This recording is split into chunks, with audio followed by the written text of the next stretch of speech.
Okay. Hey guys. Alright, so today's stream is pretty much going to be a little bit different. Oh, I have my solo queue record still up. Let me turn that off. Yep, that's not relevant. Anyway, today's gonna be a little different as I'm trying something a little bit new. I was supposed to try this last week, but my internet did not work. So today I won't actually be playing, or at least not some of the games. Instead, I'm gonna be watching you guys play the games, and that way I can spectate and comment on everyone's play. If there are certain people that would like me to focus more on their gameplay, just tell me, and I could do that. And that way you could later on look it over either in my past broadcasts or on YouTube and check it out. If in particular, if you want to have if you want to come on TeamSpeak, I could try to coach you through the game as it goes. Naturally, I won't give you any information that you shouldn't have. I'm not gonna tell you you're gonna get ganked or anything like that. But I can try to tell you guys what it is that you should be doing, what it is that you should be thinking at the time, and how it is that you should probably improve.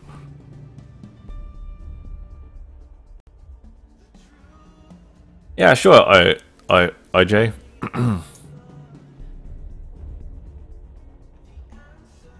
Post the link to subscribe. Exclamation mark sub.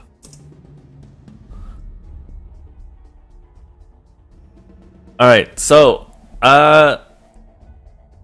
later in your stream, you will switch either enough EU players, yes. Or if there's too little NA players, I'll just switch earlier. So, either way. How are you picking players? I'm going to do raffle. And I am on TeamSpeak though. But I'll probably only be able to talk to one person at a time. Because, So let me go ahead and open up the raffle if you guys want to play. It is going to be on the NA server. Just remember that. So where did my MoveBot? Oh, I don't have MoveBot open. That explains that. Give me one sec.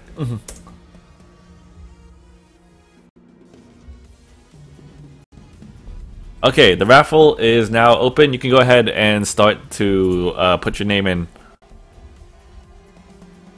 Stream themes like this, so why subscribe? Hey, well, thanks, got a minute.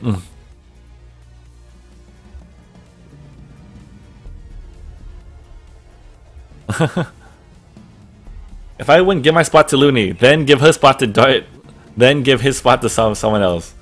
Hey, little Assassinator, thank you so much for subscribing and welcome to the ShinKaigan. I appreciate it so much. We are now at 14 more subs before we do the 24-hour stream. That's really cool. Thank you. Okay, so there's only one EU viewer game day. There's also only one NA viewer game day.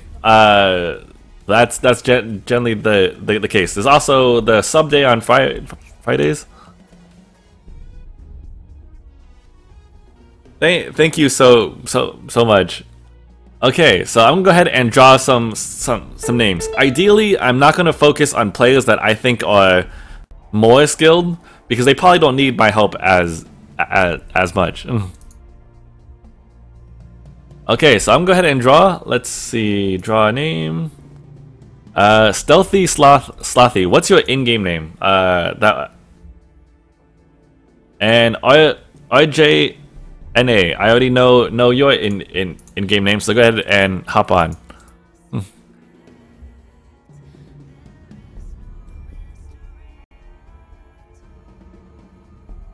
Yeah. So when I get their names, I'll go ahead. Stealthy Slothy. Well, that makes that easy. Can I spectate? Yeah. Little. What's your in-game name?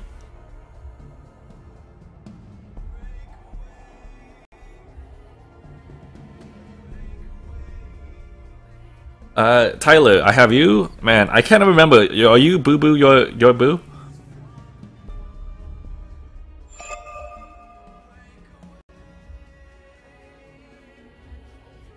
So pretty much the other subs, the other spectator spot will be whichever sub wants to at the time. Sounds good. Will you be posting a Monday stream on YouTube? Yes. Yeah. Yes, I will. Then I'll try to focus on certain players who specifically want me to maybe critique their play or just watch what it is that they're doing. Also, if you're in this game and you want to talk to me in TeamSpeak, I can probably grab 1 or 2 of you at most in. But just give me a heads up. Hey Kay, what's it's been going pretty well.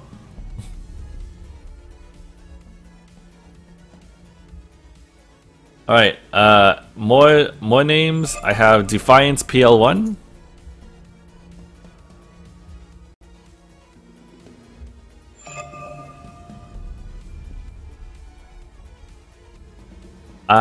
Ferdinand.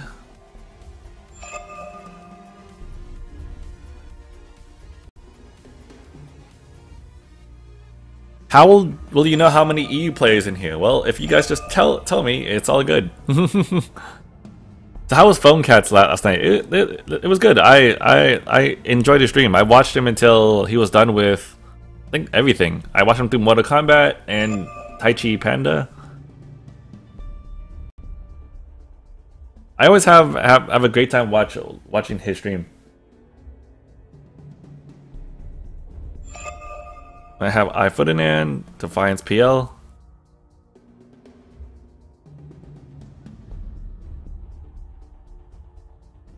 And let's see. Okay, so we need 1 more.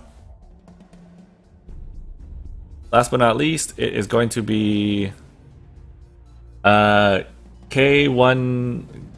Yep. Okay, so I'll go ahead and grab him. How are you? Have you watched any more of the Daredevil series? I am at about episode 6, so it is really good. I just haven't had the time to watch it yesterday.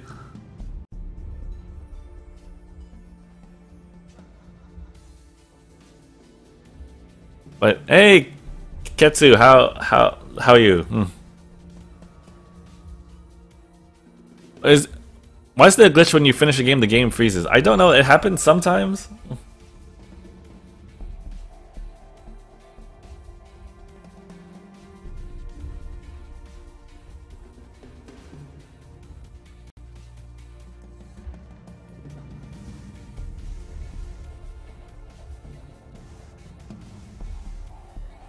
I noticed that something is the Crucible says it's a 9-second cooldown, but the actual cooldown on CD is 45 seconds. Nerf incoming? Probably. They're probably thinking about giving that a nerf. I wouldn't be so surprised. Is KE1 coming on? If not, I'm gonna go ahead and draw a different name. Is it EU? No, it is NA right now.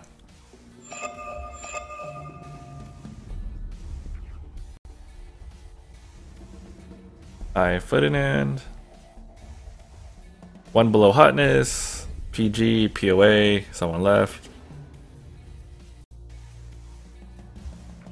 So right now, it is probably I am playing it by ear. I could switch off between weeks or switch from NA to EU on the same day, depending on how you guys prefer it.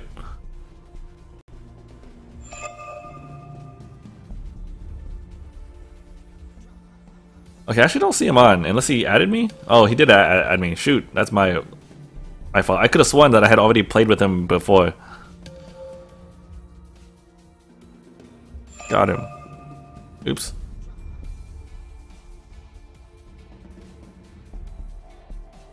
By the way, can you guys hear the music in the background, or should I increase the volume a little bit? Where did Ferdinand go?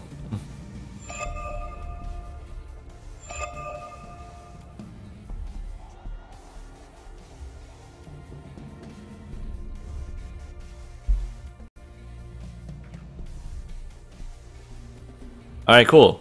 So I'm gonna try to commentate on everyone in the game, but more specifically on certain people that asked to, or asked me to focus on them.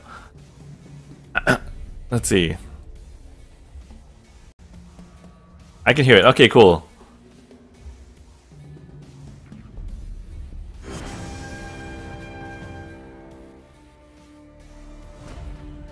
Okay, so this is actually a very interesting set of team comps. So Cool, Glaive, Ringo. Pretty decent. Meanwhile, other team, Catherine, Cruel and Celeste. Cruel is very popular these days. I don't know why. Increase the volume, but since you're spectating, not too much. Okay, sounds good. I certainly don't know what might have helped Cruel become more popular. And I think there were a few people that mentioned let's check out how each of them build, and that way you know how the game is going to start. So you see your Boo starting with a crystal bit. That means he's going to be a little bit open to an early game invade, because it actually doesn't help too much. I tend to start that way when I feel confident enough that I won't get invaded on. I noticed Defiance PL did the same thing. Right now, if I had to bank on it, I would probably say that blue team has the advantage in this particular team fight, because Captain started with a contract. Two of them started with a crystal bit, which is somewhat useful. Granted, Celeste has a very good level 1 game. Is there a new rotation? The new rotation should start sometime a little bit later today. So I see both teams are pretty passive. If I were the red team, I would have been very aggressive. And the reason for that is because I would have had my shop open, and I could tell that Glaive loaded in slow. And if you know that, that means he won't be there in time for them to stop you. And because you have all 3 people there, you could easily push them out. Let's check out how RJ is doing in lane, because he may mention he wanted me to check out his play. So in general, Ringo has an extremely good matchup against Celeste, and especially when it hits level 2, I would recommend that he just kind of run at her and do as much damage as he can. In particular, right after Celeste drops a Heliogenesis, because the cooldown early game is like 3 seconds or 2.5, something like that. Long enough for it to be a detriment.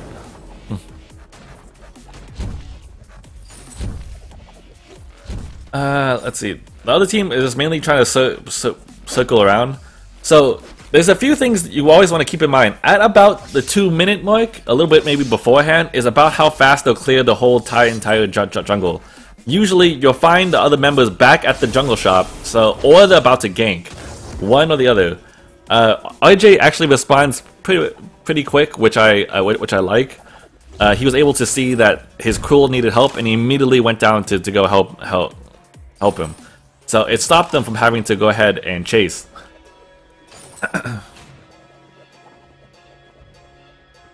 Remember, map awareness. I mentioned this in the solo queue games, but it's also a very important general skill to have all around. But you should always have map awareness. Always look at it, check on it as if it was like always look at it as if it was what is it called? Like a rear view mirror on your car. Always just look at it from every few seconds, so you always know in general what you're doing. Let's see. So far, I believe RJ has a slight disadvantage in this fight, but he hasn't shopped yet. That's why. So he has 1600 gold that he's trying to sit on. If he can pick up his tension bow or something else, even that he'll still do a lot more damage. But for now, he's a little bit sort of behind. You have to know, you always have to try to shop when you can, because even though if you're ahead in gold, you're not doing. If you can't convert that gold to items, you still have the disadvantage in lane for the time being. Now, I do want to keep in mind though that RJ is doing a very great job last hitting. I expect everyone who wants to lane to have at least 3 out of the 4 minions that spawn every wave, all the time. Because if you miss any more than that, you are wasting so much gold that you could potentially have. And if I was actually able to tally it up for you, you'd be surprised. Oh, I don't think it's gonna get that. So let's say that, I don't know, the small minions right now are worth like 40 gold, and the big minions are worth about like 80 gold right now. So let's just say on average, to make life a little bit easier, they're worth 50 gold each-ish. Right? Because RJ is up, what, 8 minions? That's like 400 more gold than that Celeste. That 400 gold is like another weapon blade that he could have that might give him the edge in the next fight. Then allow him to pick up another kill, let him last hit more. Last hitting is a very underrated skill that you really need to learn. Ringo is probably one of the easiest ones to do it with, so if you do have problems, I would recommend that. Oh, this looks like it might be a fight here. Although, granted, since they have all this scout trap coverage, they should have this hands down. But Celeste manages to get there first. Oh, but RJ's gonna come up. They're trying a little too hard to go for that Catherine. I think. Oh, but they managed to get her. Oh, Glaive just that slow auto attack, so slow. It's so deadly. Right now, RJ is low on energy, so if I were the two of them, I would just back out now. To the left, it blocks the key info. Oops. Yeah, I can do that. Hang on 1 sec. 1 sec. Oh shoot. See, so knowing that RJ was not having some map awareness doesn't necessarily mean what is on the map right now, but also like certain things like where your teammates are, what your teammates' health is, what the energy is at. Because I saw RJ was low on energy, I would have not fought that at all. I would just ran for it. Top tip or recent tip. I'll just turn it off for now because it's not so important, and I'd rather have you guys see the info. For me to edit it right now would be taking me a little bit extra time. Oh, RJ's going crystal. Okay, so he has the aftershock, which while his sustained damage is less, he'll be able to do more burst, which is good. He'll do like quick damage here. Notice pretty good damage at auto attack. This particular playstyle is a little different because then he has to kind of shoot and then back off, do the triple burst, back off, so on and so forth. Whenever I'm playing Vox, I like to be in jungle, go weapon build. My allies to put a question mark on me, it gets annoying. I would just try to ignore it the best that you can. Ooh, that damage.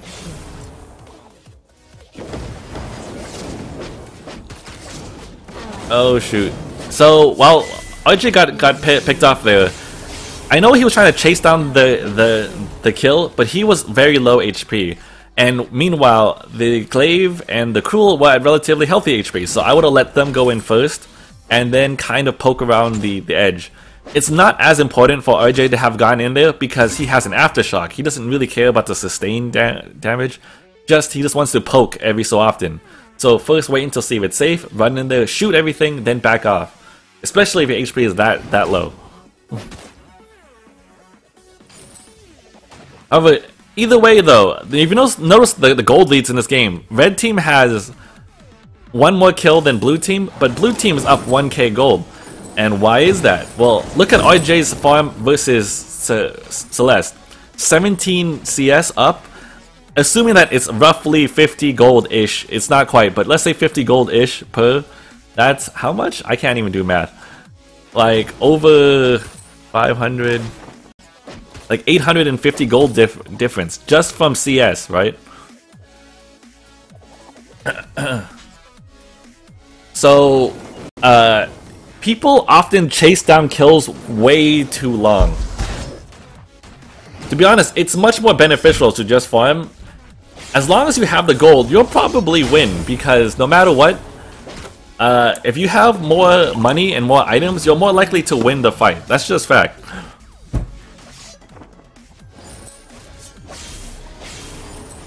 Oh, nice. I managed to pick up that kill. I hope they don't actually try to dive Catherine, because Catherine's a very hard one to do that with.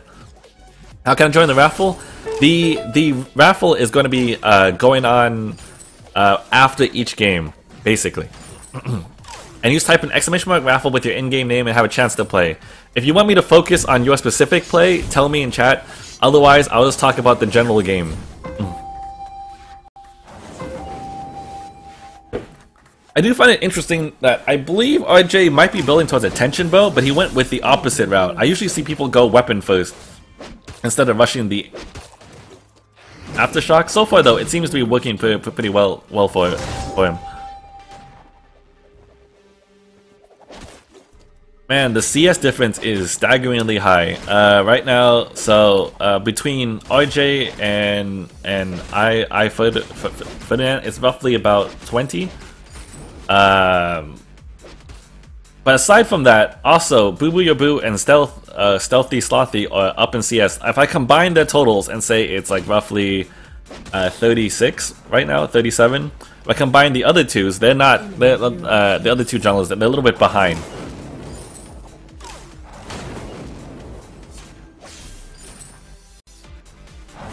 Oof.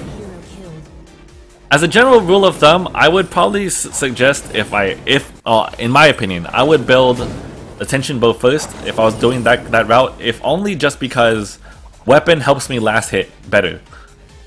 Crystal, kind of, but not as much.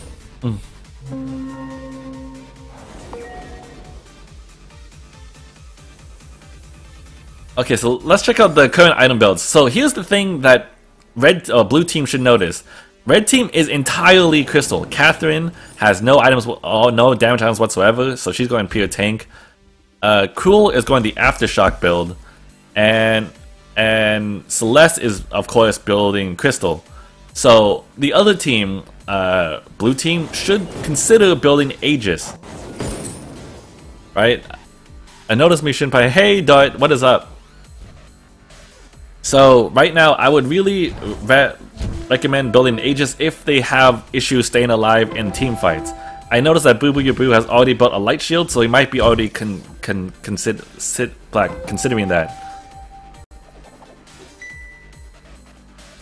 Oh, okay, interesting. So RJ actually went with the Sorrow Blade. He should have quite a bit of damage up on this team fight, and they should win this pretty hands down, I think.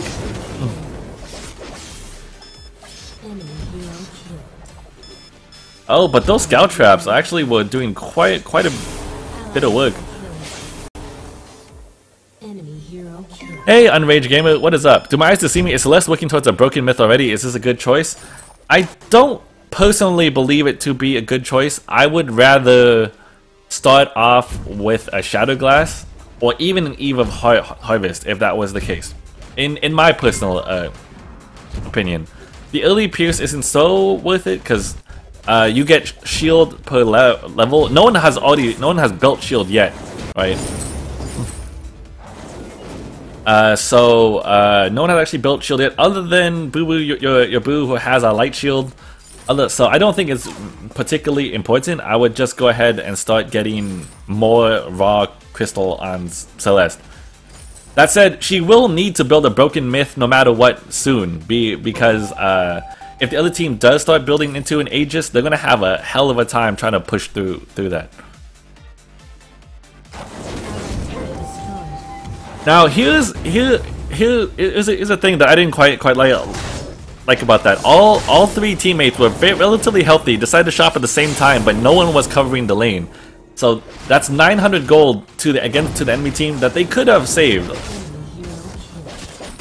Ideally, always try to pay attention to the map. Make sure that your towers don't go down. because granted, they got an ace there, but they could have also had the ace and still had the tower, right? It's those little like differences that really can push you up in tier or take you down.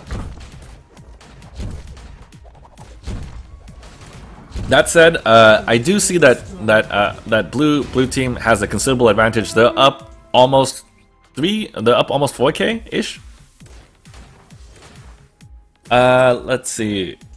And both RJ and Boo Boo Boo are building towards that Aegis, which is excellent. Once they have those, they're pretty much going to have a very hard time trying to kill the red team. Is going to have a hard time killing blue team, because again, red team entirely crystal. If you're going to go entirely crystal, you have to keep that in mind when playing that kind of team comp. Hey, Mega, thank you so much for the sub, and welcome to the ShinKaigan.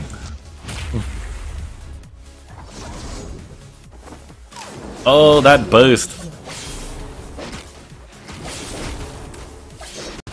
Oh, and let's check out the focus fire was good. If you notice, blue team did not attack Catherine at all, and that's because Catherine currently has no threat. Team Orange, oh yeah, I like red, but it's easier for me to say, and anyways, I'm gonna keep calling it red for the time being. But it is orange.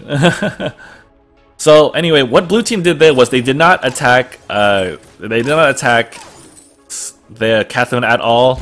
Catherine doesn't have enough threat to make herself relevant. I mean, she can stun every so often, but there's not enough damage on the enemy team where that in and of itself is enough. So they could choose to kill first Celeste, which they did, then they focused on Cruel, which they did, and then they went on Catherine afterwards. That is the appropriate order of things. In particular because Celeste is very immobile, meanwhile blue team is incredibly quick.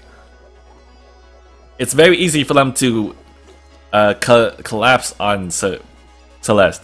If Celeste wants to have a chance to staying alive in these team fights, she has to stay far in the back, way behind Cruel and Catherine, and even then it might be really hard for her.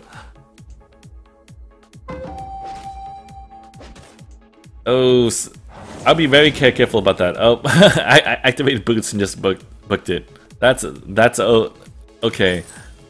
Now, if red team actually has the option of focusing down Glaive. Notice Glaive is entirely weapon, and while Glaive is naturally tanky, he's not that naturally tanky.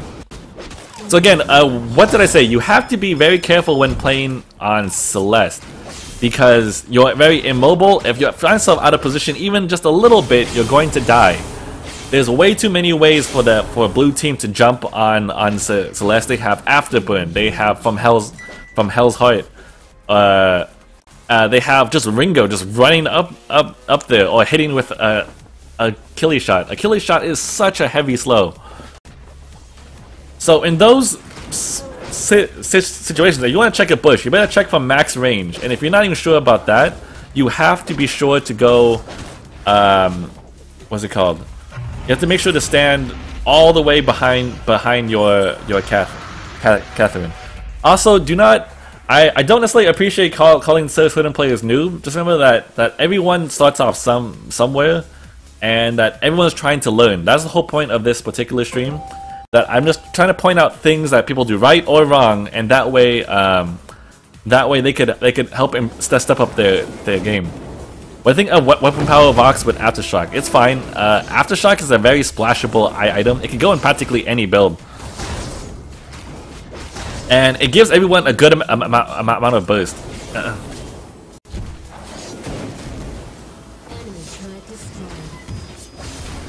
Oh. Okay, so he managed to escape. I think I missed what happened to RJ, but I think he chased a little too far. They should be able to take this because they're two pretty tanky people. Boo Boo Yaboo already has his Aegis, so he doesn't have to worry too much. I do believe the two of them can actually take it, but they have to be in sync with that. Remember, Glaive very squishy right now. He has no defensive items at all, so that's an easy target for red team to focus down. Celeste could have tried to steal Kraken, but it'd be very hard. Like, you have no vision of it in particular, so like, you notice there's no scout traps over here that belong to red team. So Celeste would have to blind shot it. It'd be pretty hard.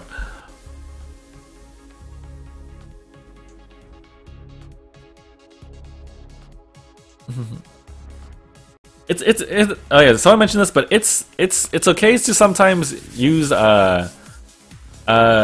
use your ult to clear lane on Glaive, because he could get it pretty quick either by auto attacking or just taking damage. Although taking damage is probably not ideal on this particular Glaive's case.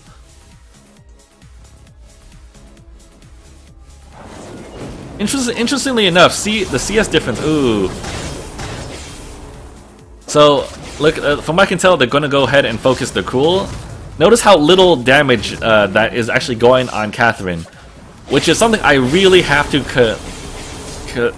commend blue team on. None of them seem to be focusing the Catherine, which is the correct way to go about it.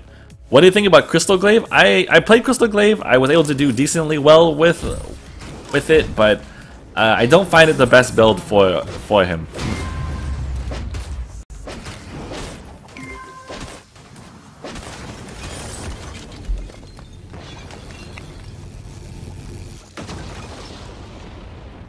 All right, good game, guys. Let's see. You guys want to check out the final builds? Here it is. So mainly, I think it was partially an issue with maybe team comp and positioning. So basically, it was very hard for Celeste to poke from a safe distance. She would have to stay way in the back because the other team is very mobile and they're tanky, right? Ringo could even dive because he has an Aegis against their team's damage. Cruel also with the Aegis. So the two of them together can easily go in for it. Then also Glaive could technically dash in, even though he was squishy. They didn't seem to focus him that much anyhow. So it was easy for him to get a lot of free damage off, and he had a lot of it too because he had a Sorrow Blade, Blazing Salvo, and a Barb Needle.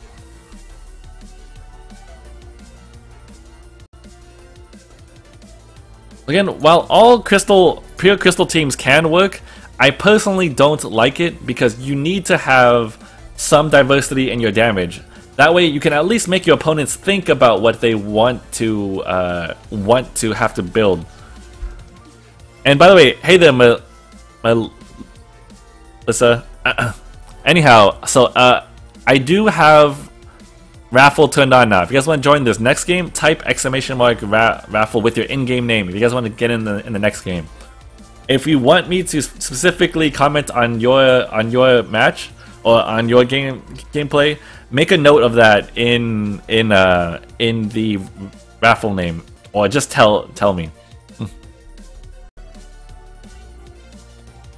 Now, I definitely know some of you guys out there are already really good, so that's why I'm saying, like, you probably don't need my help. That's why I'll mostly commentate on other players.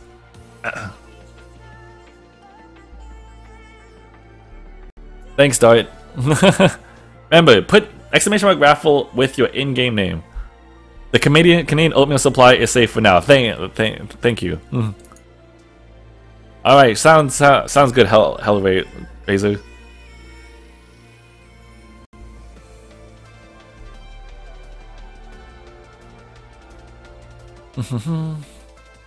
So right now I am on the NA server.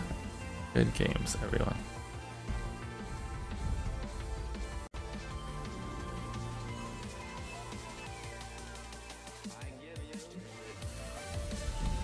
I need your help. Thanks for always putting out great VG content. Yep, no problem, man. Does saying it more times increase your chance? No, it does not. You can only enter the raffle once. Remember that.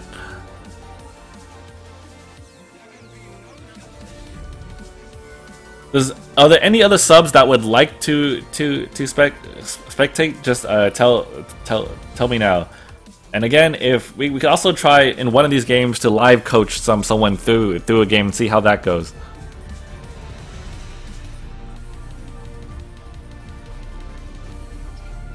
All right, so let's go ahead and draw some more names. So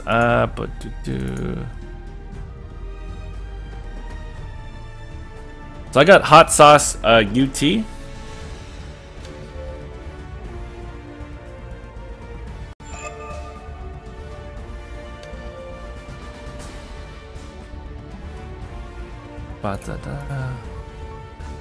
Hello everyone, I'm in my guild. Nice, Geo Atlas. What about commentator? The raffle is still open if you want to go ahead and raffle again, or Jay.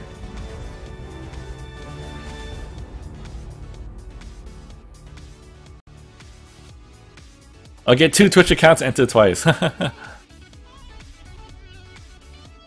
Dragon Soup? Frixia?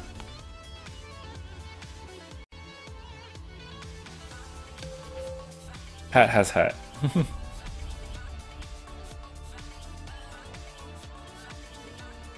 Let's see. Oh, what's your YouTube? Oh, okay, well, my YouTube is actually type in !YouTube and it will bring you there.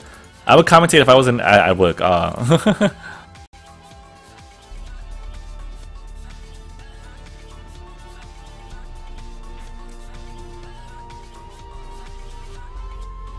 Let me see. And then I'm gonna go ahead and draw a few more. Sam Hunt.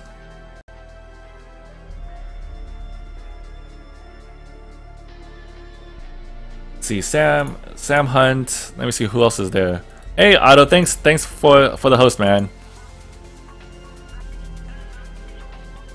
ShinKaigan, you've been uploading these classes on YouTube. The last game seems full of good lessons to new friends. I am probably going to go ahead and upload it to YouTube. That's why I don't have a song request on right now, because otherwise I would have some issues with like it getting filtered by copyright. ShinKaigan owns the at work crowd. It's true. Most of my viewers, I swear, are actually watching from work.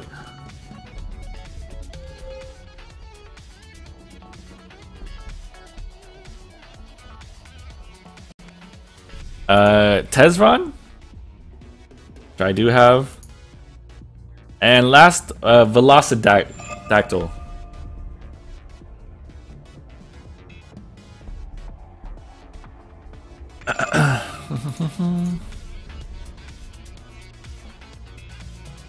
Hopefully, I don't know if I have Velocidactyl on my friends list, but make sure to add me and I'll get you in. Type exclamation raffle Gen sucks to enter the raffle. Nice. It's because listening to Shin's like listening to the radio because he talks the most out of VG streamers. Just curious, what you commentate about? Mostly good things if I recall. I will have it on YouTube so you can check it out later.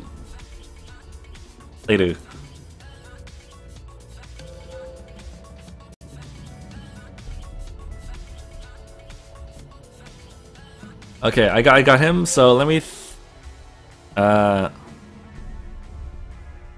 Anyone want me to focus?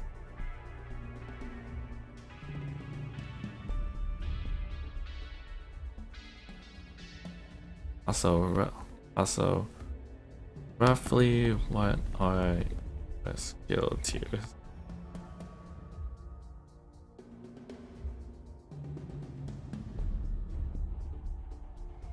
Or fair. Okay, tell me why I'm Terrible Shin, Tezron, Hot Sauce, Sam Hunt. Okay, so everyone.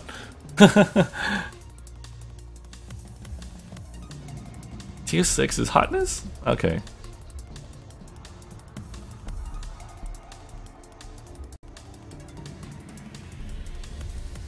I'm gonna try switching hotness. Try switching this. I think that should be good, because that Sam Hunt is tier 7, tier 6, PG Gold.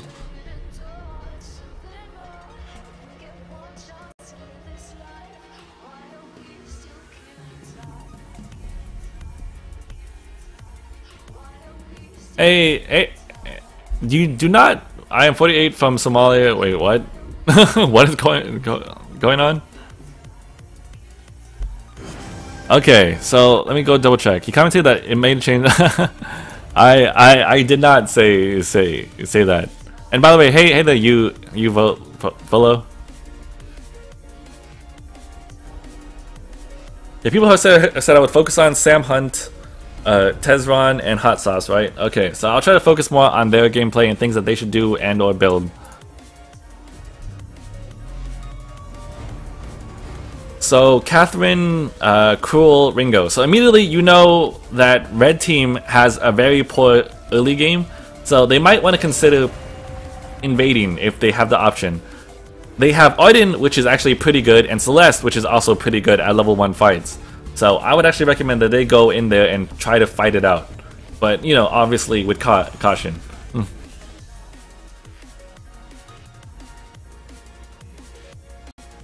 But you have a solo queue stream, was it you? Yes, I have a name called Solo Queue Shin that I do on Mondays. As long as it's in the morning, that was probably me. Okay, so if you were able to look at the inventory, you would notice that Catherine hasn't bought anything yet. So you know off the top of your head, Catherine is going to get there late.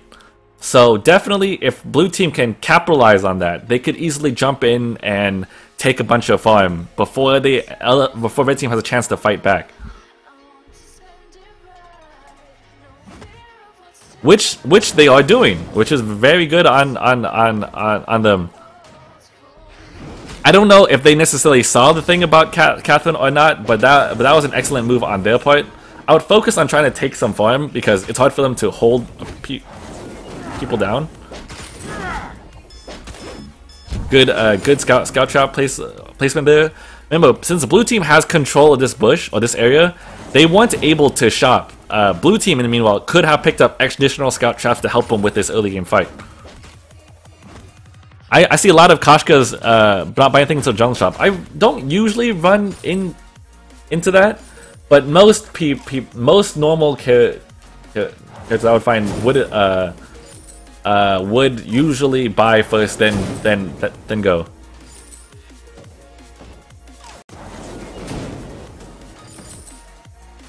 I would question a first buy contract on Celeste. That is a very interesting choice.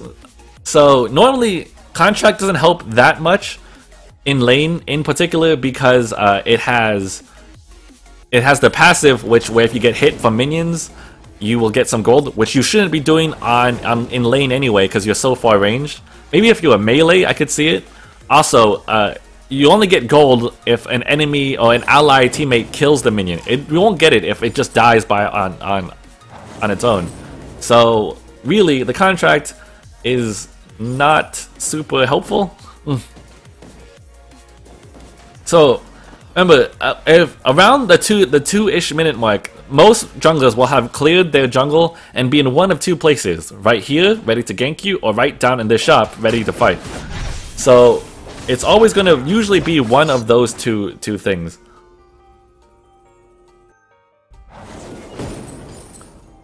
I usually recommend building a battery on Celeste first, and the reason for that is you go out of energy super quick. If you notice, she's practically empty now, and she's going to have to either back or possibly run down to the jungle shop just to buy something. But now, because she's so low energy, Ringo has the opportunity to harass her for free without having to worry too much about any reprisal. And Luna, hey! Alright, so let's check out how Hot Sauce is doing. Right now, this is roughly the build that I would go, although one of them should build Contract. Either Hot Sauce or Cruel or Verodactyl should have a Contract by now. I don't usually start with a Contract, but after my first run through, I would always buy one. Somewhere on your team should have it. Meanwhile, Sam Hunt is doing pretty good at trying to kite. Early game Cruel doesn't do a ton of damage, so I wouldn't worry too much. So now he has a chance to shop. Ooh, I think he just hit a scout trap.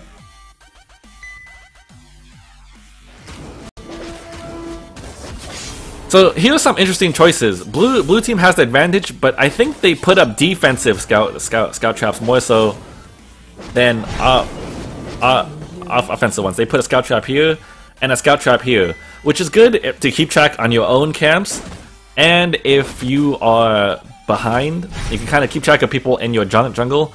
But considering that blue team is kind of in the lead in terms of early jungle pressure, I don't think it's needed. Red team hasn't shown any real aggression, so the scout traps are probably better placed on their side of the jungle than your own. Let's see. Okay, so the Celeste did pick up a energy battery, which is good. Picked up an hourglass and a crystal bit. I don't know what the hourglass is going into right now. I don't find hourglass all that useful in the early game. Mostly the cooldown is beneficial when you either have your high level B or your maxed out ulti. So I think the investment could have been a little bit better there, in my opinion. Sam Hunt started with a heavy steel. Maybe he's going for the Sorrow Blade Rush, which is fine. Meanwhile, let's see. Oh, Sam Hunt managed to respond really quickly, or he was going to go shop, either or. But blue team is in trouble. Celeste responded a little too slowly to that. But Ringo had already moved from here all the way down to over here by the time Celeste started to move down. So she needed to come help her team really quick. Or at least a lot quicker than that.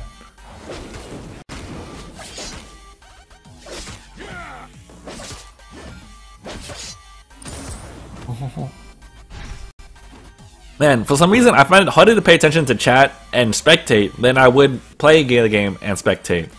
Because at any given time, there's always something going on. Like, usually I'm focused on what I'm doing, which is easy because sometimes I'm not doing it and anything, right? But now, I have to look at lane, I have to look at jungle, like no matter what, someone is doing something. And even if no one's doing anything, there's stuff I could probably commentate about.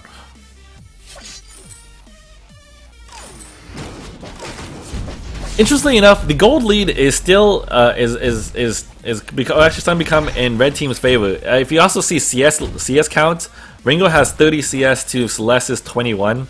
I'll often cite this because it's a very big deal. Also, similarly, the two junglers combined have 2 CS on Catherine and 11 CS on Cruel. Meanwhile, Cruel and Arden both have 17 and 18. So even a single person from Blue's side has more CS than both of the junglers on red team. What do I not see, Yuma? Are you talking about the sun run? Why would you do that to me?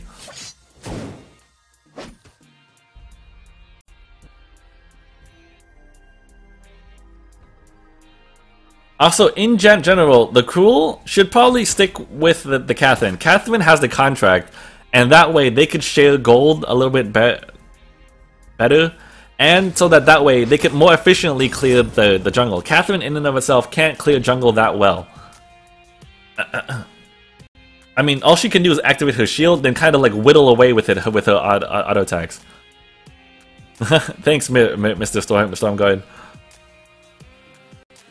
Interestingly enough, Sam Hunt went with 2 heavy steals and a swift shooter. So I'm curious to see where he's going with this. It could be for a more early game domination. It is better to buy components of things. Sam Hunt is playing this matchup pretty well. If you notice, most of the time, all Ringo has to do... Oh shoot, what happened there? All Ringo has to do is sort of just run at Celeste and occasionally dodge Heliogenesis or 2. Nice job. Plus they have Goldmine aggro, so they need to bail. I don't know if Dragon Slip actually has enough for a stun, but we will see. So what I like there from red team is they didn't over pursue. I usually see that problem come up so often when like, oh, look, there's some kills that we might have. I'm like, no, don't chase it because you're wasting time. That's a lot of gold and experience that you're wasting on. You could just steal the jungle, then run out and not have to take that risk. Which they did, which I like.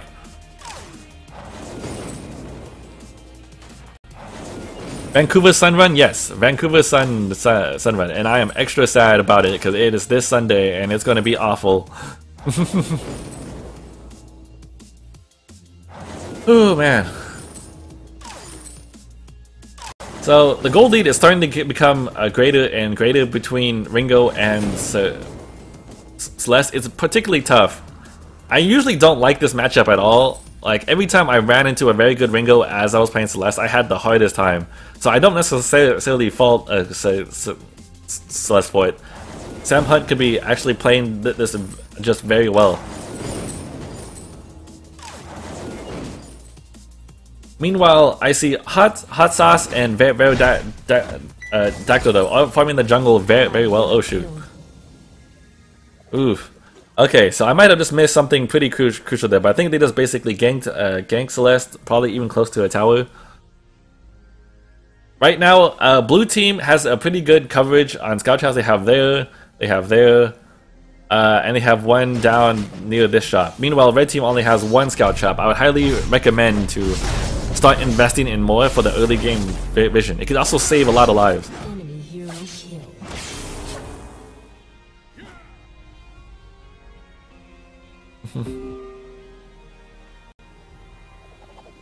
Okay, so again, let's double check on what everyone is building. So Dragon Surf actually rushed a Fountain, which I like. I would recommend getting an Energy Battery because if you notice that she's a little low every time. But otherwise, Fountain is a very solid choice because it has a lot of shield, and B, it's very useful for your team. So if you notice, in other games, when the other team doesn't focus Catherine at all, if that's the case, you have to make them focus you, or if not, be helpful to your team in other ways. So Catherine can at least now pop Fountain if she wanted to help save her team, even if the other team won't directly target her. Other options that Catherine can go to be more threatening is Aftershock. She can even go Breaking Point if everyone just straight up ignores her. Let's see.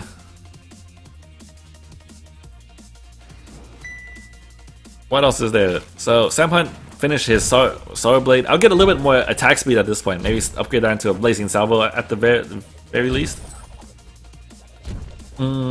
Tesmont almost has his Aftershock going, but he hasn't been farming as fast as I think he should. He's still 10 CS down from any other jungler. Also took some massive damage. I don't know from what though. Verodactyl meanwhile, Audi has his A skill maxed out and he has his Aftershock, so he's gonna be very threatening. Probably Catherine will have to try to protect the Ringo from getting hit by any of the enemy team. More than likely, how the team fights will play out is Verodactyl will dash in towards Ringo, then Hot Sauce will Vanguard onto him. With that in mind, you have to try to keep that in mind and protect the Ringo. So maybe stun while Cruel tries to Deadman's Rush in. If you actually hit him in the middle of Deadman's Rush with your stun, it'll actually cancel his attack entirely. That's a little bit tougher to do in practice, but if you just stun him afterwards, that's good enough to give your Ringo some breathing room. Catherine with 9 minions is not too unusual because, remember, Contract, you're giving the minions to someone else, right? That's not too uncommon. Usually the person with Contract should be, unless it counts in CS, I don't know if that does. I'd have to double check if CS from a Contract actually counts for both players, but I don't think it should. Ooh, that missed ult. I do know what Hot Sauce was trying to go for. He was trying to get the wall right on the tip, but it didn't work. The Kroll, I think, ran into that wall. Oh, the ultimate. You notice it kind of just tickled Dragon Slip because of that early shield. I also like that Tesron is also building towards some shield too. I would recommend that Ringo do the same. At least a reflex block, because notice in this game enemy team has an Ardent and a Cruel. If either one of those jumps on Ringo, he's in a lot of trouble. Especially if he throws down the gauntlet. There's no way for Ringo to escape. And Cruel can do a lot of damage. See, like that. So in team fights like this, especially, and I want to tell you guys because Cruel is getting very, very popular right now. You guys need to build Aegis against him. Aegis will do it just fine. It will cut down his damage, and usually Krulls can't afford to buy a Broken Myth. So literally, an Aegis will cut his damage in more than in half. Literally. So do at least start investing towards it. It will save your life. So again, Samhunt opted for more damage. He doesn't quite have attack speed, which I feel like would be much more beneficial in this particular case. And he does not have a reflex block yet, I think. Right? No, that's boots. Okay, so I would highly recommend you build some defense, because if you have all the damage in the world, it's not going to matter if you die. Uh-oh. He might get caught. Oh, I can just straight up take him out. Wow.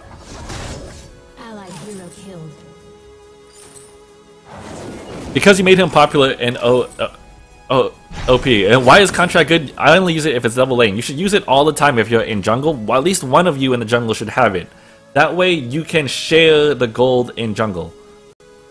Does Aegis block Aftershock? Yes, Aegis does block Aftershock. Aftershock does % health damage, but it does it in crystal damage. So if you have shield, it will block most of Aftershock's damage plus the rest of Cruel's damage.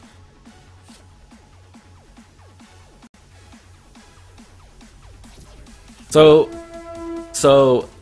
again, in general, if you have a Catherine and another jungler, the two should jungle together as often as possible, because Catherine can't clear the jungle all that fast. You can kind of observe that right now, right?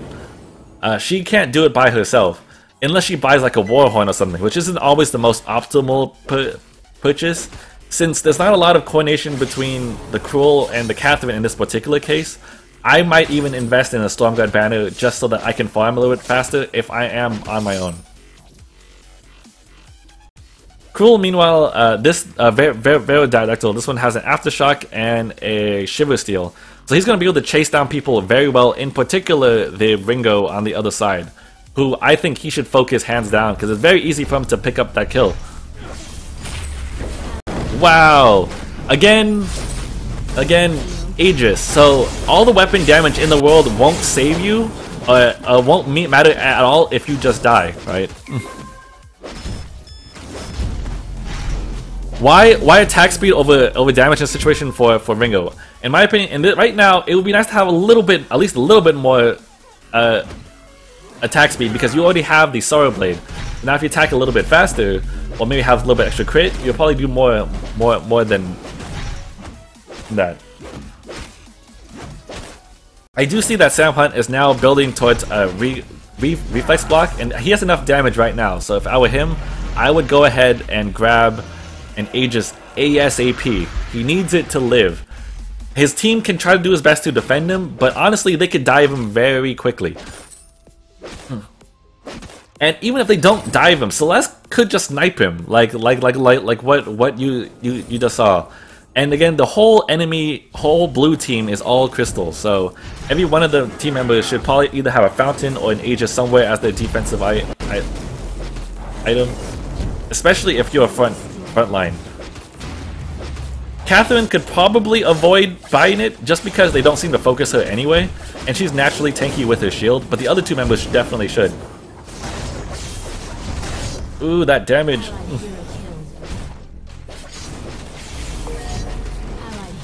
See, right there, I think Verodactyl picked the wrong target. If he had chosen to go for anyone else other than Catherine, he probably would have done a lot better. But really, Catherine has no real threat on her own. She doesn't have any damage, no Aftershock, no breaking point, nothing like that. So don't focus Catherine. There is no point, unless you get in some kind of incidental AoE damage or you have no other choice, then it's fine.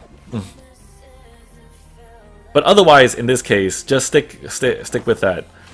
They're doing a good job here, and by tanking down the tower, it's very easy to do so because red team is particularly tanky. They have two that they could have swapped off on even.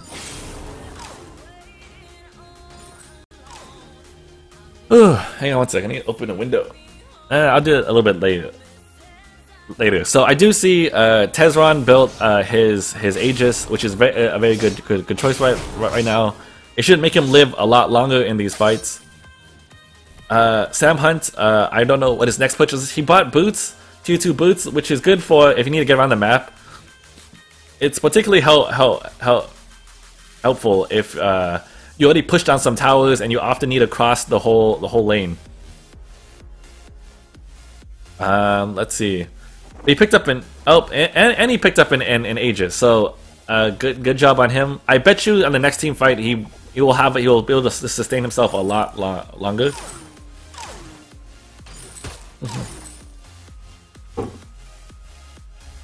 Let's check out what other things are going. So if I were the blue team though, if I had to itemize, I like what Hot Sauce built was an Atlas. If you can get the Atlas on either Cruel or Ringo, it's pretty good. We need to see your pretty face. Let me see. I will try to do something about that in a bit. Let me try moving this down a little bit. So, anyhow, I do like Odin's choice in items because he built the Atlas Pauldron, and 2 of the members on the other team are attack speed based. So if he could get it on them, he will protect them. He will be able to protect them from a lot of damage. Unfortunately for blue team, they were a little bit separated, and they got taken down too fast.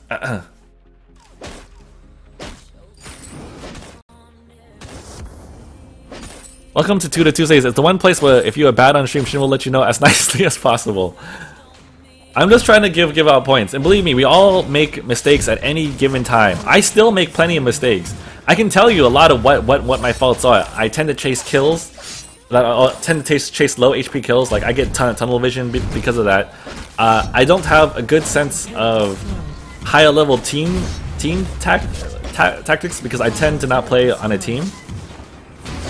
But I do know how to play in solo queue pretty well. Mostly the greed thing. I am very greedy.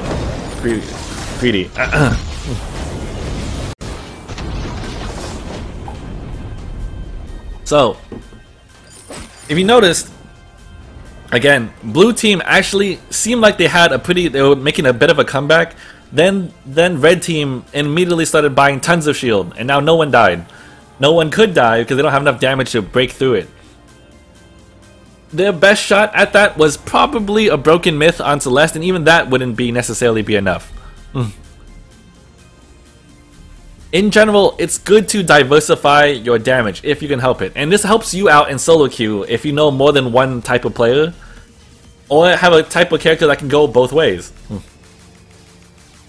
So, for instance, now, and keep in mind, I mostly harp on all crystal builds because they do not have access to an item like Bonesaw. Bonesaw helps everyone on your team, no matter what. So even if your full team went all weapon, it's okay, because if you buy Bonesaws, then you lower the armor for not just you, but for everyone on your team. But Crystal doesn't have that, which makes it tough. Should also prioritize chat over map awareness. That is true. That happens very often. But I don't like to miss any questions. Although I'm probably missing it right now. So while I think blue team ended up playing that out pretty well, I think they lost due to their team comp and itemization.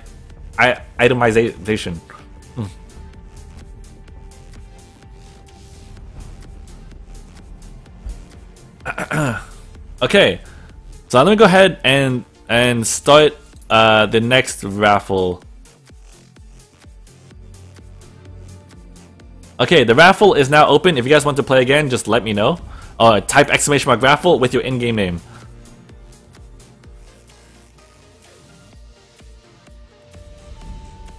Do you find Broken Myth needs a buff? I feel like they need another option for Pierce. I don't know. Some kind of better option because it's tough.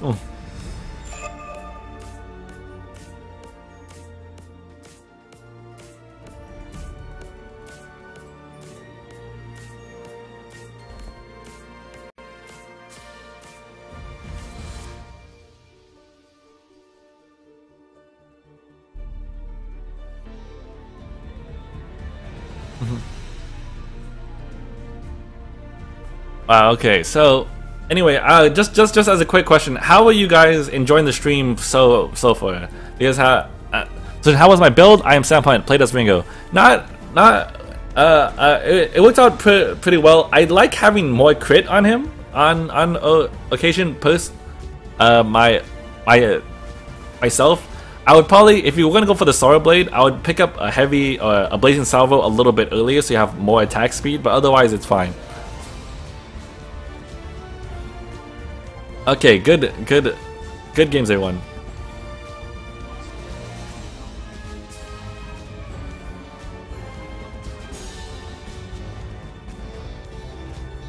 Plus, I didn't know what Catherine's ult was. Oh, Dragon Sip.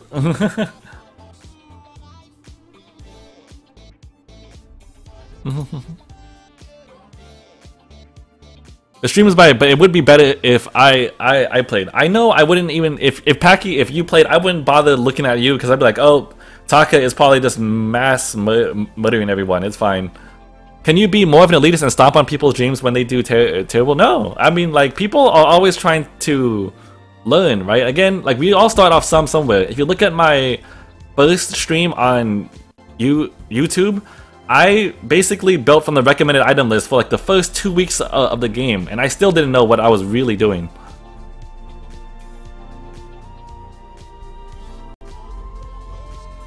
What could I have done better? There was sometimes a Veridactyl that I noticed that you focused the Catherine. You should generally focus only the Ringo or the other Cruel on the enemy team.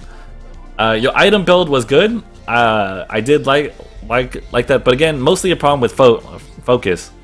You guys were actually able to farm up quite well too. I think in the early game you guys were ahead of red team.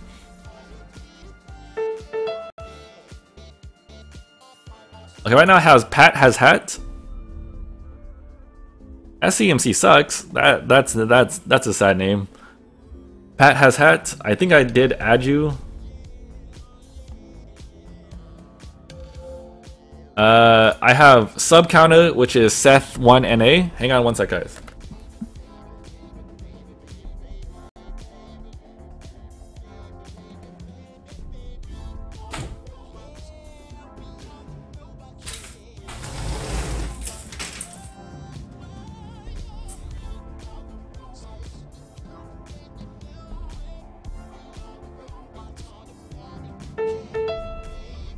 ShinKaigan, enjoying this type of stream, looking looking forward to more. Awesome! I am glad you guys are actually enjoying this. Tips on me or Cruel specifically. So for you, I would have built the Aegis a little bit sooner if you're having a hard time. Let's see. So what other things? I would have stuck with the Catherine when you were trying to jungle mostly, because Catherine can't clear the jungle by herself, and she has contract. She was willing to give the farm to you, but because often you guys were split apart, it's a little bit tough for you guys to get gold. I mean, you yourself can get gold quick, but Catherine can't, right? She needs help.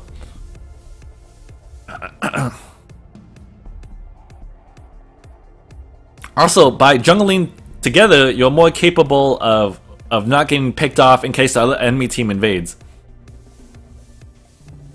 Okay, so Seth1NA got that. Draw another one. Deathcore 3? I'll grab him. Deathcore 3, and then another one is the Immerish. So I've got those two before I move on. No problem, Velocidactyl. What do you think about new item that only has a passive ability that slowly grants shield pierce over time in a fight? Terrible idea? It's not bad. Well, technically, that's what Broken Myth does, right? I would want an item that can lower the shield of an enemy player or someone else. That is what I want to see. Something like Bonesaw, but different. What's the schedule of stream guys? I've been away for a couple months. It is in my info right now. If you want to check that out. So I do see him on. Oops, that's not him. How come I don't see him? Oh, he was on. I kind of suck, so have fun. It's no problem. Don't worry about it. That's what this is all about, right? Trying to learn. And I'll try to balance out the teams as well as possible. How do you protect yourself against Cruel when you're Saw? Reflex block helps. You will probably need to just back out really quick. I don't have an account. Oh, I'm so sorry. I'll go ahead and draw another name for now. Then the Immerish.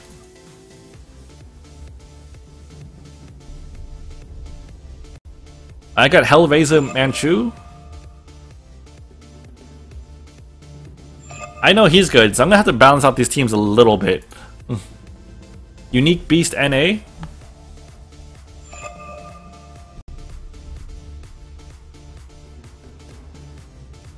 AKA Mr. Stormguard. How do you rewatch streams? So it's good if you're on a computer. It's in my past broadcast. You can watch up to 2 months. Otherwise, I'm gonna put it on my YouTube. Usually only special streams though, like solo queue, maybe like these ones, things like that. So that way you guys can go back and watch it.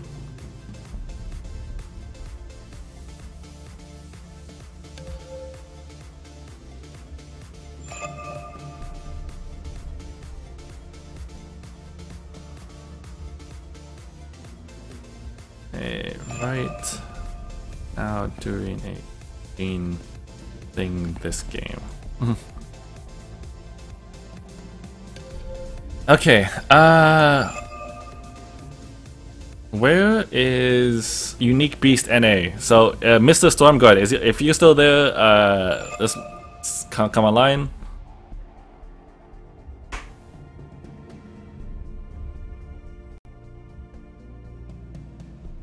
So for Tutor Tuesday, is it just NA? No, right now I'm still experimenting with the format. I'll either do half and half, NA in the morning and NA and EU later or something like that, or vice versa, or I'll just switch from week to week. So if I don't get to EU today, next week will be entirely EU on Tuesday. Try to balance the teams better. You can have them say what tier they're in. Yeah, I've been asking them basically, and I've been trying to rearrange it so that it's roughly fair.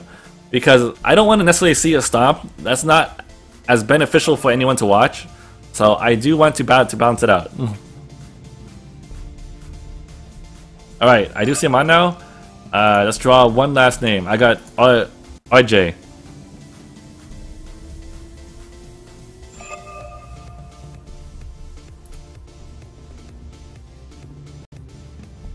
Alright, so RJ, hop on, then I will rearrange the teams as necessary.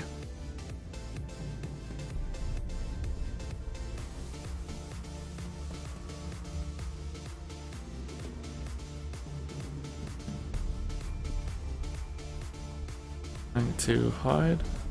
Throw up a surrender vote early, and I will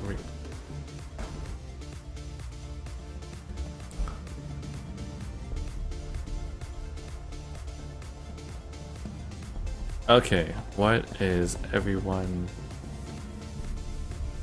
built to? Hey Bentor, sorry I'm feeling unwell. I'm so sorry Bentor. You should probably just go rest in bed. It's all good. SA bronze, pretty good silver.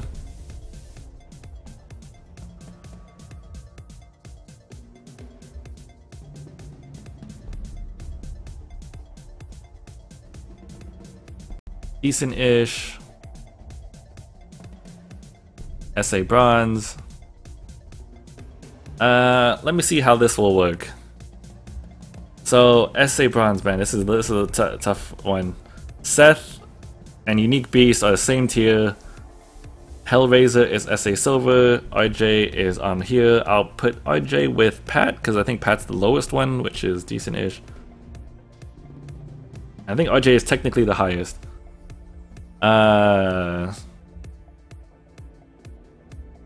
Let's see, Pat, let me make sure, decent-ish versus the pretty good silver. Yeah, that should be pretty fair. And Seth won NA, okay.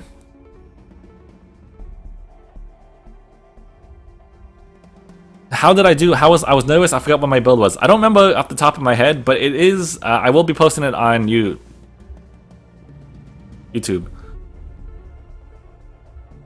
I love you, ShinKaigan. Hey, thanks, man. Can I spectate? Right now, spectation is only for subs. If you're a sub, just ask me, then I'll try to get you in. Or tell one of my mods, because I might miss it. Hashtag Sunrun. Oh, Jay, I hope you lose.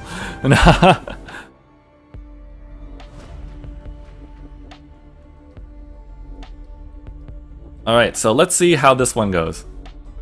I forgot to ask him if anyone wants me to focus on their gameplay. I'll probably pay more attention to the non-SA players. So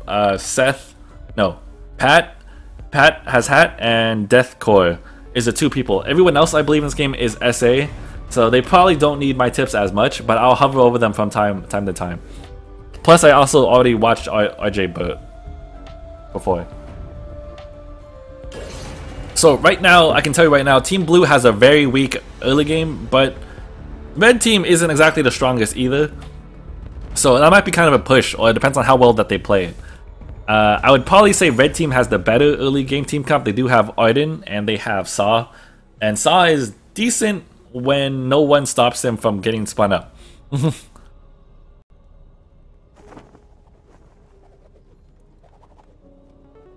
Alright, so let's see how everyone builds. So Catherine started off with a contract right away.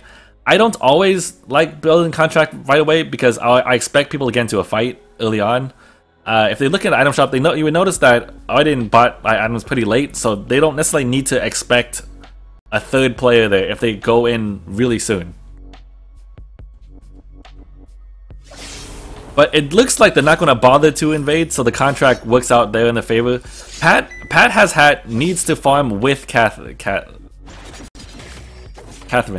Remember, she has the contract. They want to farm together. It's safer that way, and it actually benefits both players better. Tutor doesn't have to take any damage for farming camps, and Catherine gets more gold and clears faster. Let's see how everyone else is building. Hellraiser Manchu started with a Swift Shooter, Unique Beast started with a Energy Battery, Arden built a Weapon Blade. All fairly standard things. So far, not too much action going on. I find it interesting that Unique Beast started off with an Energy Battery. I don't see that too often, because early game Saw usually doesn't need it. Usually. But I want to see how he's going about this.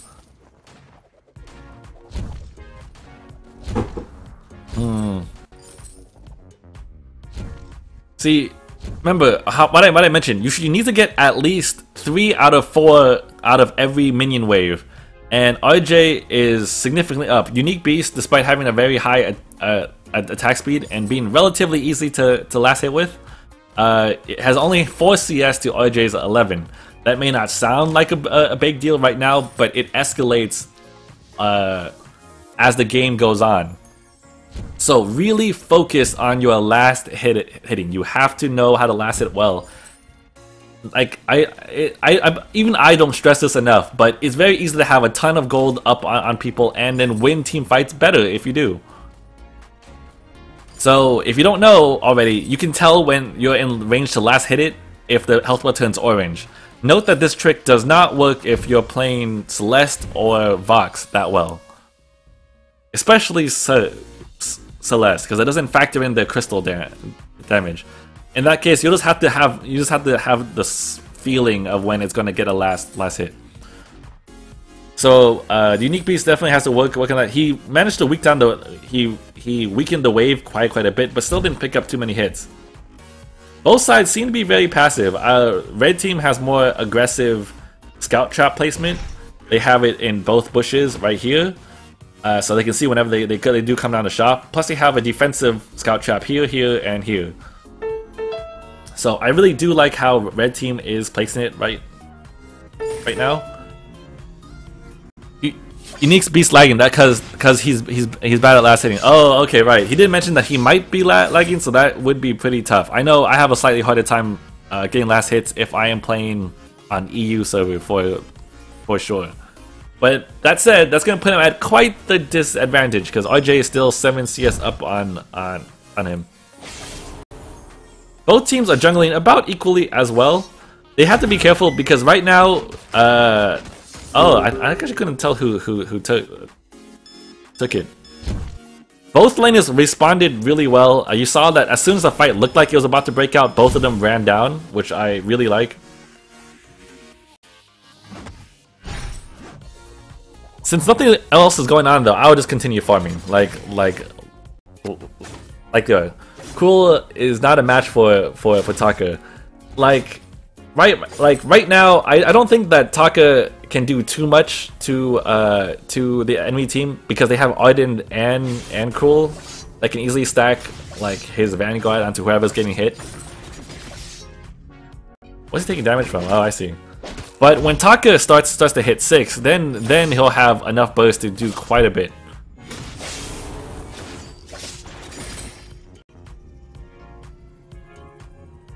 I want to know that Taka went killed Cruel and saw Arden cool.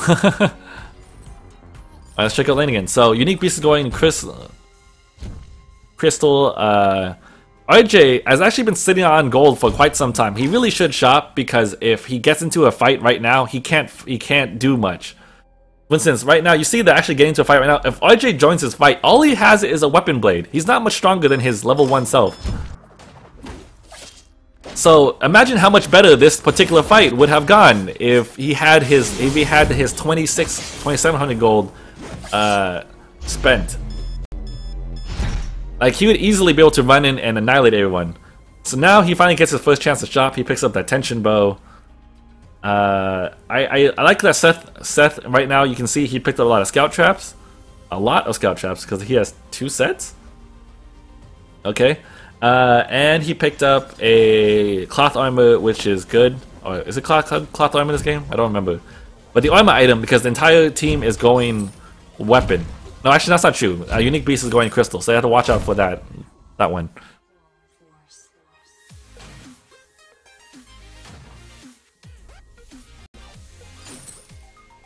What's up? Gotta head to music and grown-up things. All right, take care of you, Yuma. I mean, Taka isn't a match for cool if a Taka player is good at experienced stuff like me. That's definitely a case of experience, though. I would trust that even in an unfavorable matchup, though, Packy, that you know what to do to make it work, because you play it so much. Like, and personally, I am terrified of your Taka. Oh no! Ooh, he couldn't. I don't think he had his Kaku up fast enough. This is a very bad fight for them. I would just try to poke backwards and run back. They might have to concede some of their camps here. Oh, they actually managed to pick up a kill. Oh, and he misses that very important ult. RJ is pretty low on energy, but he has some pretty nice items. So this is the main issue that I have with Saw sometimes. He's a little too slow to get to where he needs to be. You saw even if it's crystal or weapon, right? Because Saw was spun up, he couldn't immediately follow. The Cruel in the fight, the Ringo or the Catherine. So in part, that's one of the reasons why I think you don't see Saw as much these days.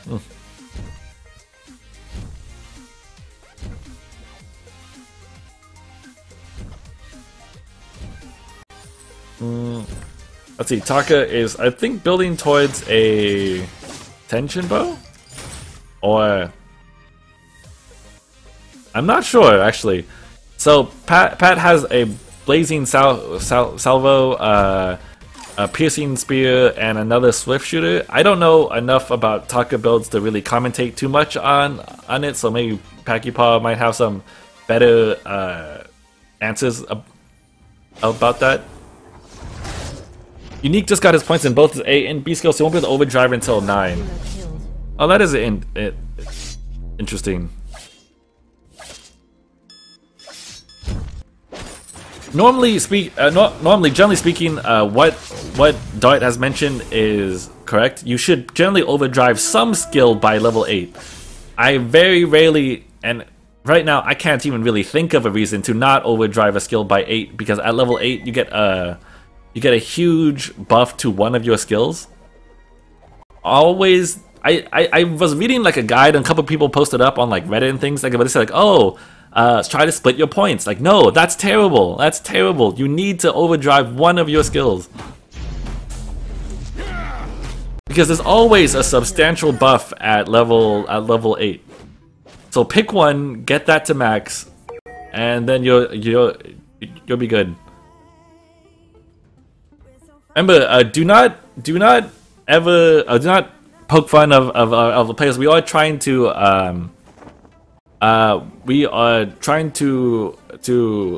teach people. I wouldn't call anyone like a noob or an idiot. Like, that's just bad bad taste in my opinion. We're all just here just have fun and play the game and learn, right? So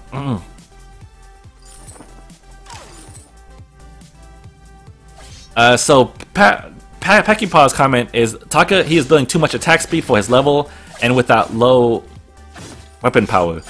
If Pat is actually watching this later on, I would definitely take Packypaw's advice. Packypaw is a very excellent Taka player on the EU server. I wish I could give you better advice myself about necessarily the itemization of Taka, but I rarely ever play Taka.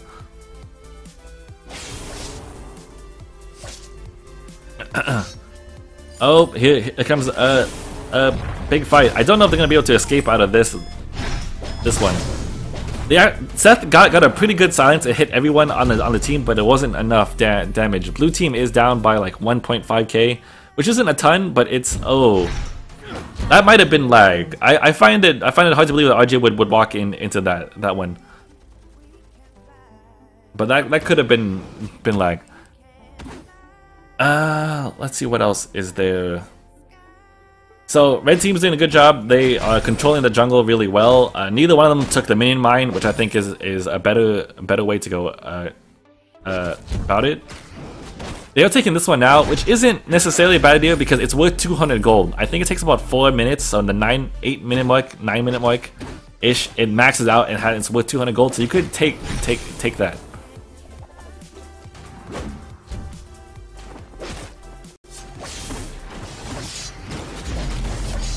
Oh shoot. Okay, so they're gonna need to.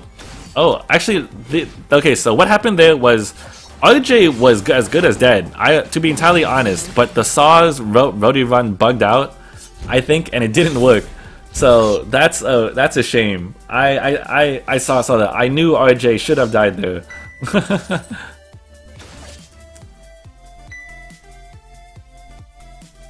He definitely had that one. So. You notice, because the primary damage dealer in lane is Saw and is Crystal, meanwhile the two junglers are like weapon E-ish, like mostly Arden. Arden built a bone saw, so now it's kind of tough to itemize against which one. It's hard to choose. The thing is, I don't like bone saw in this particular case, because Bonesaw is good for lowering the armor for your other teammates, but no one on your team is particularly interested about doing weapon damage. You notice, again, Saw almost entirely Crystal. He's going to mostly rely on his ultimate, which does Crystal, Suppressing Fire, Crystal, and Roadie Run, again, Crystal. Cruel, meanwhile, who has a Swift Shooter, is mostly doing that so he can build up stacks on his B skill.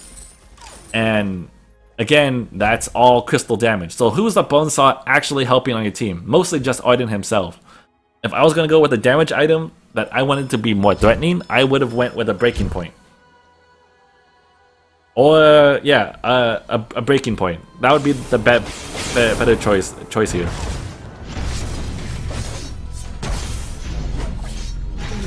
So in reality, I think if blue team wanted to build more defensive items, I would focus more on the Crystal, because Saw is the scary one on the team, along with Cruel. So if they itemize against Saw, they should be okay. Oh man, they actually had a good idea. They waited in the bush. If Seth managed to get that stun off, ooh, that. Oh geez, they better run. Oh shoot. My birthday's in a week. I hate birthdays. So should I not say happy birthday? So I think actually if blue team starts building up some shield, they should be fine. RJ has built the tension bow aftershock route, so he can easily burst someone and then back off, and then repeat this process every 2 to 6 seconds. Also, a unique beast currently has no armor or shield, so it in theory should be relatively easy to burst him. He's mostly relying on his Eve of Harvest to keep him in the fights. So if both Taka and Ringo just jump on him, he'll die, and that's most of the damage on the team. Again, Bonesaw is not really helping anyone other than Arden himself, so I wouldn't worry about it too much.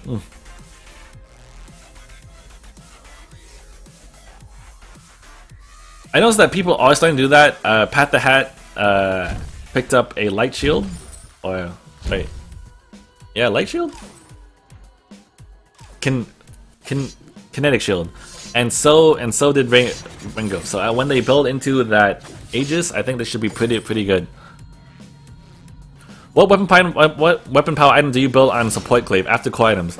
So if I want to go the weapon route, I'll go bone saw or breaking point, because generally speaking, I'll only have enough room to build one. So if my weapon power carry is doing well, I'll try to enable him to do better by building a bone saw. Otherwise, I'll build a breaking point. I'm just gonna do some serious cutting.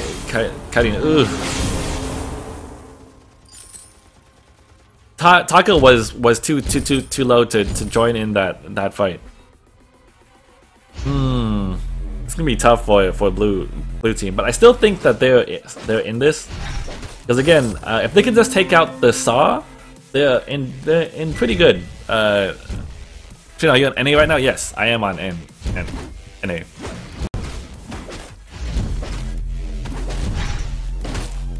Looks like Taka built a tension bow. Oh. So right there, if Taka wanted to choose to do something, I would have done it before. Oh, can I get him? Nice. I would have done it before that tower went down, because at least then you have the tower to help you. Oh, a couple more auto attacks. One more stun. Nice. So I saw what Kroll was trying to do. The Hellraiser Manchu was trying to get his ult off on Taka, but I believe the Catherine stepped in the way and then tanked it. And that left him in a bad position.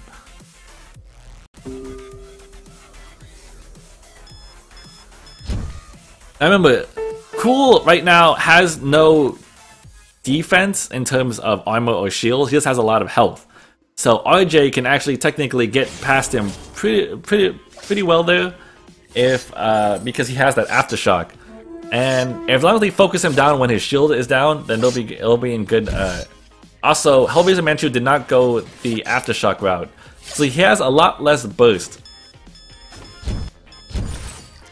than like typical cool builds that you would see now.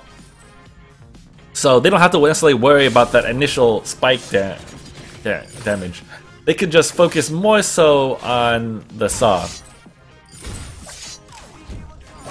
Or again, on Cool if he's out of position. But in general, they take out the saw, they're good. Oh, RJ got caught, shoot. Hopefully they can get out. Seth did have a crucible. Oh, did he make it? Yes. Oh, maybe not. Oh, nice. Wow, that was so close. Unique Beast's gonna take a lot of damage there, but it won't kill him thanks to Aiden's Vanguard.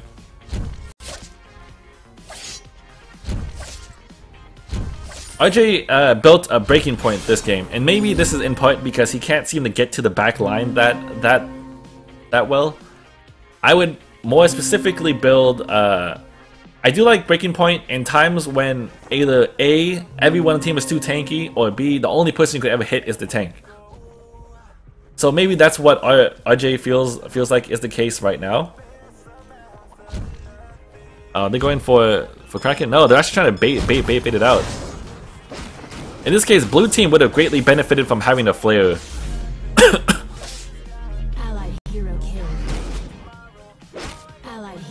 Oh no, okay, so that was actually a really good trap on red team's part. They saw that if they all sort of disappeared, the most natural thought that you would have is they're probably at Kraken, so they ran down there, but little did they know it was actually an ambush waiting for them in the tri-bush.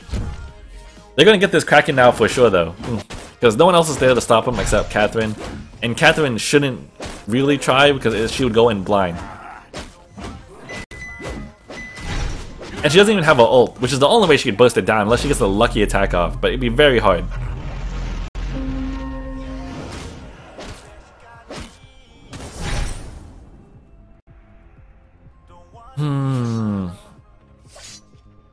The damage on blue team though is decent, so they could probably take it down after about 2 towers. The only problem is RJ has a breaking point, which is not that useful against killing Kraken.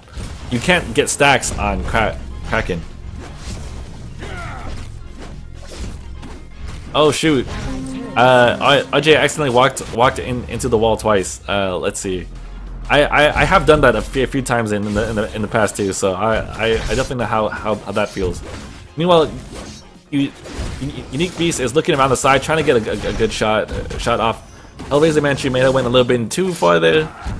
Again, he only has a lot of health, but not necessarily like armor or a shield. RJ's out of energy, so unfortunately his greatest asset, which is his aftershock, he can't really trigger right now.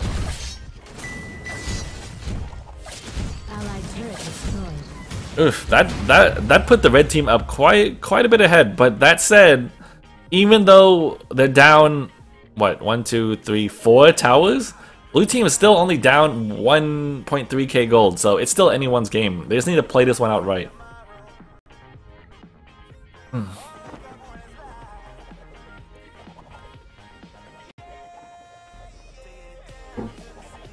Okay. So I see Hellraiser Manchu went the breaking point route, which is was a very common build pre-patch and still works now, so long as he can live in these team fights. Oh wow, that Arden was way out of position. Again, Arden also only builds only HP, so he's a very easy target for RJ with his aftershock. In fact, now that I see this, I would probably recommend Aftershock on pretty much everyone. Taka could also make good use of it. Catherine could also make good use of it. And those items combined will just tear them apart. Ooh, that's gonna hurt. Allied hero killed.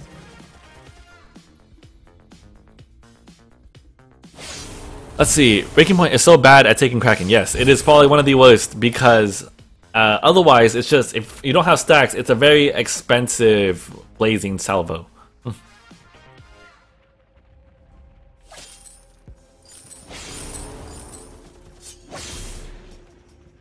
So at this point, Hellraiser Manchu building armor, and has tons of health due to Shiver Steel Crucible.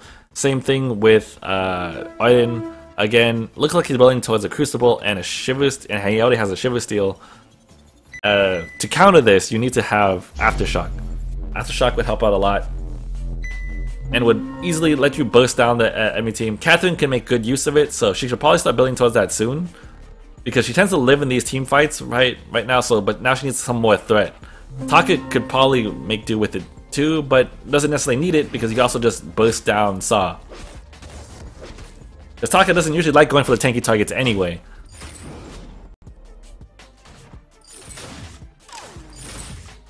Wow, even with this massive tower lead, like they're really not that far behind.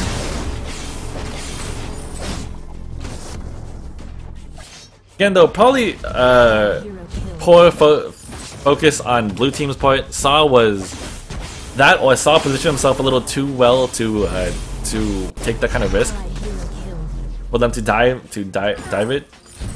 But they checked the bush. I have not seen a flare from blue team side for most of this game.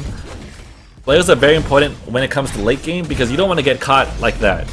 Vision is a very important tool to have, and it's very easy, way too easy to throw a game just because you get picked off somewhere.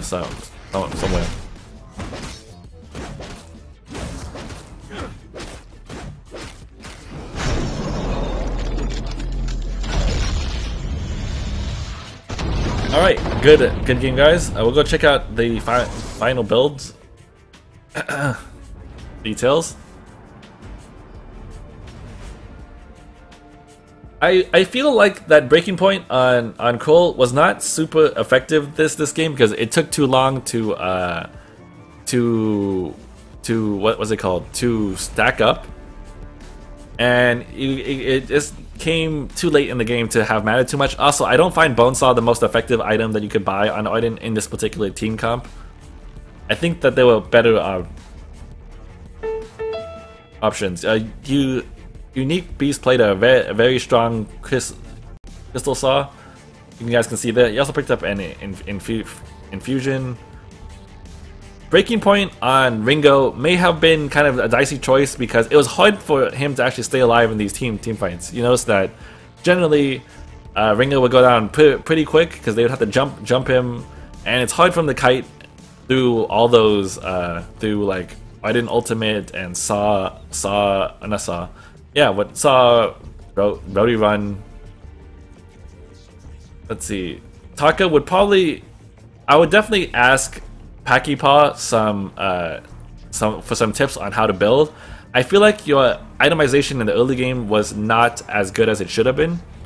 That said, I don't know how to play Taka that well, so that's why I'm referring you to Pakipaw, who I know plays a very strong Taka. Catherine was doing very well surviving these team fights, and she did very well protecting the team, but she did need to have a little bit more damage. So just try to maybe have had that aftershock a little bit sooner. Granted, your team was having a hard time getting gold, so maybe it would have been tough.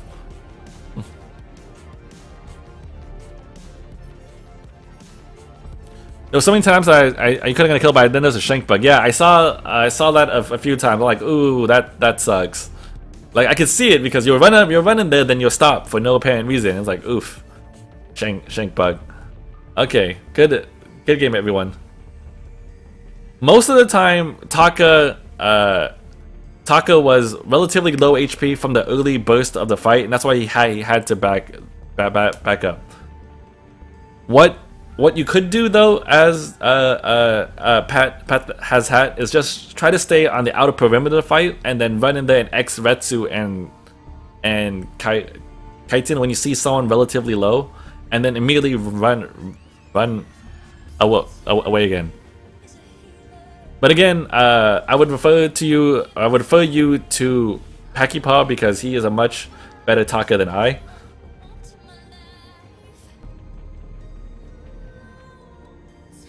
Okay, good game, everyone. I have the raffle open up now. If you guys want to check it out.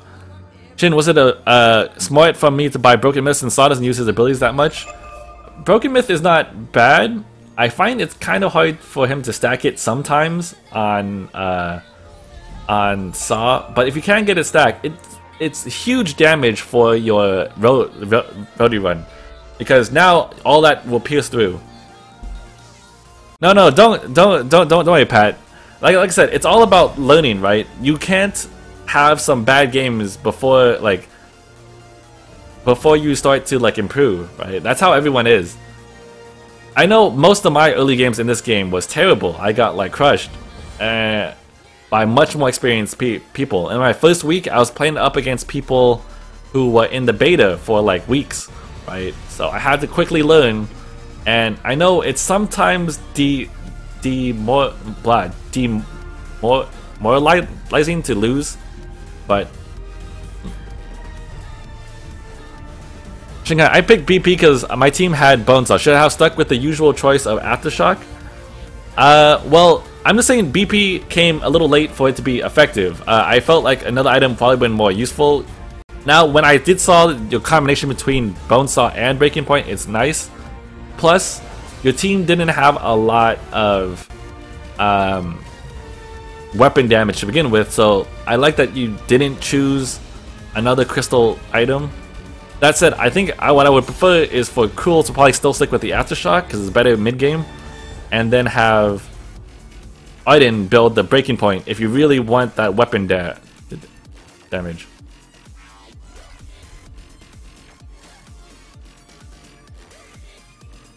Okay, good games, everyone. So I am going to go ahead and reset the raffle. Go ahead and type !raffle with your in-game name if you want to join this next one. Are you going to upload this on YouTube? I hope so, yes. I will upload this on YouTube.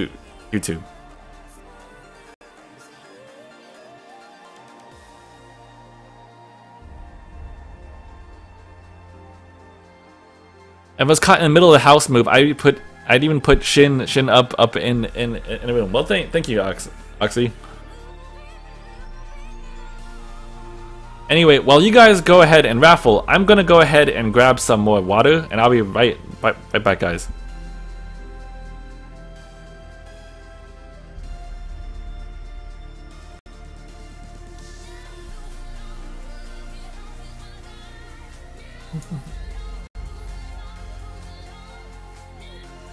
Da, da, da, da.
Okay, I am back. Let's see who won the raffle. Okay, draw a name. Crits Master, what's your in-game name? Oh, never mind. I can see it. Draw Cheese does it? I see. I thought I saw you on a second ago.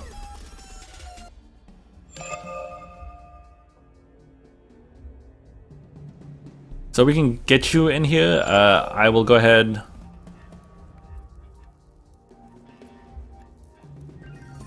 Upload a video about me. I want to become a famous taco player. Oh gosh. Well, this is probably going to get uploaded anyway, so.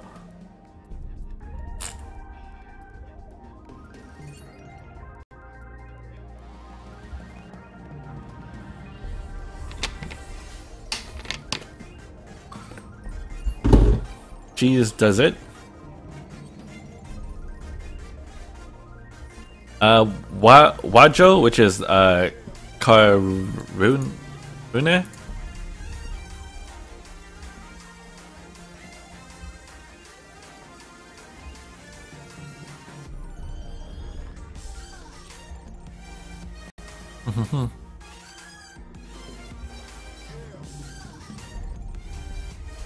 I want a turbo account. Turbo accounts are nice. You do get to skip the ads. Plus the ads that you skip still count towards me. So that's okay.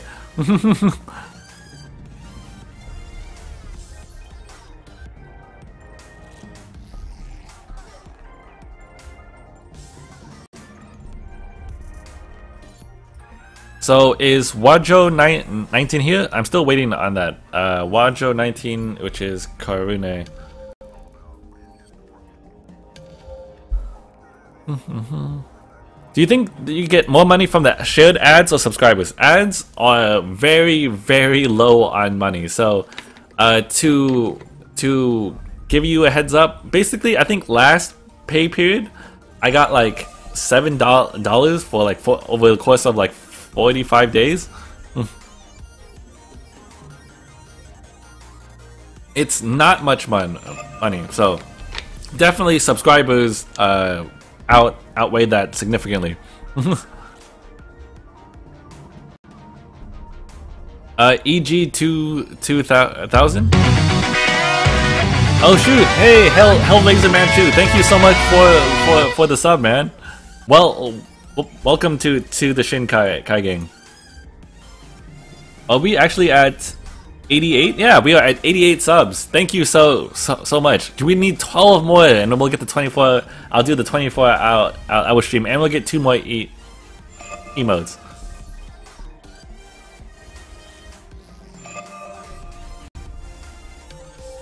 Thank you so much. Everyone could welcome Hellraiser Manchu. I would appreciate it.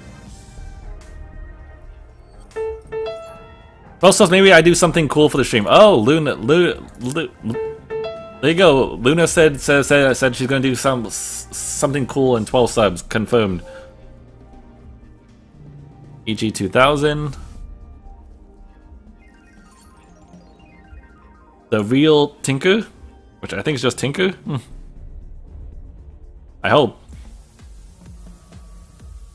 And last but not least, Chester Fang.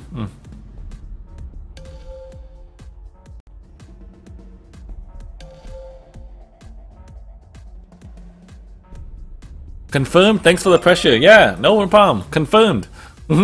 Confirmed.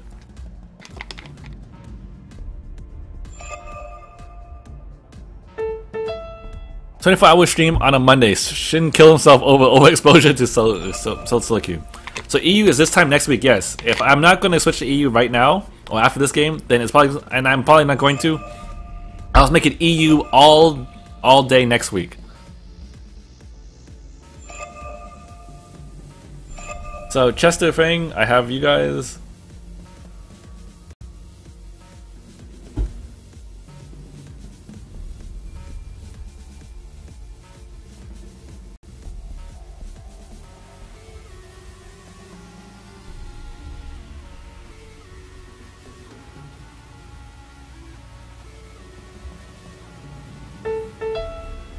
No, Dart, you did not win. I am sorry.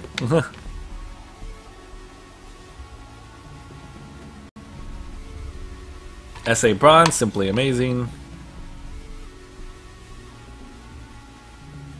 On my EU account, I am Silver. Silver, Karma, what? SA, but dropped to Hotness. EG is the lowest one from my SA, EU.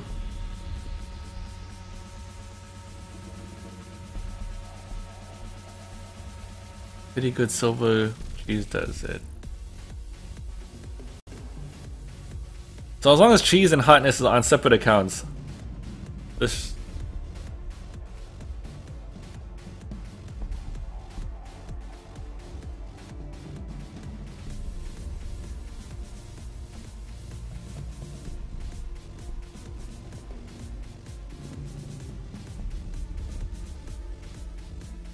That's the only thing I'm gonna confused about. If otherwise, this should be good. If he's SA, then the team should be pretty fair because I think Tinker and Chester is both SA as well, or roughly in the SA range.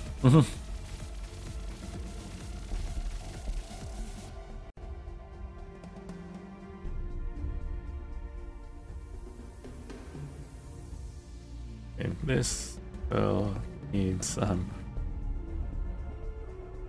Okay, if he's in actually not bad tier, I'm gonna put probably a couple of the better players on there.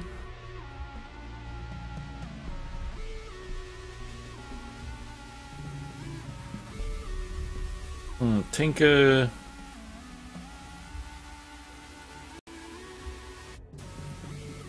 Chester Fang dropped to Hotness, so I will switch this here. Well, that doesn't make sense. Does it? EG 2000 is Hotness Silver. No, that's not right.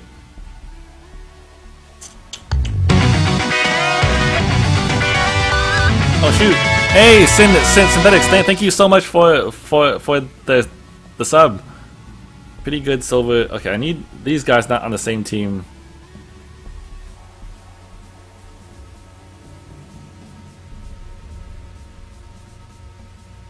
Probably about as good as I get it. Okay, thank you so much, Synthetics, and welcome to the ShinKaigan. We are now at 11 now.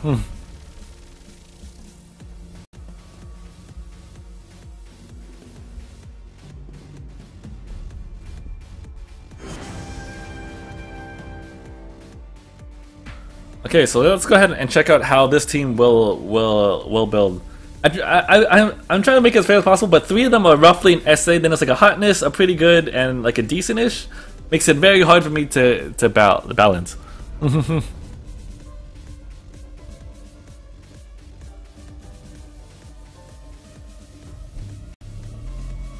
89 subs. That's awesome.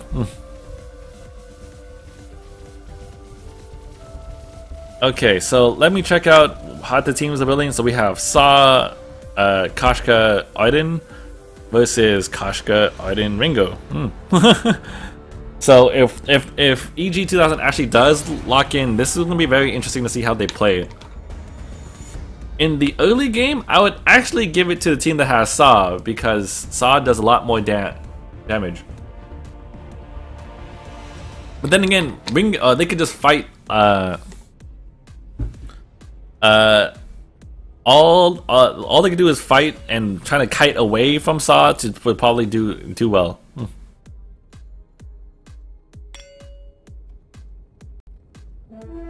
Okay, so both teams, I would imagine they'd look to invade, because if you have Koshka, you should probably invade. I generally like Oakheart better on Koshkas, in my opinion, because the crystal damage doesn't up your damage by that much, but the Oakheart extends your life by so much due to the amount of shield and armor that she has. That's if you are planning on going for the invade. Otherwise, Crystal Bit is fine, because then it will help you clear a little bit faster. If you saw, they can see that Saw is in lane, so I would just press as hard as they can. Their Saw isn't going to come anytime soon. He's still pushing, so definitely take advantage of that and go into the jungle and take everything, because a 3v2, the 3 should win every time. Saw is coming now, but it might be too late. And he's coming from a bad direction at that. Oh, the suppressing fire was pretty good. However, if they do fight near Saw, he does do more damage than the opposing Ringo. And now, even worse, red team has split up. So, oh my gosh, that Koshka should have just recalled, to be entirely honest. Trying to run cross map that way is very hard.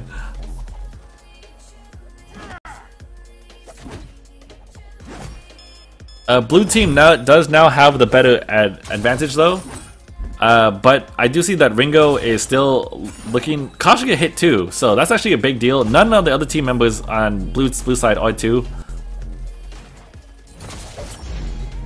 As long as, oh shoot, wait, I just realized, did Koshka start with Pouncy Fun?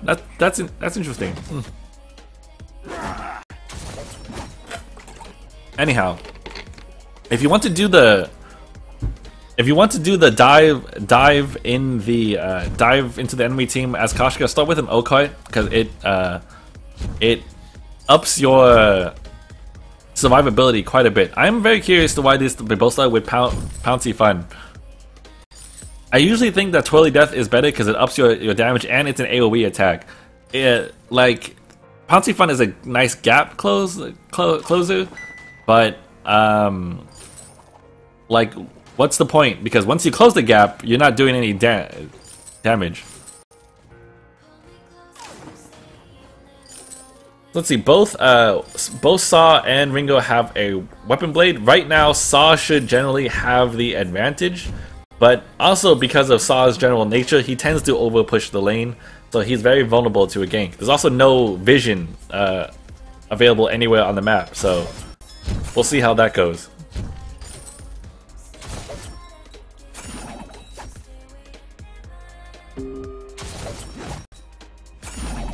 So blue team does have a bit of an advantage.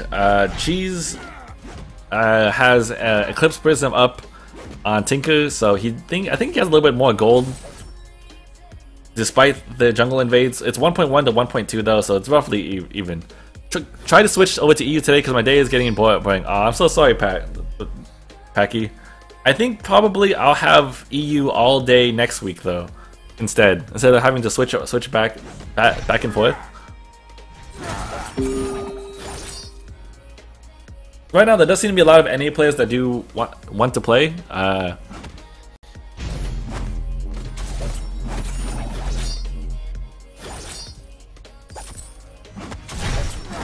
Item builds look pretty similar on both sides. EG 2000 favored to rush the reflex block. Meanwhile, Chester Fang picked up 2 Oakhearts for just more additional HP all the time, which in theory should give Chester Fang the advantage, I think. Both teams are actually placing scout traps pretty well. You can see some offensive and defensive ones. Blue team, a few defensive traps. Meanwhile, red team threw in some traps for some vision. This is an interesting place to put it because I do see people place it. I do understand why, because it allows you to catch a glimpse of people walking back and forth. But in general, I don't like it that much because you have to be paying attention to the map quite well to notice if they're crossing that point. That said, it is not a bad place to do it if you can keep track of it.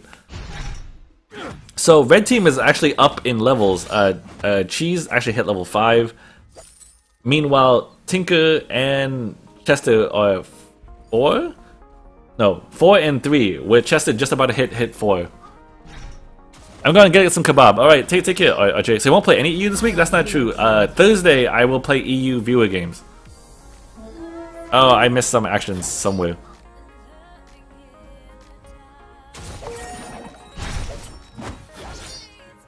There's probably not a lot they can do about this particular fight because it's very easy for them to back up to their tower. Wow. Odin and Koshka in general is a very strong team comp because Odin enables Koshka to basically do what she wants to do. It shields her. It allows her to speed up so she can get way back to the behind the enemy lines and do her twirly death.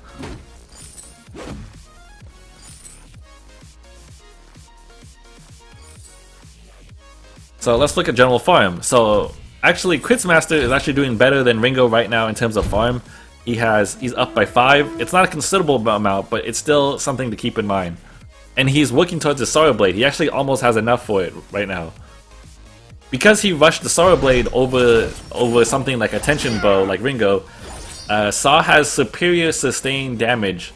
That said, Ringo can easily just poke in, do a little bit of damage, and run away with his tension bow.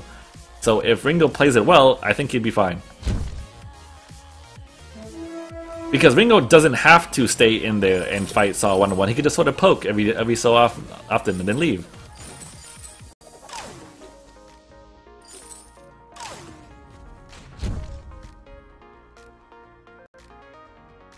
Let's see how the overall team comp is going. So both laners are going weapon, meanwhile both Koshkas are going crystal naturally, and both Odins are going tank. So this will be interesting to see how each team plays a very similar matchup.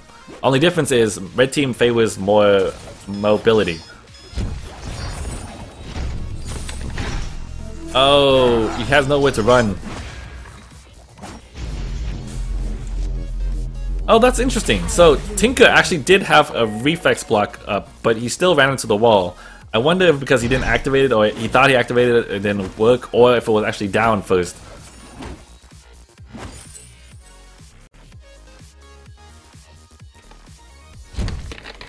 Interestingly enough, no one is actually paying attention to the Saw that is just wrecking this tower.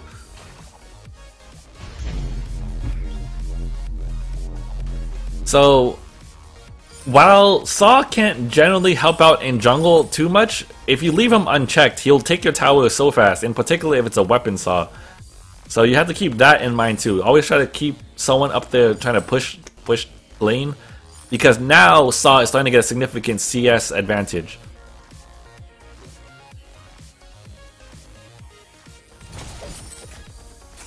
Oh, and the auto. Yep, okay. Nice job on the blue team. Yet, that said, the red team has more gold still, which I find very cute. Curious. The crits finished his Sorrow Blade and picked up a second heavy steel. Wow, he is going for some serious damage here.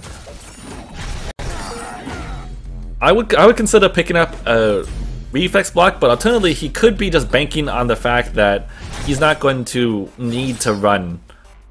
But without, I think every Saw should eventually pick up a reflex block, particularly if they have stuns. Koshka can just target Saw and that's it. That's game over for him. Same thing if Odin throws a gauntlet on him, he'll have no choice but to stay there. Oh, so close. That was good. That was a good wall though. It's actually a very close game. 3 kills to 3 kills with 5.3 gold on one and 5.2 on the other. Mostly though, the gold isn't stacked on Ringo, it's actually stacked on Koshka. Koshka's been clearing the jungle like a madman, like 37 CS, almost as much as the laner, which is ridiculous. Now Shinpai finally knows me. Hey Wolf, Among Us. You have a different account?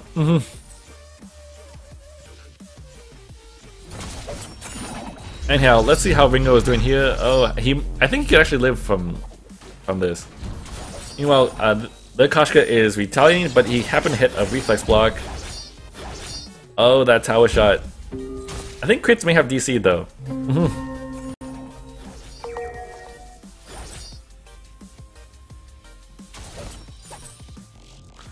Yeah, and what a very unfortunate place for him to DC. Yeah, he does look pretty AFK. In fact, he's just doing push-ups in lane. He's doing push-ups while he's getting killed. What a champ. But, you know, unfortunately, we may have to remake the game if he stays DC'd. Which is a shame, because he had a lot of gold, a lot of CS. Even though he died 3 times, he was doing a lot of damage.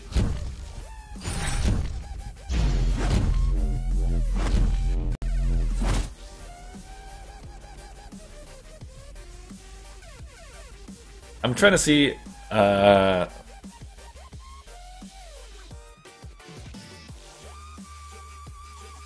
surrender vote if he's back.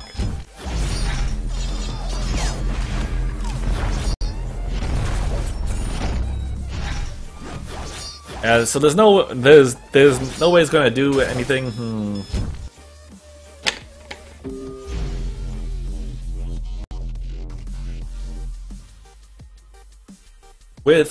Without Saw, they're pretty much dead in the water. While it is possible to win a 2v3 right now, it's in favor of the red team as is. Plus, all the damage was mostly coming from Saw to begin with, so without that, it's like, You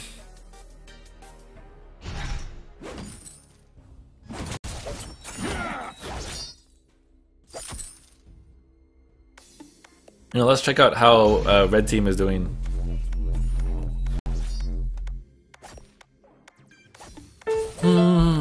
Now I'm just sad because there's not much to. I mean, like, what can blue team do, right? If not Cruel, Saw doesn't come back. Managed to get the ult off.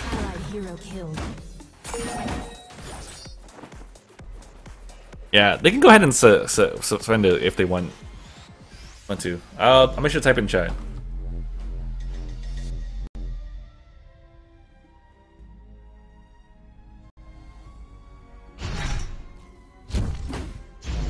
If we want.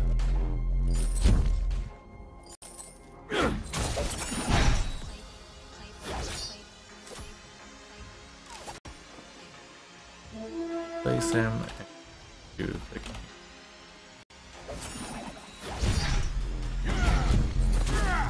So anyway, because we're gonna go ahead and redo this, I'm gonna go ahead and open up the raffle for the spot that's going to replace the Saw.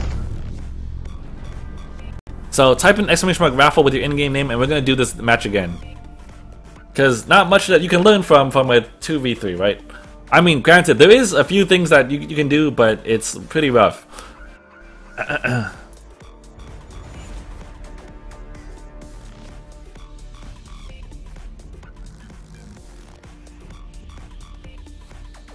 What the?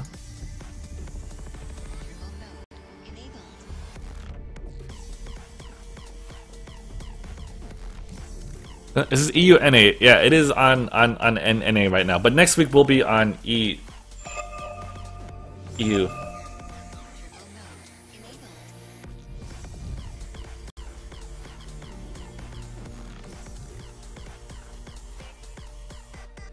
Alright, I'm gonna go ahead and grab one more though.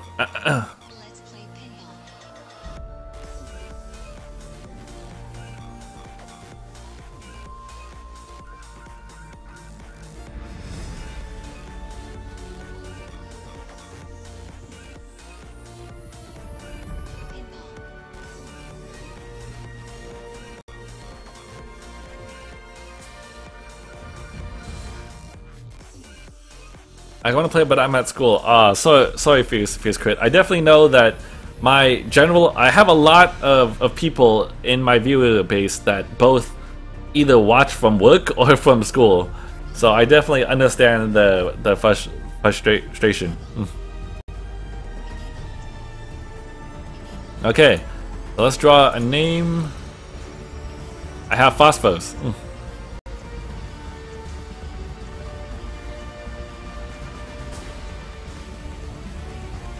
So I'm gonna go check under P.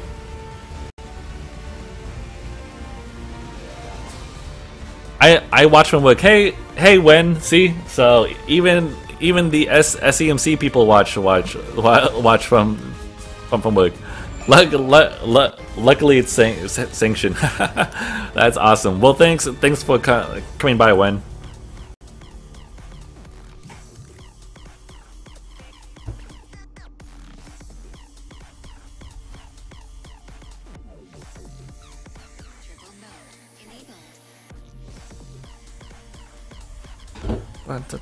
I'm going to wait to remember all these skill tiers.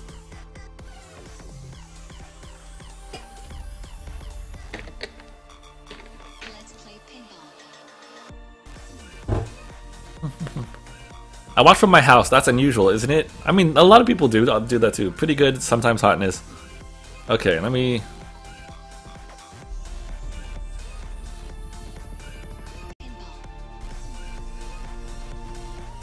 Okay, should be fine.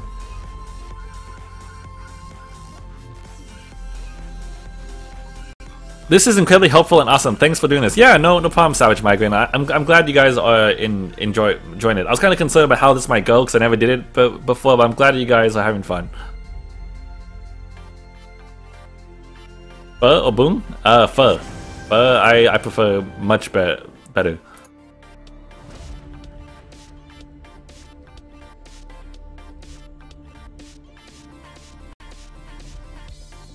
So let's check out teams. Celeste, Koshka, Arden tends to. If that's the case, I would need Arden to build some weapon, at least to be a little bit threatening. Let's see how this team goes though. Really? No. Wait, what?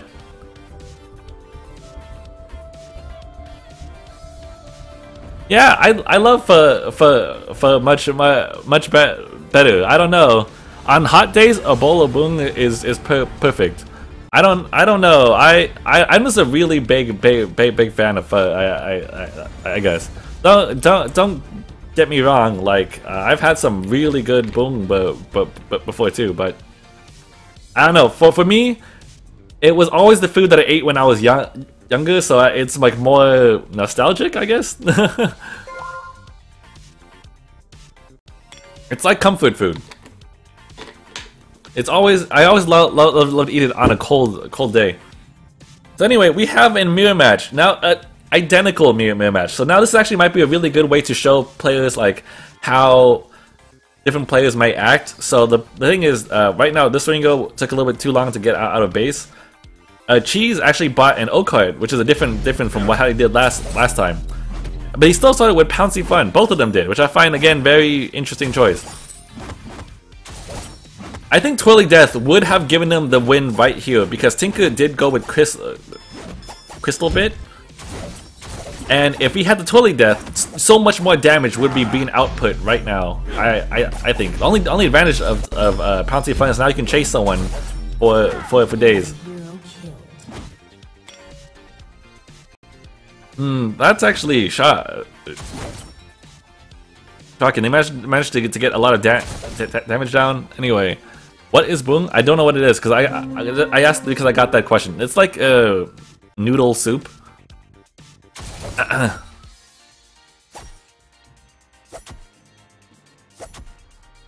You try the Boong that my aunt makes. It's the best. I wouldn't doubt it. Your family seems to make really good Vietnamese food. Interestingly enough. All right, actually have a good one. Let's check out what's going on in lane with Ringo v Ringo. Right now, CS roughly equal, but the difference here is Both Ringos are fighting, but they're drawing a little bit too much aggro. Plus, they don't have a lot of damage right now, so they can't do too much. Do you think you should hide the character select screen for these, or would it not matter? Just think about people who are picking their best characters for counters. I don't think it matters enough for me to bother hiding it, and I don't know if people are like, if you want to get remember, this game is mostly for fun. If it was like a tournament kind of thing, then I would probably I'd probably care. So if you notice there, what the red team's Ringo did was he saw that blue team was being chased up this path, and he responded in kind. Meanwhile, Phosphos did not respond equally. He may not have seen it, so he couldn't go help, or he was too low either way from the exchange from earlier. But good job on red team Ringo.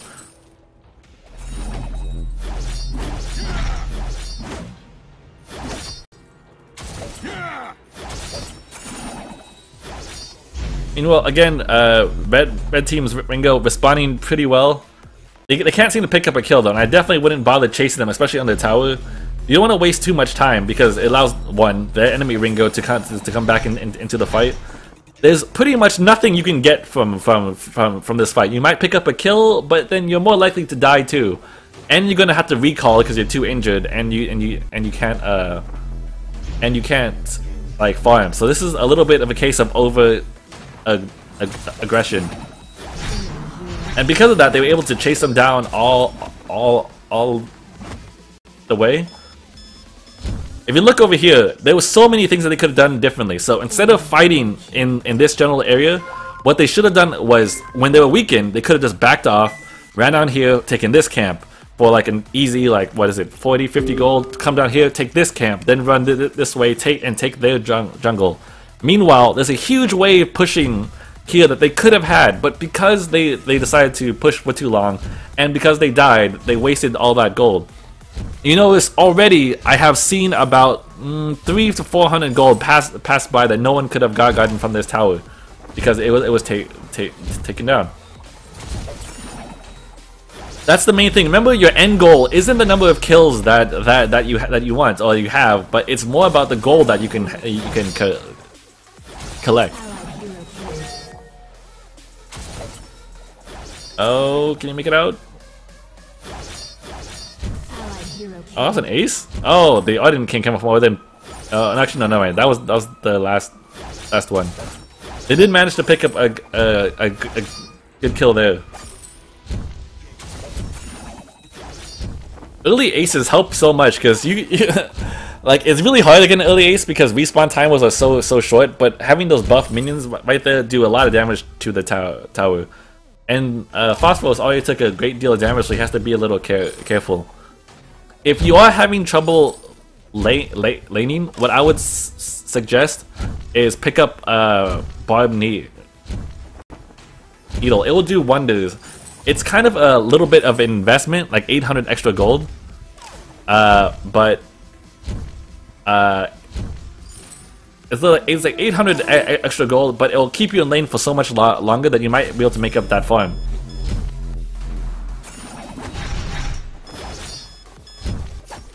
Blue team has some pretty good defensive minds there, but it wasn't enough to really ward them off.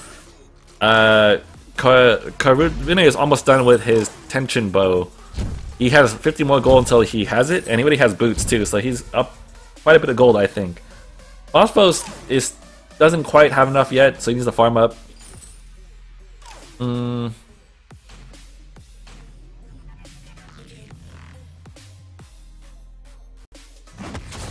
So, man, this is risky move. So, in the early game, trying to go for these two back camps is very tough sometimes.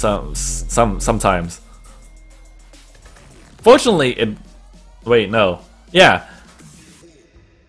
It's very tough because you're way back here, and even if you killed them, they usually respawn really quickly, and they can overtake you, and you have so much space that you need to run before you can get to safety. So in general, unless I'm so confident that I'm sure that I can live, I would not go for those far back camps. Or if you're talking, you're like tricky. Carrie, if you are having issues, issues with chatting, I would probably just not chat right now. I don't know what would cause all the spaces, but otherwise I'll have to, like, it's kind of like distracting. Anyway, who's asking about sorting who? Also, what should you buy if you're having trouble with lane? I would pick up a book of eulogies or a bar needle. That would help you out a lot with sustaining through the lane, and or some early defense. It also works too if you want to invest in that. Because while it is a bit of a waste of gold if you're not planning on going that route to begin with, it's better to do that than to die constantly, right? Oh man, blue team has a significant level disadvantage. They have the Kashka, which is only level 4, versus the enemy team, which is all at least 6.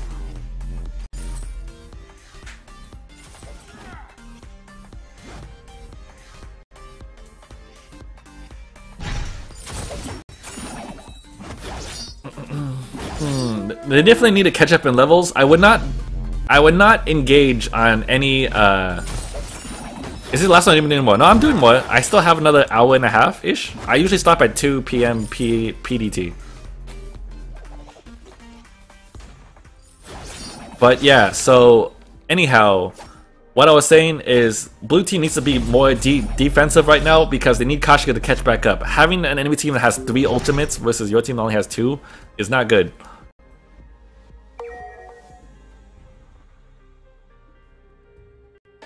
All right, take care, Tataka in the box.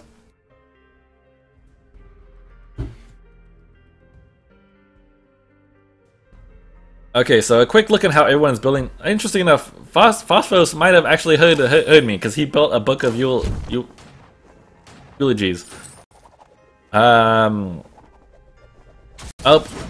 they managed to chase too far. Although the enemy Ringo is also there too.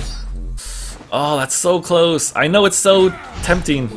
Oh, he actually got it with the Achilles shot, but I don't think he's gonna make it out.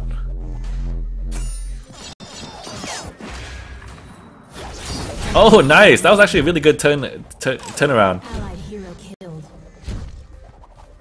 That was almost worth, almost. But that was a good job.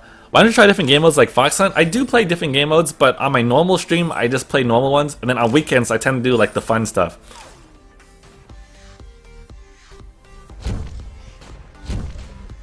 I was already planning in my next group stream that I would probably try out all the game modes all at once, but we'll see when that will be. What type of role would I like to see for the next hero? Maybe in an assassin? There's not too many assassins. There's only Taka and Kashka, and Kashka is often played more like a tank anyway. So the CS between both Ringos is pretty close. I find it interesting that in this game, both Kashkas actually don't have that much CS. 12 to 19, despite it being 10 minutes in, is not a lot. There's been a greater emphasis in fighting in this particular game, I think. That was a really good move on Ringo's part. He actually ulted, he actually used his reflex block so he could run through the wall and continue the fight.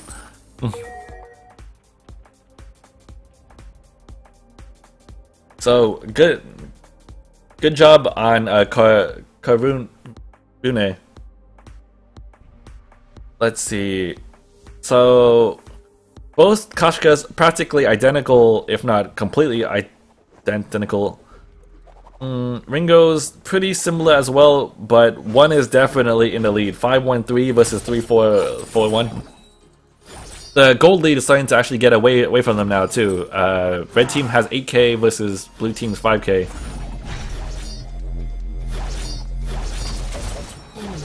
Wow, that damage is intense. Do you advise against using Cruel if there's no traditional tank on your team, or can he pair an assassin well? He can pair an assassin well, because Cruel can kind of act as a tank. I have no problem with playing Cruel. The only time I kind of feel reluctant to play him is when the entire team is Crystal. Like if I have a laner that's going like Celeste or Scarf, then it's like, because they're gonna build shield, so unless my other jungler is weapon, it's not gonna work out as well. You'd have to go the breaking point route. And even then, I don't like that as much. Are all 6 of these players viewers? Yes, all 6 of them are in fact viewers.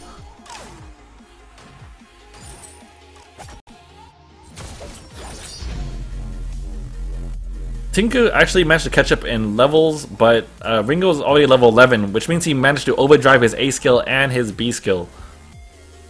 So he's definitely a force to be reckoned with right now, even though it's only 1 level advantage. Level 8, or level 6, level 8, level 9, and level 11 are all a really big deal.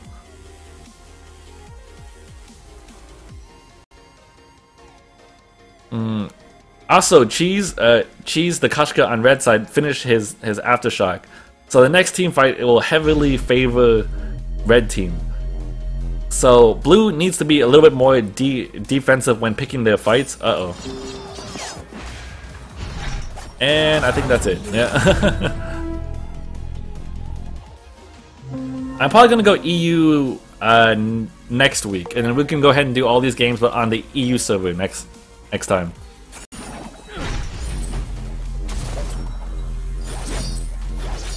Let's see. So he has the Tension Bow, Blazing Salvo. It looks like he's building into a Sorrow Blade. Right now, they could honestly probably tower dive the two, but it'd be risky because blue team's Ringo is starting to head back right now. Oh, the damage. And I think that might finish off Kashka. She used her reflex block. And they may have overstayed this one a little too long, because that's going to be an ace.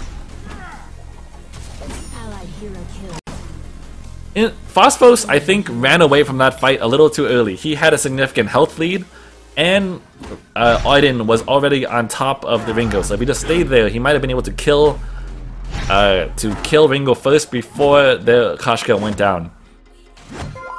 But that said, it still worked out very well for blue team. They obviously got the ace, they got the gold mine. The advantage is now lessened, but blue team is still down 2k.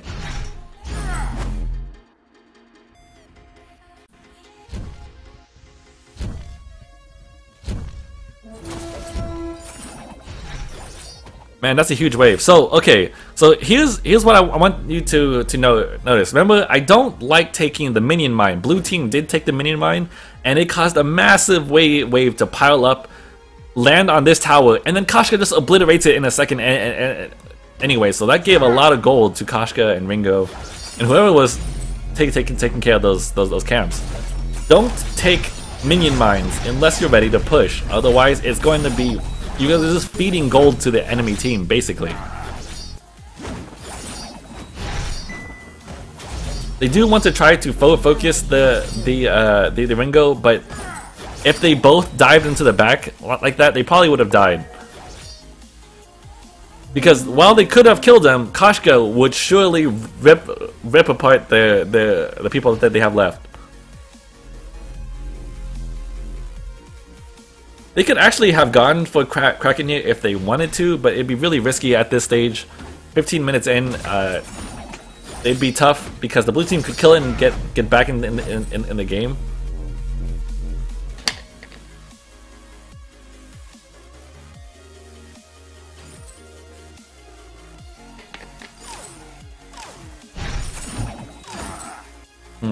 Okay, so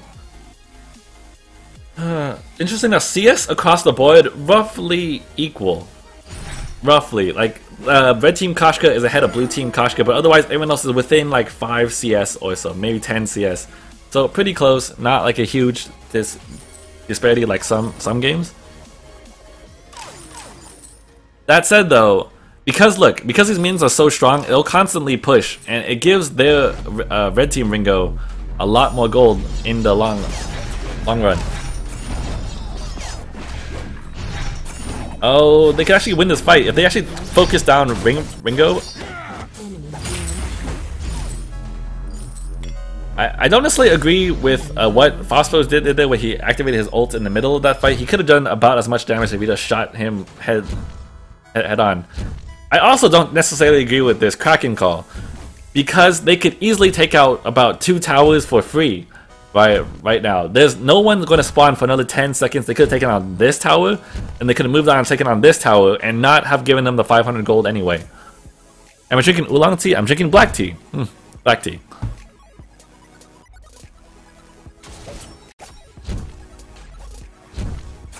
So unless they can take a significant amount of towers, or they manage to ace red team, I don't think it was worthwhile.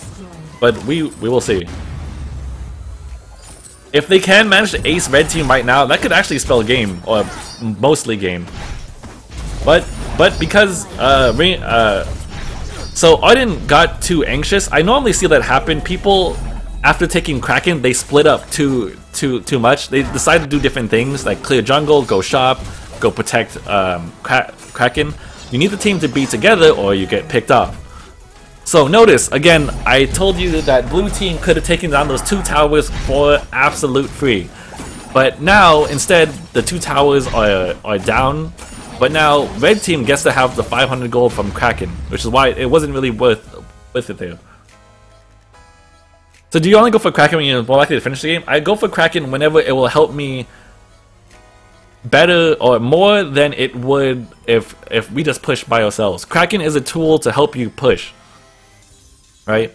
So if you are already in a spot where you can push, notice there were a lot of minions already stacked up on the tower. They could have easily taken it.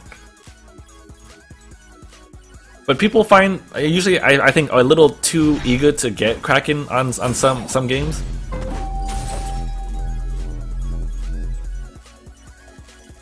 And of course, blue team got picked off like one by one there.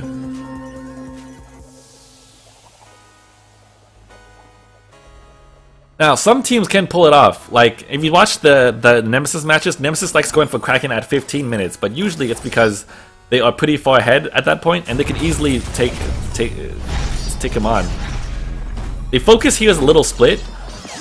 If while it was a good idea to go target the Ringo, I wouldn't have stayed there by myself, because she didn't have enough damage yet to take him on. I would have just tried to leap backwards and go back and try to pick off the Koshka that was killing blue team's Ringo. Anyway, gold lead's starting to become pretty big here. What is it? 5k? 5k up on red team, which is like a Sorrow Blade and a half. Oh wow! Even worse, because of the Ace buff movement speed boost, these large minions were able to get out of the way of the explosion and able to tank the next tower for them. So they took 2 towers, and again catapulting their lead to now about 7k up.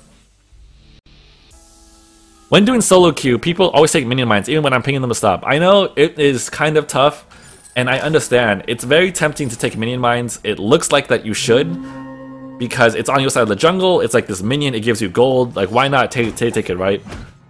So be kind of patient with players, and if they do take the minion mines, there's things that you can do to try to get around it, but it's tough.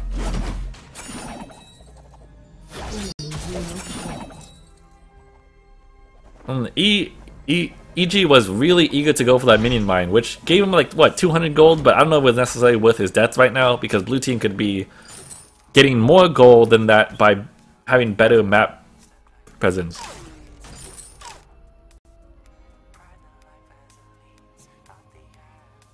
Alright, I actually haven't checked builds in a while, so let's look at red teams first. So red team's Ringo build a fairly standard build that I think I see pretty commonly, and this is how I usually build Ringo. There's Tension Bow, Sorrow Blade, Tornado Trigger, then he's built a Tyrant Storm for more damage. Because he hasn't felt the need to build more defense this game, right? You notice that even when he had to verse Koshka one-on-one, he was able to win. So as long as he positions himself well enough in these team fights, he can get away with just a reflex block. Meanwhile, EG 2000, or let's see, he built a Atlas Pauldron, which is good against the enemy Ringo, and a Fountain to help his team, also good. Crucible, also good to help his team. So he picked all these items that help out his team, which I like a lot. And he has the breaking point just in case they choose to ignore him. Cheese built mostly Crystal, but also a Crucible, which helps out the team. Oh, a big team fight, and Ringo got picked off super quick. That's rough. Losing Ringo that early in the fight. Like, if I had my Ringo get picked off right there, I would just run for my life. Because I know that it would amount to an ace. Because Ringo's your primary damage dealer. If he gets taken out at the beginning, it's basically a 3v2. Anyhow, let's look at. Let me continue staring at builds. So Cheese built a lot of crystal, which I tend to see Kashkas do more often due to her increased crystal power ratio on her Twirly Death. Tinker, the Kashka on the other side, has a very similar build, but built a metal jacket, which is helpful for personal survival. But maybe an Atlas Baldrian could have helped their team survive a little bit longer. Oh, they didn't even need the Kraken. Phosphos, I would have probably recommended a reflex block. I didn't notice it yet, but you probably should have had one much earlier. There was an Odin and a Kashka on the enemy team. That was very easy for them to go ahead and pick them off.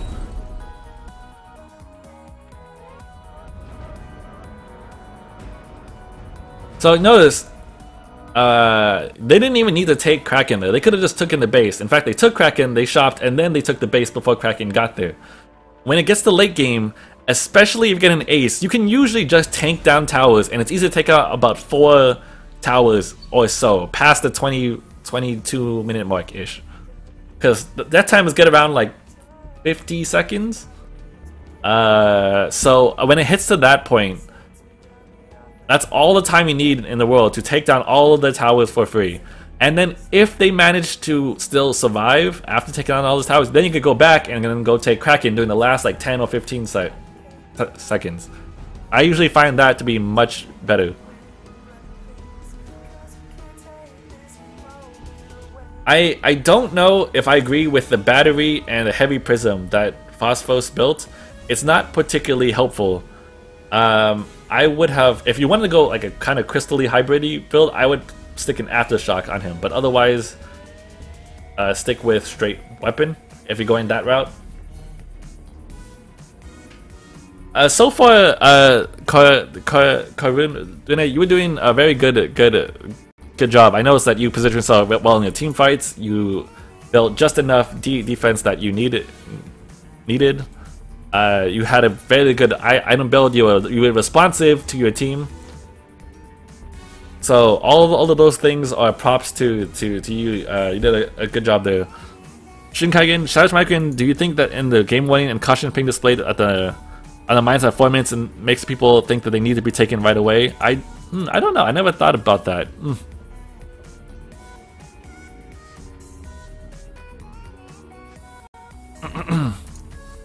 That is interesting. It does kind of indicate maybe like, hey, but it's tough to say because I don't want to tell people never to take the minion mines, but very often, especially in solo queue, it's usually the wrong choice. I would definitely have recommended to not take the minion mines especially if you were behind, because then it keeps pushing your wave towards the enemy team. An enemy team could farm it up and then just go like win the next team fight with all the extra gold you gave them. Meanwhile, for you to extend out too far to farm, you'll probably get picked off and die.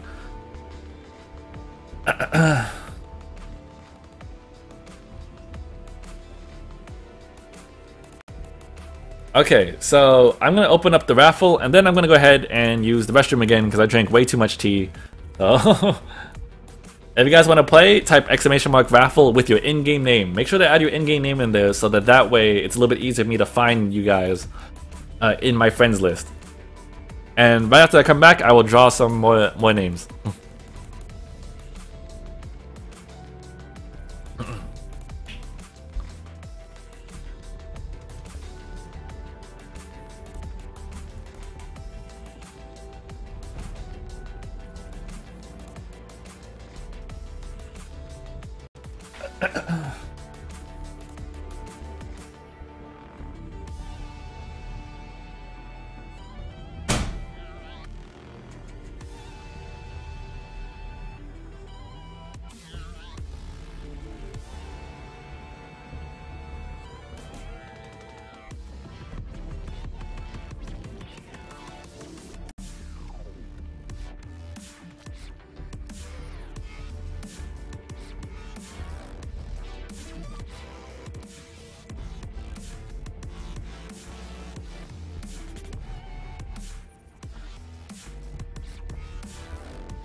Okay, I'm back.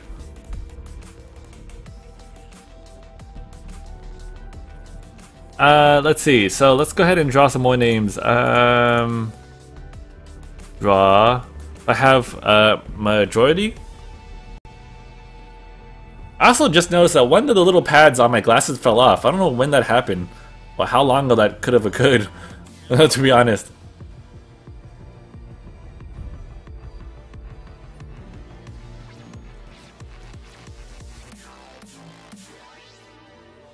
Anyway, let's see, majority.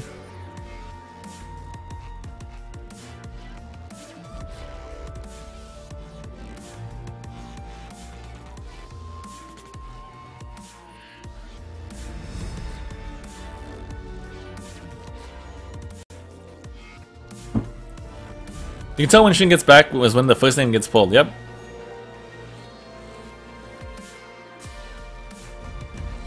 Majority, draw, Russia walk.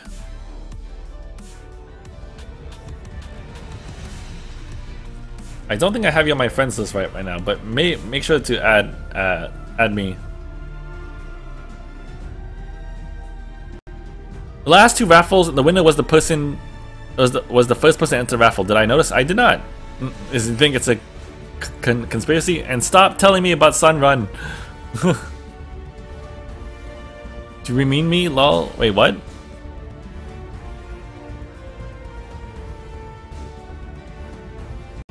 New post on Reddit. Let me know your thoughts. Yeah, sure. I'll go make sure to go check that out a little bit later. Are you gonna keep this keep doing Tutor Tuesdays? Not sure if this is the first one or not. This is my first one. I was supposed to do it last week, but I had internet problems. So if you guys all enjoy it, remember I'm doing this for mostly you guys. So like if you guys enjoy it, then I will keep on doing it. Mostly, I'm doing this as like a teaching tool for people, and still no one has actually taken me up on my offer of talking in TeamSpeak. But anyway, so Russia Walk I don't see coming on right now. I'm gonna draw another name, but I'll keep that guy in mind in case he does come on a little bit later. Module 1. Dart? Oh hey, it's Dart. Dart, did you want to play? Or did you just want to win? I also have Xander Steel.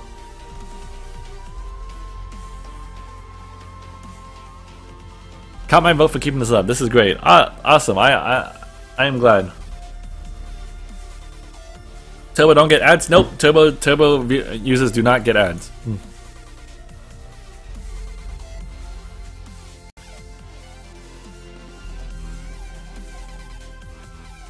Yeah, sure. Is Xander still here? Shin, don't look that mad. I look mad?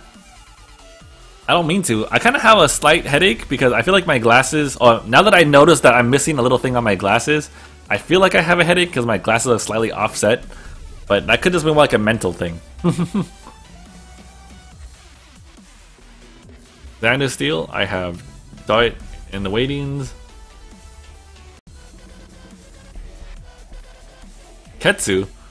Hey, Ketsu, did you want to play? Usually your normal times is at 1, right?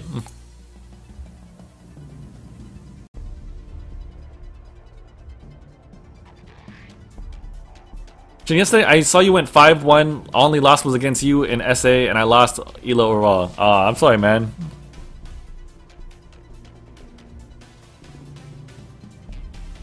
I'm still waiting on the Russian walk, but I don't see him coming on, so I will probably draw another name. The mod hacks, man. The mod hacks. Now the next name I'm gonna draw is Linistia. Alright, sounds good, Ketsu.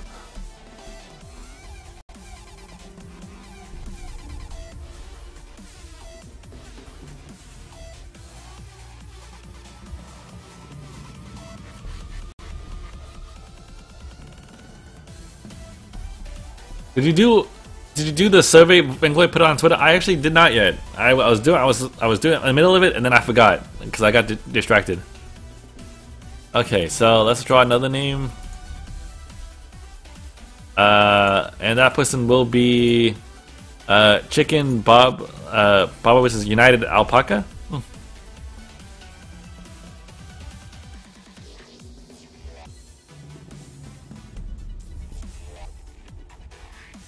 Hey, thanks, GOP PDX.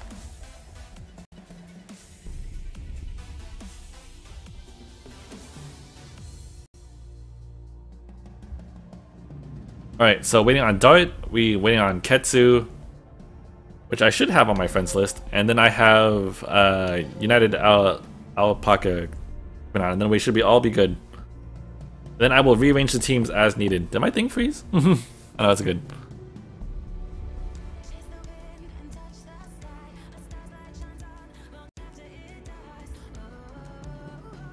United Alpaca NA.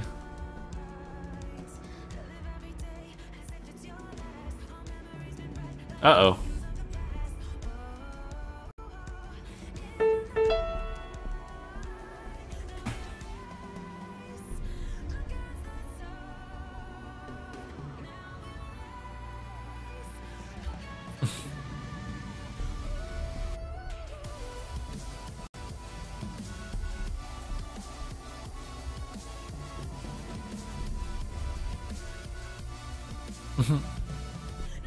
So right now, I'm having some serious internet problems. I don't know why. That is interesting. Give me 1 sec while I try to solve this. If I can't figure it out, I may have to end the stream early. I do have some problems with my ISP lately, so this could be related to it. Because normally I don't have this problem.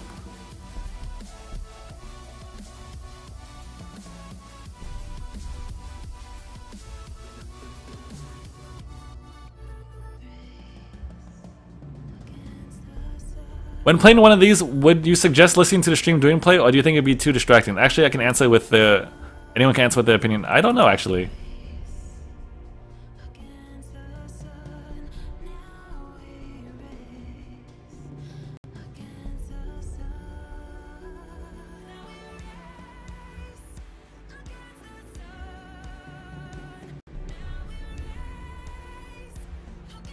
Yeah, the stream is losing frames. I don't know what is causing it. I don't think I have anything updating in the background.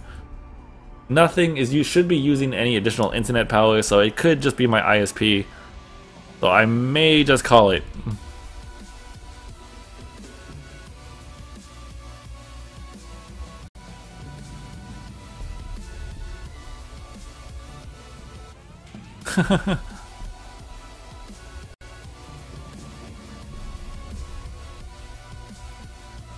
My Steam is not on. Audio is running fine. Yeah, audio is running fine, which is really weird. But I definitely can see that my like if I move back and forth, I'm sure you guys will see it stutter.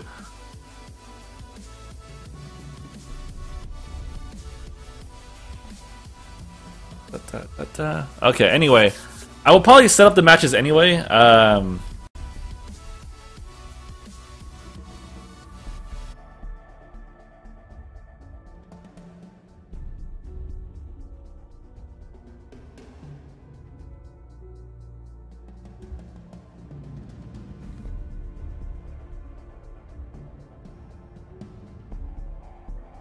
Okay, Dart, are you still gonna hop on? Oh, you are on. Okay, cool.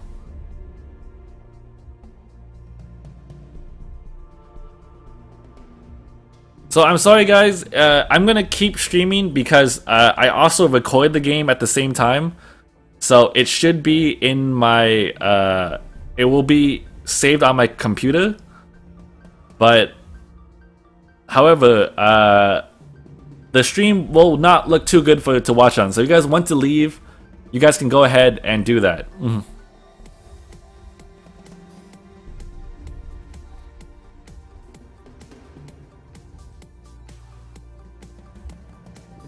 Audio is good, keep going. Okay, I don't know, I can't ask what everyone's rank is either, so that's not working either, which is really odd. So I split up Ketsu and Dart, which I know are good players. United Alpaca is on one side, which I remember if I recall is pretty good, but I don't know how this is gonna go. So we'll give this a shot.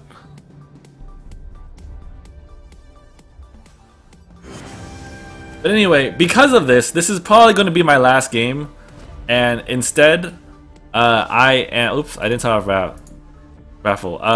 This is going to be my last game, and I will just put this particular one along with everyone else on YouTube.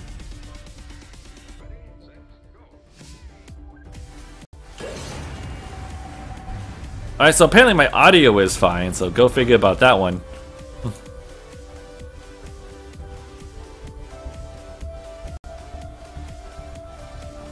We can still hear you, Shin. It's all good. Okay, so we'll stick with that for now, and after this, we'll end the stream. I'm so sorry, guys, but at least you guys can still hear me, and hopefully it just clears up on its own. Maybe. Okay, so let's see how this goes. We have a Glaive, Celeste, and Taka versus Odin, Taka, Sa. So very different team comps, which I like. Both teams share a Taka. But otherwise, pretty different. I would argue that blue team has the better early game team comp because even if Saw gets spun up, Glaive could stun him, and Celeste's early game is actually very strong. When is the Cruel Steel stream going to be up on YouTube? I'll probably make a short clip of that sometime in the future, but in general, in particular against a weapon Saw, I usually find it's pretty easy for Celeste to deal with Saw because Saw is very immobile, which means it's very easy for you to land your skill shots. And if you ever get spun up, you can just stun him, and he can't usually dodge it anyway because he's slow. So in general, I would probably favor the Celeste as long as Celeste is careful and doesn't get too close.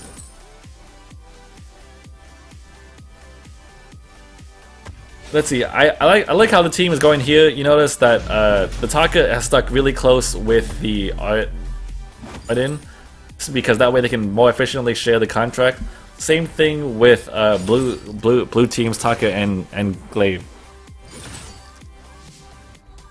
Why do all female characters have hard CC? Petal doesn't, and she is in fact a female character. Did I DC? No, they just. So both teams playing it very cautiously because both teams' early games is not the greatest. So notice there's defensive mines in practically identical positions on both sides, and that's smart because that way they can keep an eye out if the other team invades, right? So they're covered in all directions, so it looks like they're just going to keep farming. So I'm going to try to pay more attention to the lane and see how that goes. Can you explain why the whole team just shouldn't just get contract? Seems like it's better for everyone. In the long run, it would be better, probably, because eventually you'd share gold from like lane and stuff and it'll pay off on its own. But the early game matters quite a bit, and if you waste money on a contract that you don't need early on, it's going to be bad for you because you might actually lose the team fight just because of that. And the laner doesn't really need the contract because he doesn't often go into the jungle. I mean, eventually it might pay off, but I wouldn't really waste the slot. I think frame drop is better? Awesome. Okay, good to know. Good to know. Yeah, that was a weird laggy patch. I don't know what happened there, but I'm glad you guys can now watch the game without having it be a slideshow. Taka is pretty low here. Glaive doesn't have his stun, so he can't exactly stun Saw out of his stacks, but he doesn't need to. Taka was also trying to go kill the other Taka. He is behind enemy lines though. He did choose a very good time to recall, but they bought a flare. Oh, that would have been so close.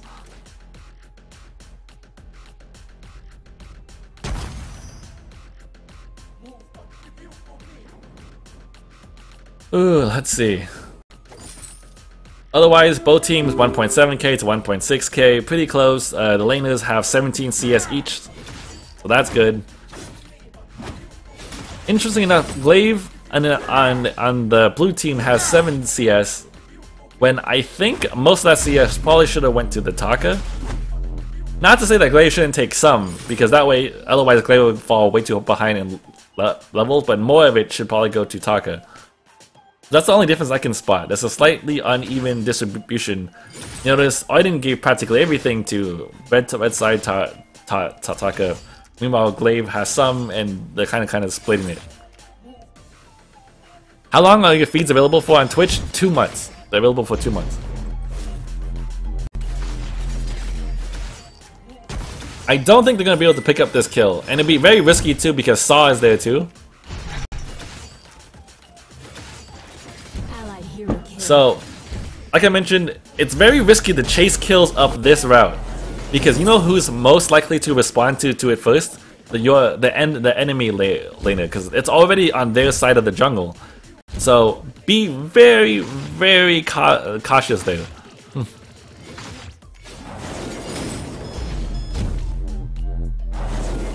If you are gonna go that route, make sure to pay attention in lane and see how that's gonna go.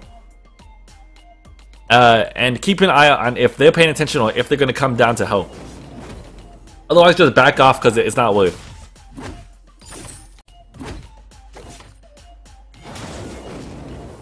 Yeah, I'm also gonna put this on YouTube, Kilo. The last 5 minutes or so was very laggy though, so you just try to skip over those. Let's see. So the lane Saw actually went Crystal, which is nice because now they have a diversity in damage types. What the heck? Oh, I see. Saw just shanked her. So remember how I said earlier that Weapon Saw has a pretty weak game against Celeste? Meanwhile, Crystal Saw actually has a really good game against Celeste. Because Crystal Saw has more range on his suppressing fire than early game Heliogenesis. And the Shank, it does so much damage to Celeste and it gives you the speed boost you need to evade the stun. So now, when I initially said that it would probably be in Celeste's favor, now I see Saw is building Crystal, he's probably the one that's going to win out these fights.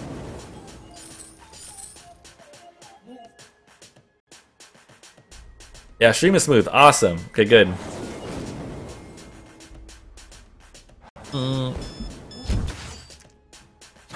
So the stream continues on being smooth. I can go ahead and continue streaming, which is cool.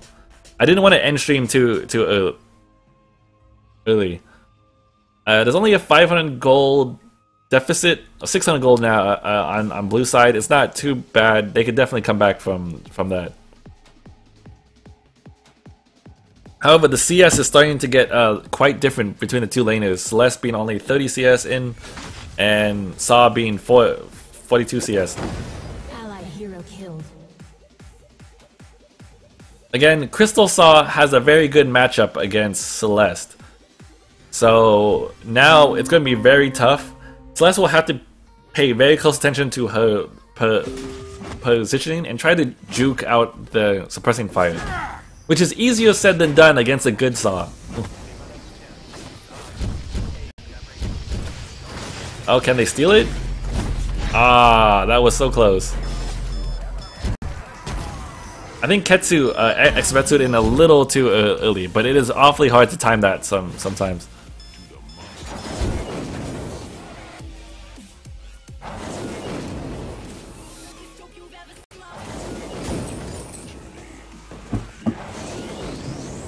Aiming Koi Collapse against a Crystal Saw is hard because, again, Saw has more range. Oh, nice.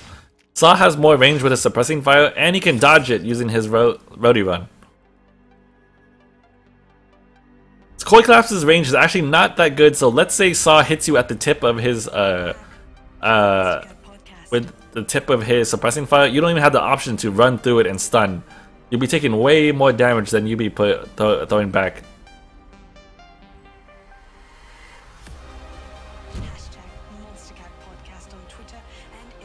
What are your thoughts on solo queue Taka? Solo queue Taka works just fine, and in fact even better in solo queue because enemy teams tend to be less coordinated. Wow, that burst on Dart. So the other problem with this team is Celeste now has to be extra careful because Celeste also does extremely poorly against Taka. Both of Taka's primary damage moves position him in such a weird way that it's hard for you to aim your core collapse correctly. Like, you have to predict that he's gonna X you, and then you have to throw your stun behind you. And even if you mistime that for a little bit of a second, he's just gonna use his Kaigan to flip over you again. So Celeste is gonna have a hell of a time this match. I'm gonna tell you that right now. Between Crystal Saw and Taka, there's a lot of bursts that can easily take down Celeste.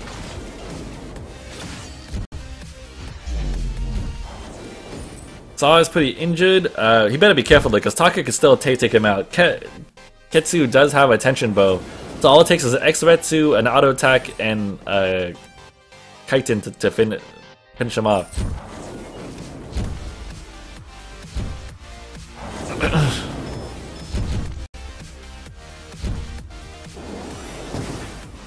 He landed a good core collapse there, but there's not a lot you can do with it.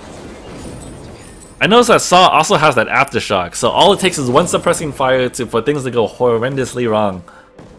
And there it is. So if he actually runs up, oh shoot, he actually uses a proc. But if he actually ran up and rode run, he might have been able to kill it. Better dodge this. Oh, actually, no, she didn't fire the ult. She did fire the ult. Which way did she shoot it? I know, I personally hate playing Celeste against Taka. It's really hard. Normally you can rely on superior positioning, but Taka you can't even see coming half the time.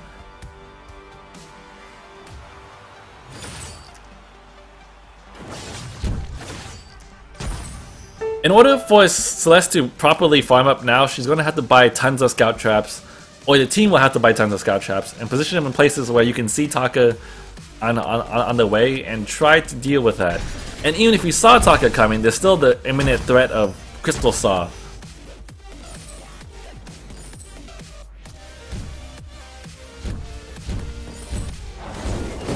Oh, the Shank! And I think that might have been a roadie run bug, but I'm not positive. Auto, yep. Wow, that was everyone dead. Glaive, meanwhile, probably should have rotated up to go help his team there. They could have picked off the Arden as well with some help. Or at least, because the Taka wouldn't necessarily have died with him there.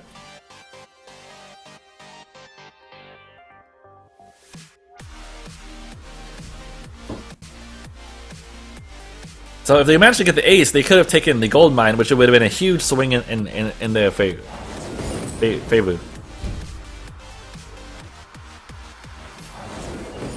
9k to 6.6k though, and it looks kind of tough. Plus, the gold just paid out on the gold mine, so they don't really have the option to take it back now.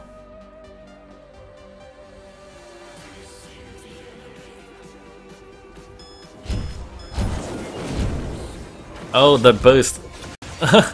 See? That's the main issue. Celeste doesn't have the tools to get away from Taka. So you have to stand like a mile away from him because he can easily just burst her down.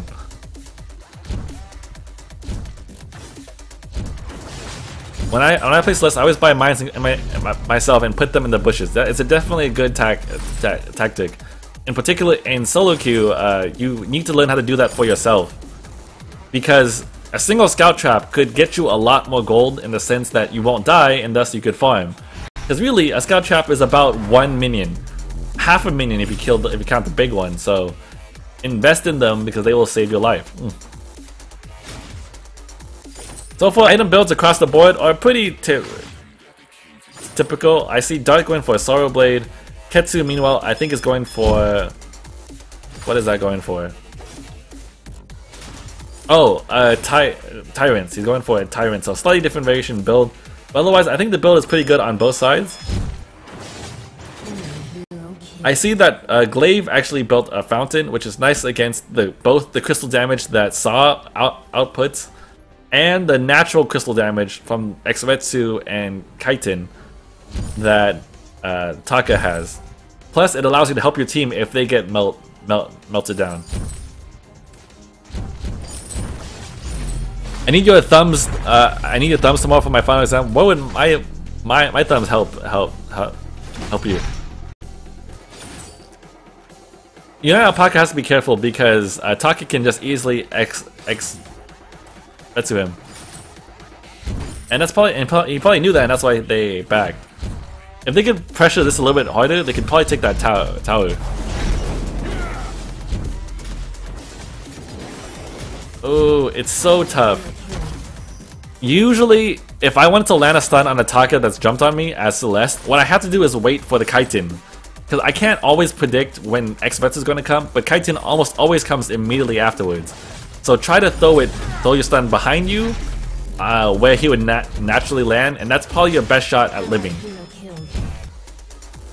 It's not a great chance, but it's probably your best one. Because he already threw all the burst on you.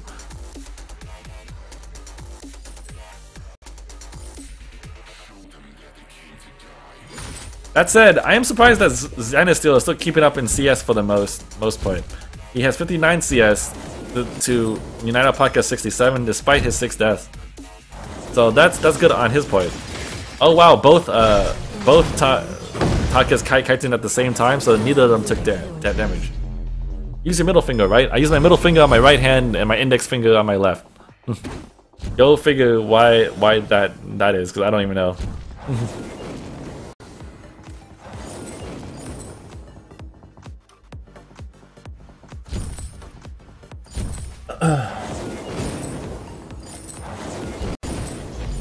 That's good. He managed to take out the tower, but he might die for it. He doesn't have a reflex block right now, so he's pretty much stuck.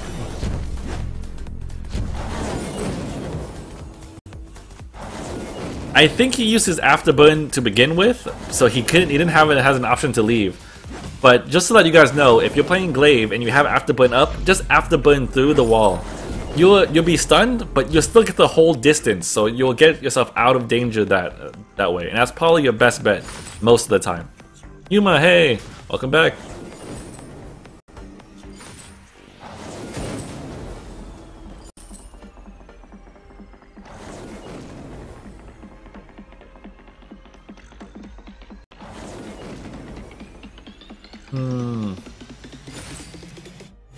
Alright, so 6 to 12, blue team 10.8k, red team 13.4k. It's not too much of a difference, like not one that they can't overcome. But again, it'll be pretty hard because Celeste gets easily deleted from these team fights. If she was going to, I would recommend that Celeste should probably pick up a reflex block first, so that way if Odin ults on her, she can go ahead and escape. Holy cow. Now they just need to run for their life. Warhorn and Fountain. This looks like a familiar build. Both of them flipped again. So Xanasteel probably needs to pick up a reflex block and then probably start picking up an Aegis pretty quick. Main reason for that is because even though Taka is weapon, a bulk of his damage is the crystal damage that he deals out from Xvetsu and Kaitin.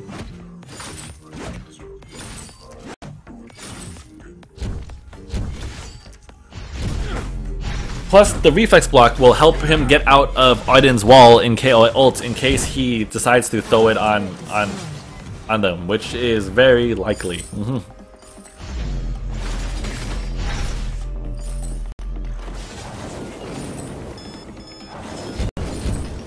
Oh, man, okay.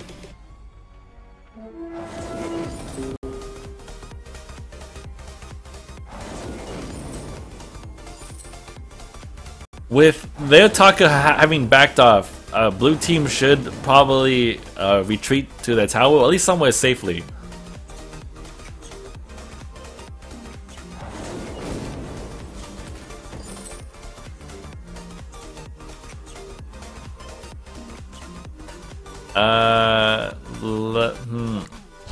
Oh, that was a really good ult, did a good amount of damage, but United Alpaca already had an Aegis, so he didn't die from it.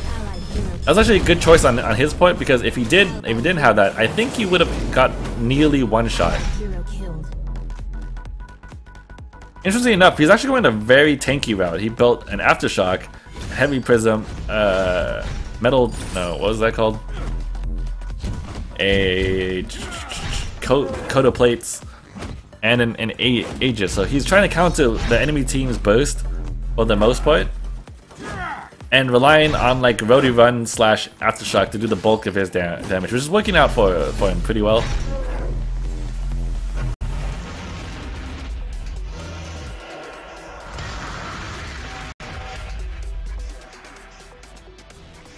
Hmm, 641804. That is tough. I think Glaive is building towards a tension bow. No, he's not. He's not. What is that one? Bone saw. He's building towards a bone saw, which is an okay build right now because Ketsu is mostly weapon, which will help him do more damage. But to make use of that, they both have to attack the same target. Just keep that in mind. Oh, nice. Ketsu has no choice now. He has to just stay in and fight. Oh, and he manages to escape. Wow. Flip. Oh, and he flips right in time. That was amazing. I don't know if that was intentional or not, but either way, that was amazing. Nice job. He managed to evade the shank right in the nick of time.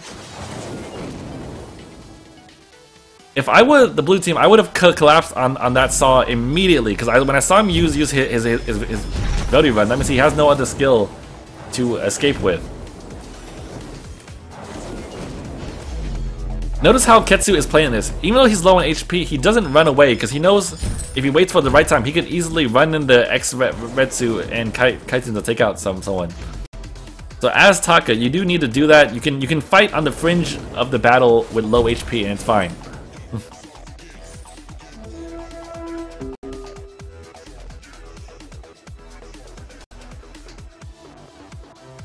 So far, though, I think both teams are itemizing pretty well. I see Xander still going for the Aegis, and he picked up some armor too, so he's trying to make sure he lives. Which is important because, you know, like, even if it's less optimal for damage, you know what does less damage? Being dead. So, so I think it's still a good idea for him to have done that. What else? Oh, I see pretty good builds all around here. From what I can tell, anyhow. So it's not going to be a matter of how they can play out these team fights. Blue team is behind by about 4k, but maybe, for instance, if they pick up an infusion, they could come back behind. Infusions give you a pretty big boost in gold, or in your stats. For a mere 500 gold, it can easily help you turn the next team fight if you're behind. Unless, of course, the other team also bought infusions. Then you're just eh.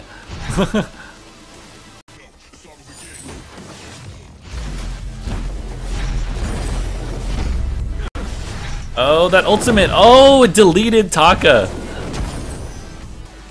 And I think United Alpaca had a bug with his reflex block. Celeste has to be careful because while she can help, a single roadie run will kill her. Glaive could normally take this on, but he's actually out of energy now, so he has to run. This might kill him. Oh, that was close. So let's go. You got this.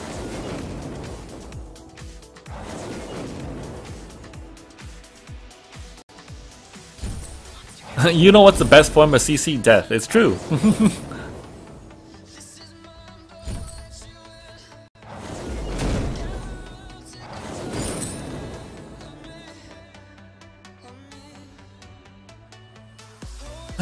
Let's see. Oh, they almost caught that saw. If they caught that saw, that would have helped them so much. They could have like tried to make a play for Kraken or something like that.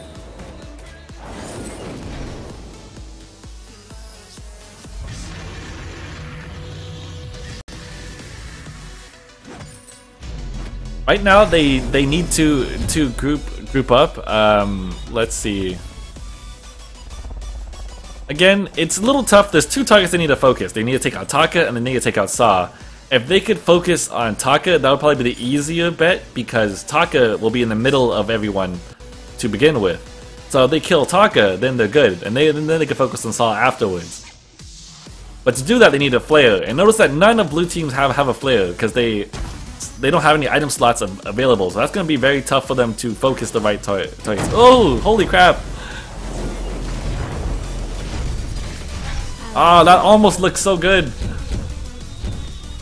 They did a lot of burst on Taka, but Taka manages to tank the last bit of health due to Arden's Vanguard.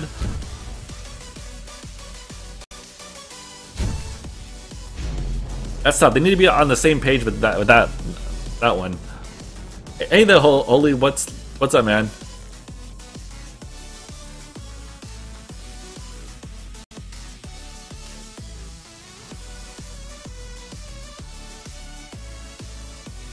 They almost took out Taka. They managed to take out Taka that fight. It would have been a lot different if they took him out from the get-go.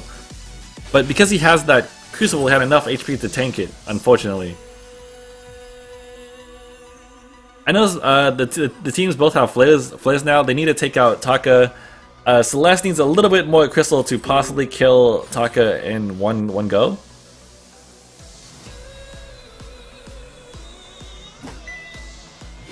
That's interesting. They got flayed and they still try to take on Kraken. I want to know if it's actually going to be bait.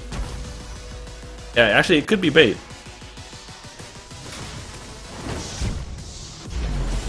Oh, the ultimate! Ah, it got mostly tanked by Saw, which normally would be a good thing if he didn't have an Aegis.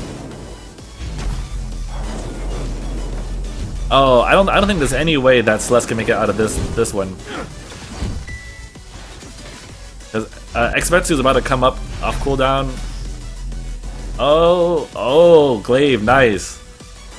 That was a hero save right there. They could probably defend this one, actually.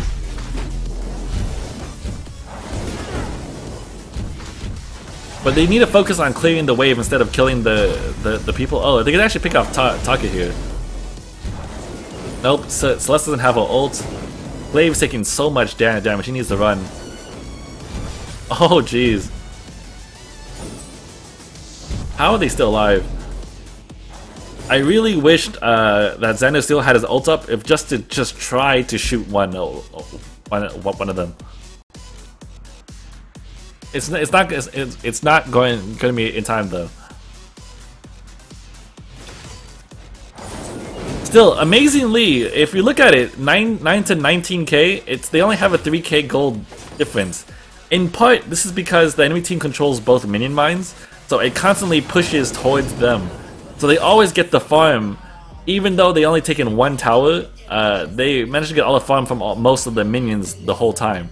So really, it's not as far behind as it looks.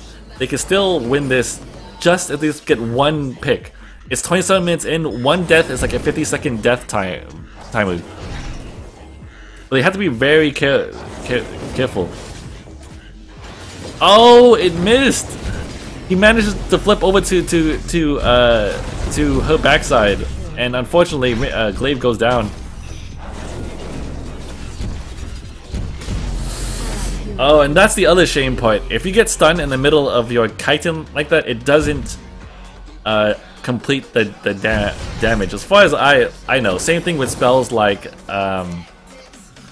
with spells such as Dead Man's Rush and other such dashy skills. That's gonna be game because they could just tank this. That was a good match on both sides though. If that ultimate had tagged Taka first, I think they could have won. But lucky for him, Kaiten, was it Kaiten or Xretsu, whichever one got to the other side of Celeste and managed to dodge it. So close, so close.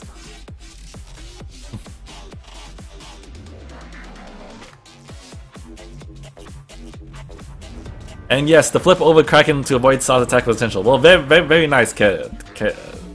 Pro move there.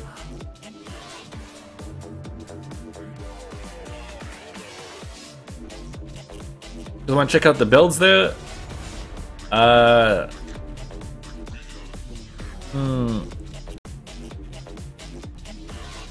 think both teams built pretty well. I don't know what else to say. I don't know if maybe Glaze should have built more tanky instead of building the Bonesaw. I don't know how effective that was in this particular match.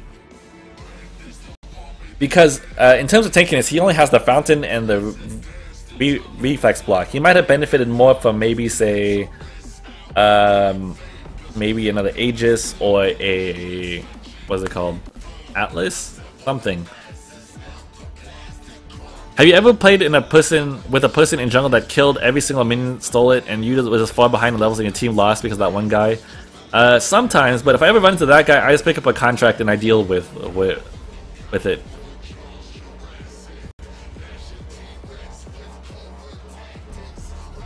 Is cracking the crystal weapon damage? I believe weapon. But it doesn't really matter because he doesn't really hit heroes. It might be true damage as well, but again, it doesn't really matter. We can't tell.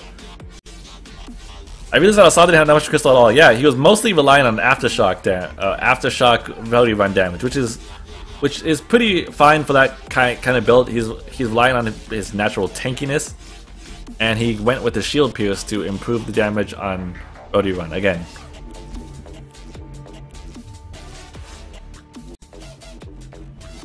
Okay, so good game, guys. Because my internet is working, I might have time for one more game. So I open up the raffle. Type exclamation mark raffle if you do want to play in this next and probably last match.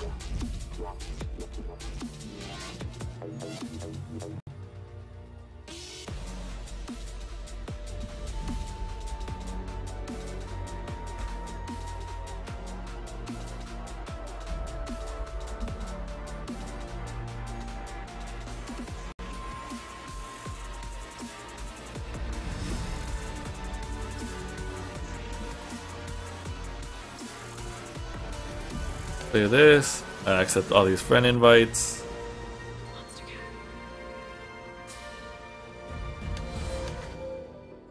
Glaive, Petal, Arden, Catherine, Ringo, Taka. Interesting.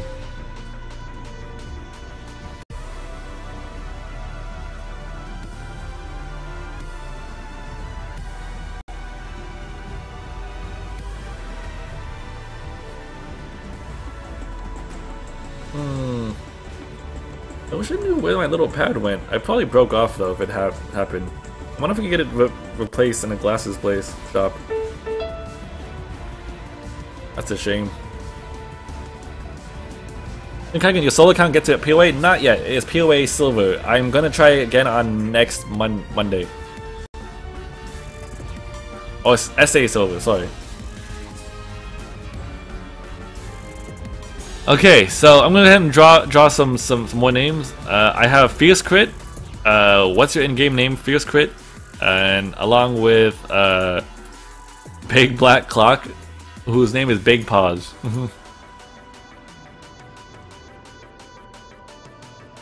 Is anyone solo queued to Vainglorious? I've heard stories, but I haven't ever confirmed it. What happened to my glasses? Oh, right now. There's a little pad in my glasses, you know, like those that are like right here and here. One of them fell off, and I don't even know when that happened, but it must have been a while ago. I don't think you can do any different game modes in stream. Otto does a really cool game called Fox Hunt. Yeah, I'm probably gonna do other game modes, but not usually during the week. I'll do it on a weekend or something like that, or doing special streams like the 24-hour stream.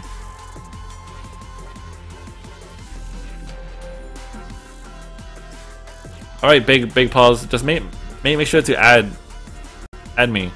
You need your glasses for the sun run. Probably not. I just need to run in a straight line. It was so hype his glasses pad fell off. Yep.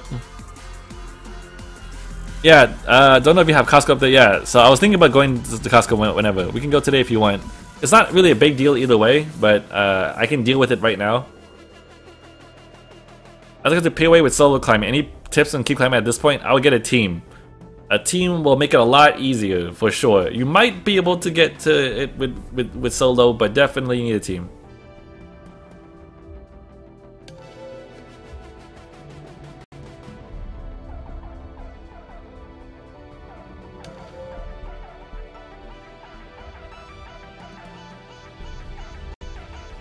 Anyway, big pause. I accepted your friend invite, so I'll just wait for you to hop on. Then I got Ketsu again. The mod hacks. Sub counter, which is Seth1 NA.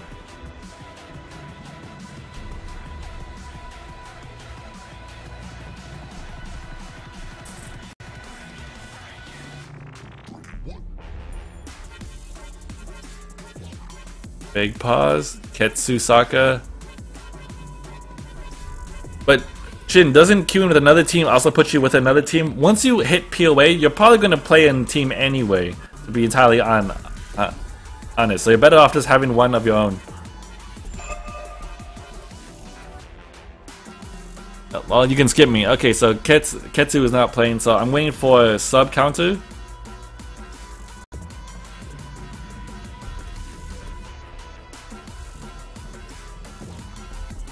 That's one NA.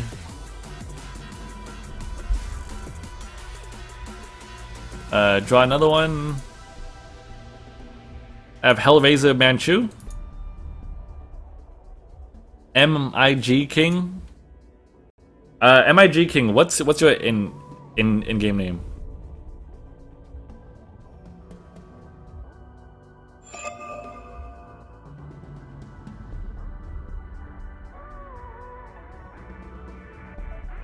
No problem, Ketsu.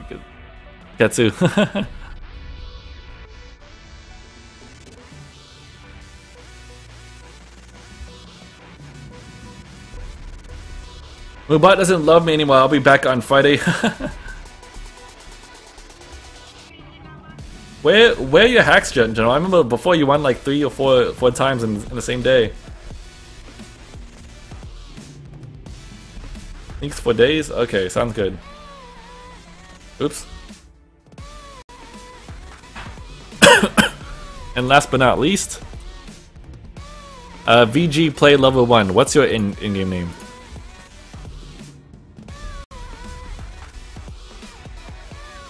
Hang on one sec, guys.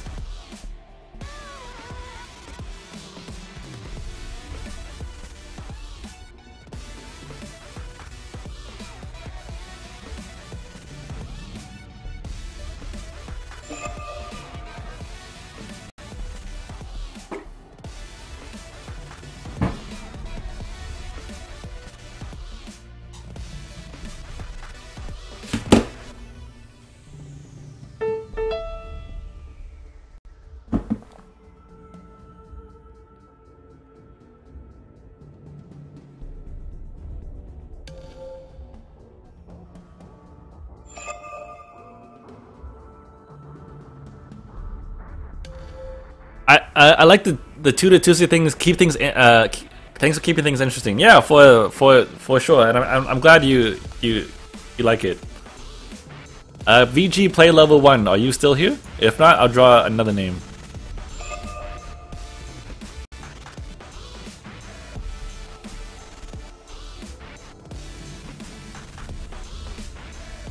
Rate my Taka pretty good from what I can tell. It's interesting to see you and Ketsu go at it because you guys seem pretty evenly matched.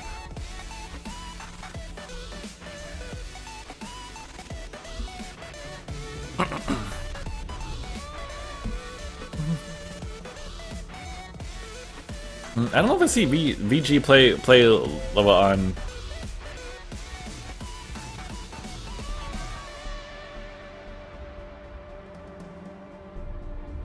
Okay, so if not that, then I have Hot Sauce UT.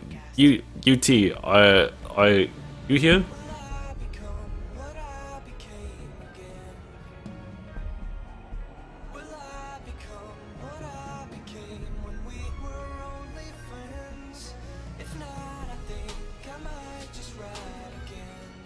Do I have roulette? No, I don't think I do.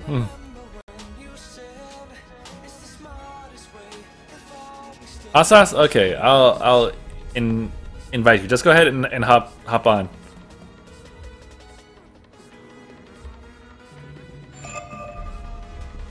In general, I don't have any of the extra chat stuff. I was thinking about like points and things like that, but I prefer to keep chat relatively clear just so that I can better track what people are asking of me, so I can answer their questions.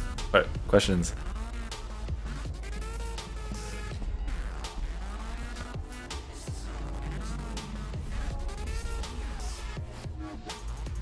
I saw it's played already. Yeah, but it's that's the nature of raffle.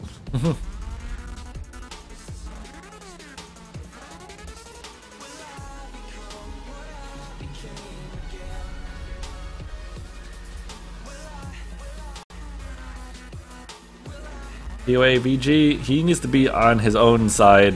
I'll keep him. Fierce Crit can stay there. Seth NA is SA Bronze. Other team has SA Silver. Sneaks for Days is Sneaks for Days. I don't know. I can't remember if he was good or not. Only person that didn't respond. Hot Sauce UT is Hotness.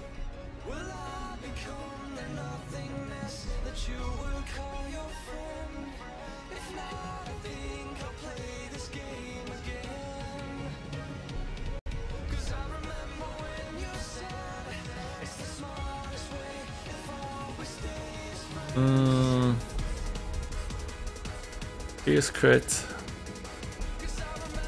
Hotness, pretty good. Keep it like that. SA Bronze.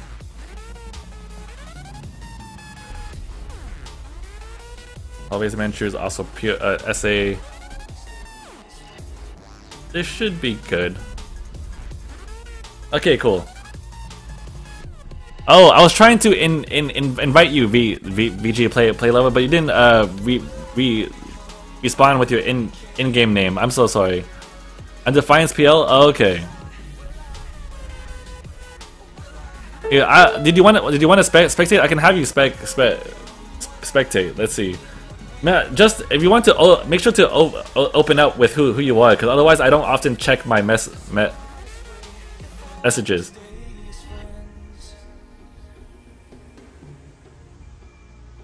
But yeah, I'm sorry, VG Player. Make sure to include your name with the raffle. It makes it a lot easier for me to know who is who. I don't often check my messages on Vaincloy, if just because people tend to spam me, so I don't look at those. I'm sorry that the game filled up, but I can have you spectate. Would that be okay?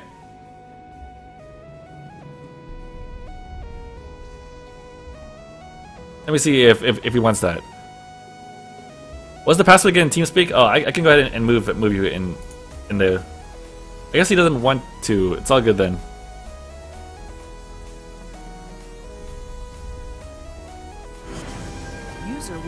Hello?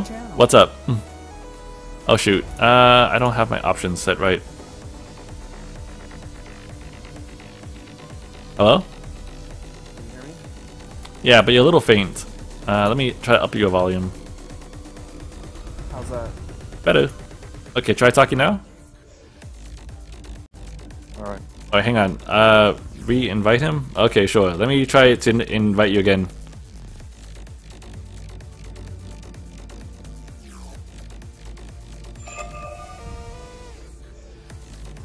Trying to get one guy in.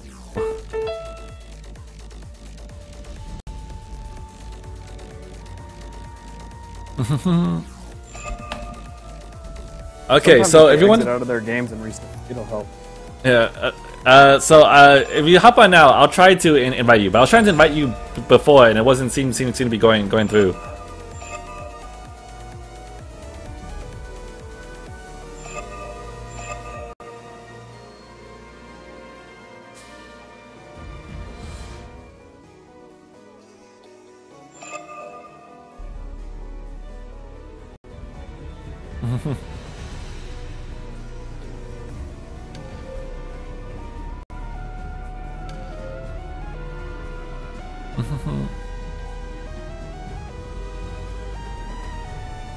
You also have to keep in mind that that my stream is about like 30 seconds behind on what you guys will actually see.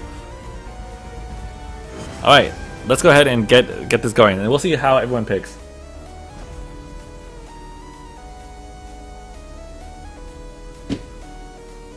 Oh, that's interesting. I haven't seen anyone play this character yet all day. So let's see how this goes. Which character is that? The Vox? All right. Actually, don't think I've seen. You know, are you gonna go crystal or weapon out of curiosity? Well, I'm gonna see what Shaw does, and I'll go opposite of him. That's a good choice. And the nice part is he doesn't need to commit to any particular build path too early, because you can start with like what you did was with the Swift Shooter, and both weapon and crystal prefer a lot more attack speed anyhow. So. Right. Looks like he's going crystal, so I'll go with weapon.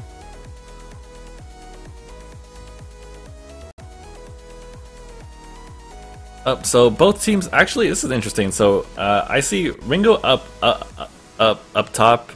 I realize I'm gonna have to be a little bit more cautious on what I say, because otherwise I'm gonna reveal too much to Hellraiser. Hey, if you want me to drop, I'll drop the channel. Oh no, it's cool. Let's see.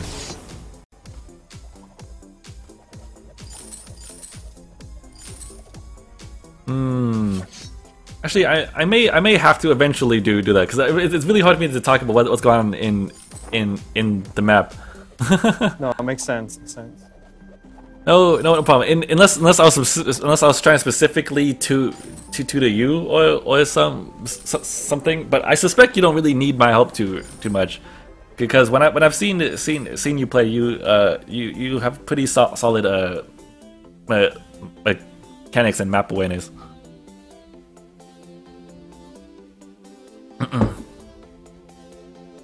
But in the future, I can do this for anyone that would like to be tutored in-game. I just won't discuss anything that would give you a big advantage.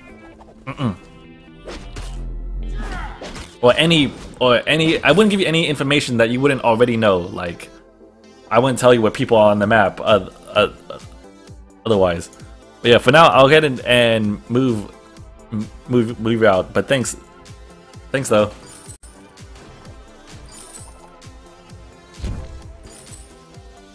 User was kicked out of your channel. Okay. Wouldn't that give you a bias though? I've done it before, and I've done it in a way that I could possibly do it without giving away info. Like, I'll mostly just try to say, oh, you should probably focus a lot more on farm, or you should go build this or build that.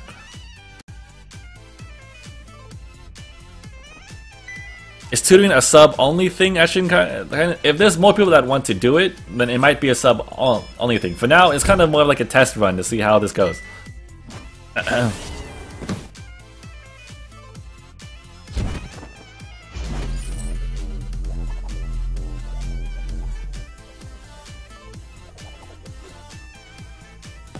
But yeah, because that way, I find the one person I did do this with already was Freddy Lamb Chops. I actually did it on his stream.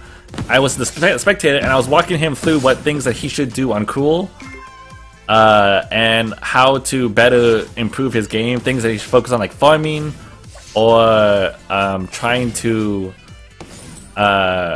what items to build, what to look at on the enemy team, and I think it helped him quite a bit. I did it without saying that, oh, you're gonna get ganked right now, you should watch out.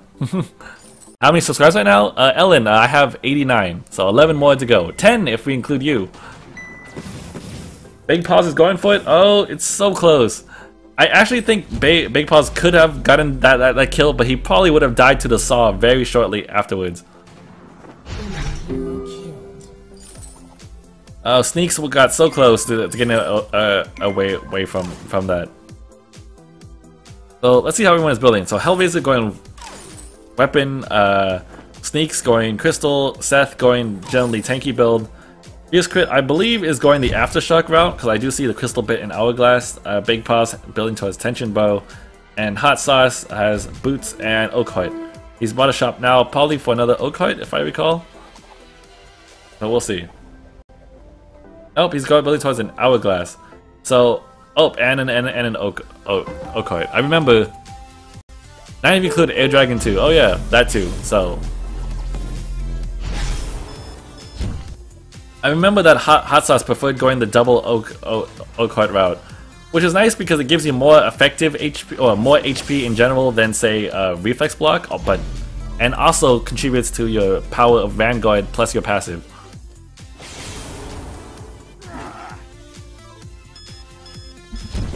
Oh, the suppressing fire was very nice, landed across fierce crit, but everyone is too injured to potentially pursue. The only person who was healthy enough was Saw, and of course Saw is too slow to chase that. And yeah, no problem VG play love. When in this time you don't stream but play VG, usually in the evenings. So like around 7 PM my time. That's usually when I would play.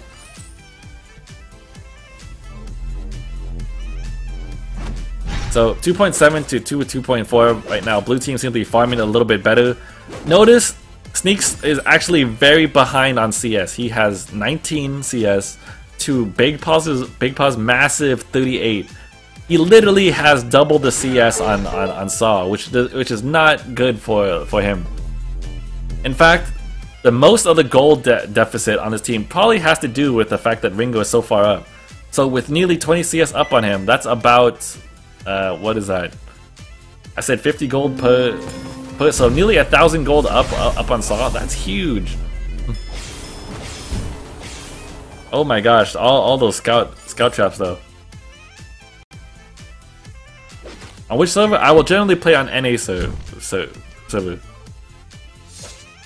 Maybe get me in for the next game. This is actually gonna be probably my last game right now. I'm sorry, man. Otherwise, I would.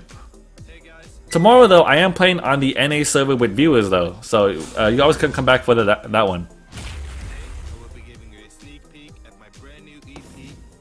Oh, can Hellraiser live? No, I think he was actually trying to attack that minion in order to get some shield from his passive, but it wasn't enough.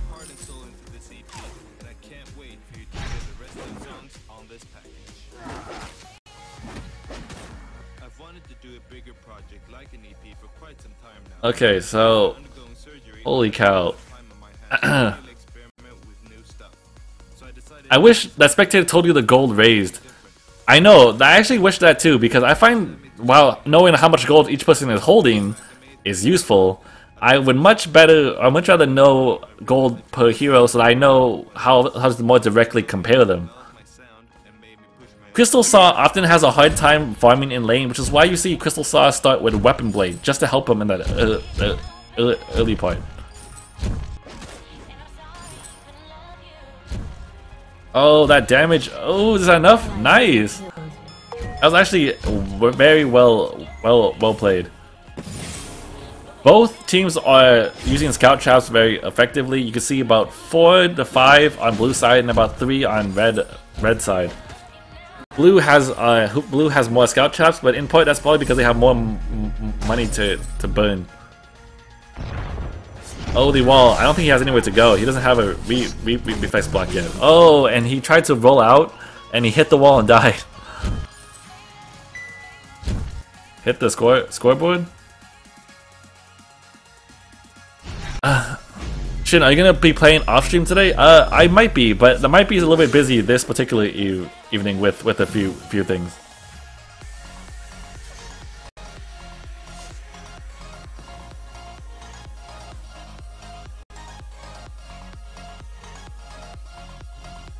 Wow, okay, so while the difference between Big Paws and Sneaks for Days is starting to get less, it's still pretty rough. Like, again, Big Paws about 20 CS up on Sneaks.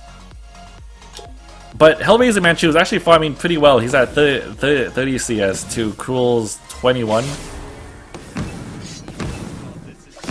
Granted, he is splitting it with Arden, who has 17, while Catherine is basically giving most of it to Vox, which makes sense. Late game team fights is going to be interesting because Cruel gets to be pretty bursty, but he has 2 easy people to choose from to hit. He could go for Sneaks, or he can. Oh, the Shank! Not enough. Ah, so close. That was a good try, though. That was a good try.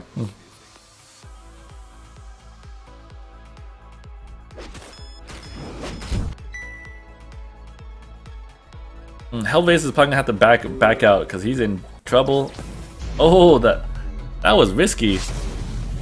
He was probably hoping that maybe Catherine would go in for the stun right then, and they would manage to burst him, but it didn't work. It probably because they want they want chatting. Have you seen the bugs with Arden's ult and Taka's Xretsu? No, I haven't. What bugs? And hey there, laser crabs.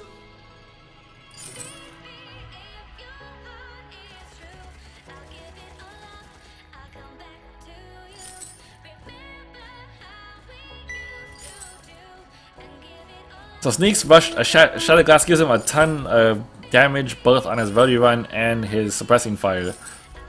But outside of also in his ultimate, but he's very squishy. He has a reflex blocks now to get him out of danger, but he still has to be very careful. Fierce Crit is also level 8 and is about ready to purchase his Aftershock after about 300 more gold.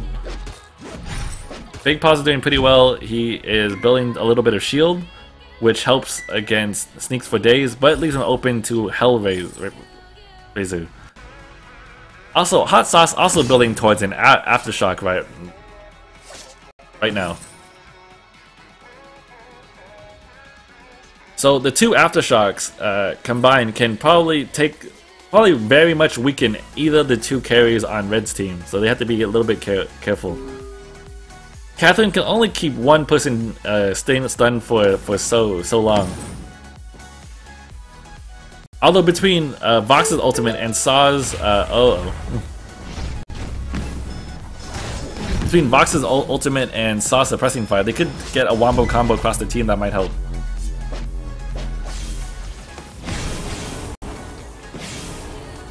If you execute someone from inside enemies Arden's ult from outside of it, and slingshots to you to the other side of the ult and you're stunned. Wait, what? I'll have to read that in a second. Is that an ace? No, Saw was up. If you expect to someone inside an enemy Arden's ult from outside, it slingshots you to the other side of the ult and you're stunned. That's interesting. Probably like a momentum thing.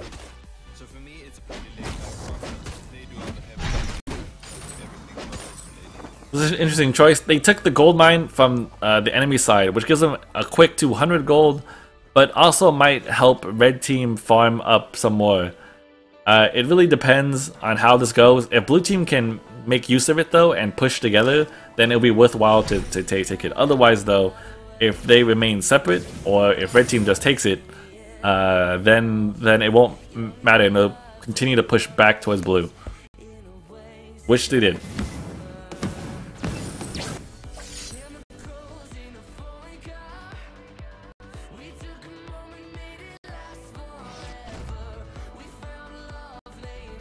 Let's see.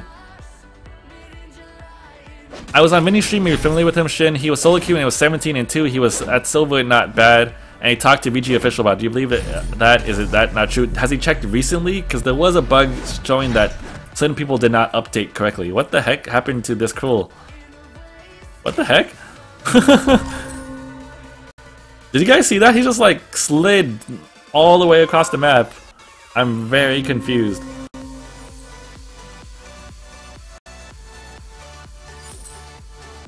But yeah, it should be fixed now, so tell him to go check now.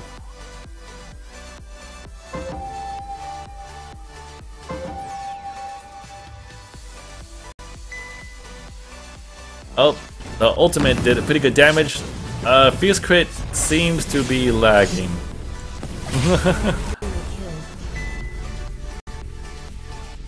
So yeah, that was probably due to lag, I assume.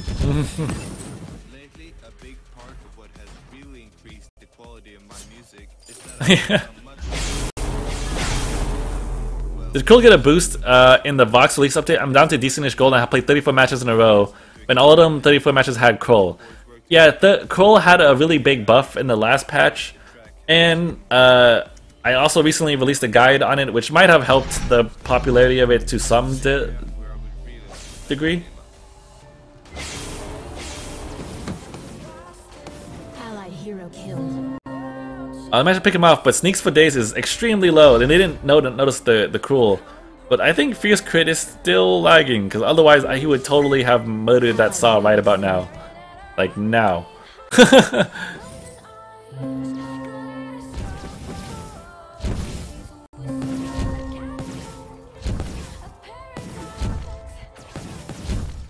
If you don't need a second defense item in the match, what other item is best for Cruel? Shatter AC? That's interesting. I generally think defense is very useful, but I would get an attack speed item of some kind. So I've experimented him into with alternating current. It helps out a bit. Otherwise, you could try to go breaking point. Those are not bad either. I've seen some success with tension bow, but again, I still don't really like it.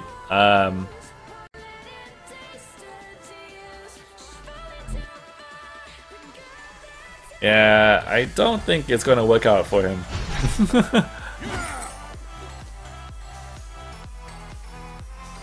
So normally I would offer to like redo the game, but it's already 15 minutes in, so it's pretty far in. Plus, this is my last game anyhow, so I'm so sorry my connection's being spotty. Yeah, don't worry, Fierce Crit. I totally understand.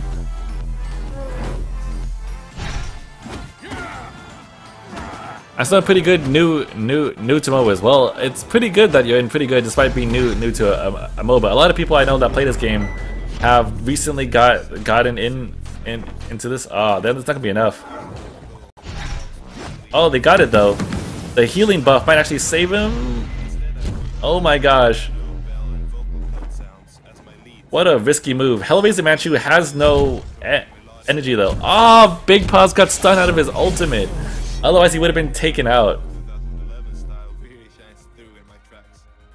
They are doing a pretty good job of hanging in there though, despite being 2v3 right now. Do you think that Aftershock should get a nerf? A lot of people are complaining that the item is OP. The item is just particularly good right now on anyone. That's the main thing. It offers a lot of damage despite being only just one item, and you can't splash it on everything. So it could get maybe the Frostburn treatment where you instead, what's it called?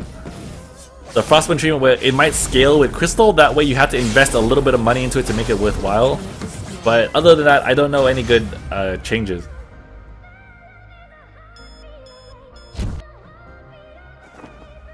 Cruel is back. Hopefully his connection has stabilized. If anything, that Kraken may have helped them because it gave him 500 gold. But it was a risky move, but they had to try to take it because they were 3v2.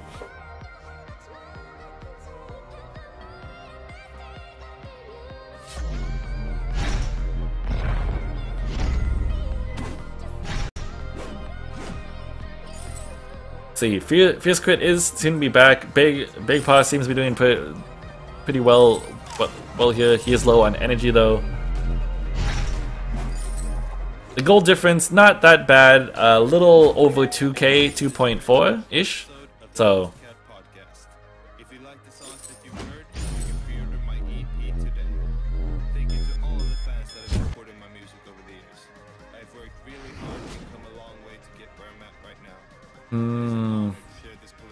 Okay, let's look at overall builds. Sneaks for Days has the Eve and Shattered Glass, which is a very common build.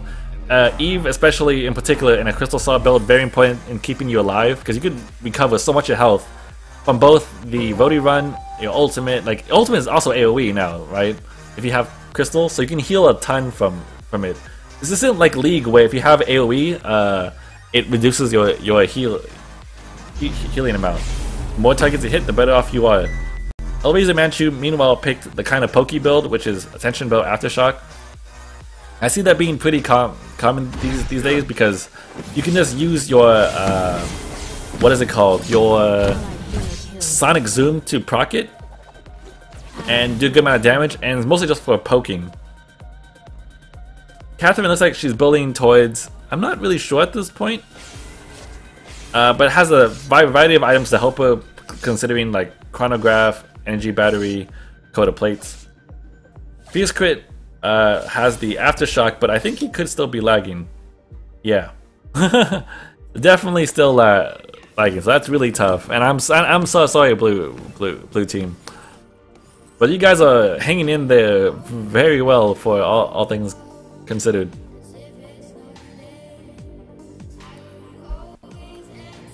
Big Paws has the Tension Bow, Sorrow Blade, and looks like he's building into a Tornado Trigger. He built an Aegis early to protect himself from both Catherine's damage, Saw's damage, and the Aftershock damage from Hellraiser, which is good.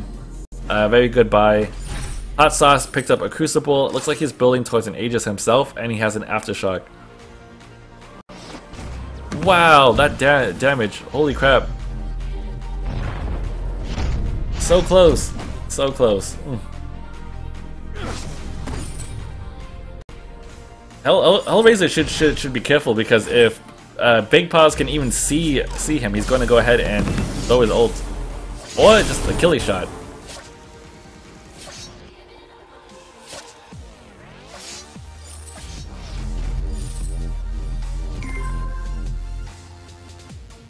At least no one found him for now. I know, until now. Now.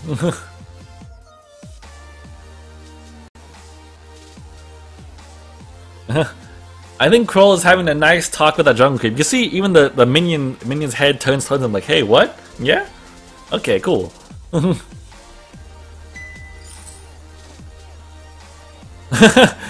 know, like Sneaks was thinking for a second, like, should I kill him? I'm like, no, I'm not gonna kill him. So Cruel is now like a perma ward until he comes back.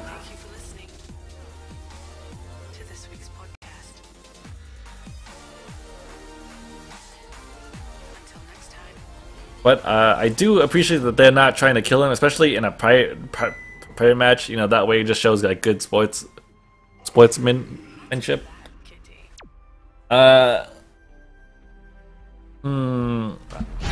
Oh wow, they're going for Kraken again. Red team has no vision around that area, so they can never actually see if they're doing it.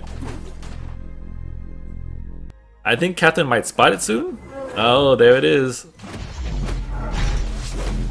Can he take it? Oh, Seth took it with his merciless pursuit.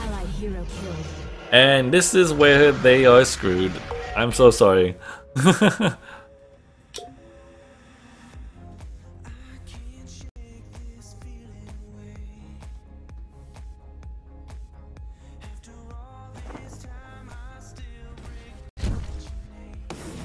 Yeah, okay, so now that's probably going to be game, to be honest, because 3v2 with a Kraken, they're gonna have a really hard time trying to defend this one. Enemy hero killed. Oh wow, he still managed to pick him off. The damage on Big Paws is pretty intense. Oh, that shank hurts. Again, with no one left to defend, the Kraken's gonna get at least one more tower. That was still bad manners from Saul. Cruel and the healing camp were having a conversation. I know, and he just killed him.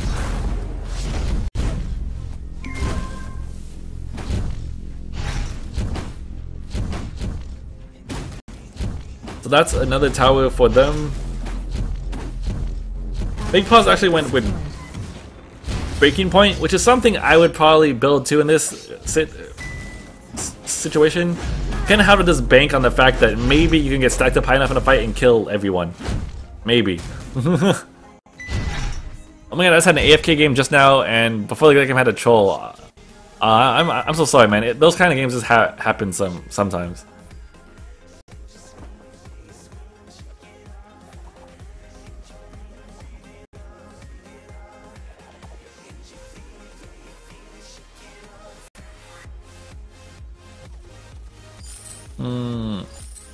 Oh, Sneaks might be caught out here. If they can actually pick him off, that's good on them because they can chase down this this guy. Oh, and he's down. Can they actually take out Catherine too? That would be a huge help. Oh, that's done though. Oh, he may have been a little too aggressive. Or not. Or not.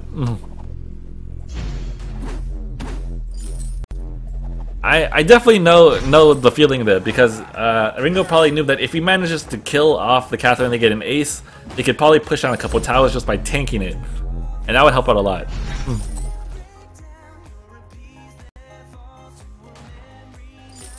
How can I get your stream schedule? I'm NYC. You can actually see my schedule down in my info section down below. Or if you're on mobile, you can, I believe you can tab over to it or click on it somehow. Off the top of my head, I don't know. Meanwhile, Fierce Crit and the Healing Camp still having this talk.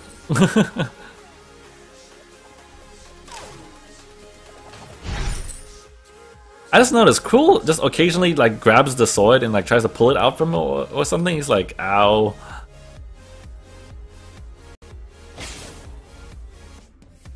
Again, for a 2v3, they're holding on very well. 7.8 to 18.6.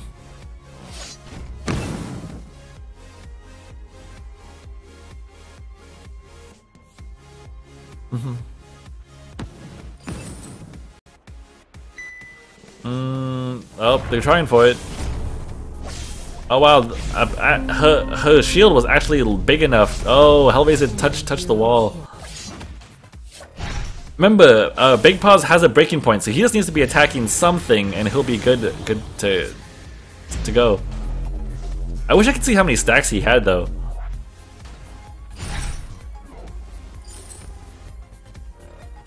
Someone should just leave Cruel with minion aggro. That's funny. Info section, you had Drill's one of your favorites. To be fair, that's my fault. It's a little outdated, but Jewel was one of my first favorite characters in the game. Since then, I don't really play her nearly as much. Oh, Big Posse's an opening. Remember, he has breaking point. He only needs to keep on auto-attacking someone for a little bit. Now Seth's shield is down. He's probably gonna die, to be honest. Seth. And he gets the ace. Oh my gosh.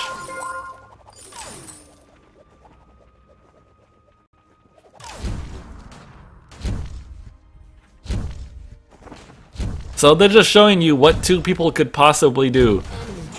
You'd be surprised. It's sometimes easier to win a 2v3 in this game than you think, because the enemy team might get overconfident and they'll overextend. If you just take out one person really quick, you're in a good spot. Was it the Jewel release where everyone got given 20k glory? Wait, what? What Jewel release? I had originally played Jewel because I loved the fact that she had this gigantic laser. Oh, did he? Oh! Oh, wow, they took them both out. How was he healing? What did he have? Oh, he has a fountain? Is that right? That's what he has. Okay, I'm like,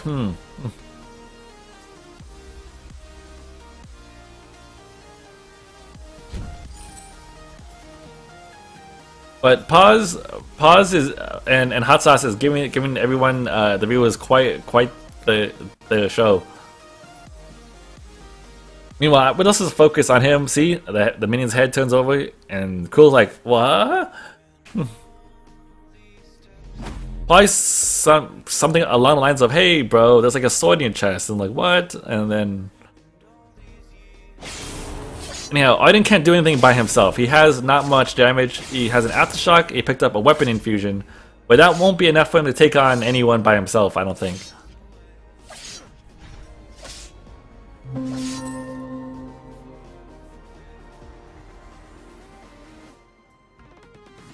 Big Pal should be getting pretty buff. He bought a weapon infusion now. I wish I could see it though, but I can't. But we know he has one.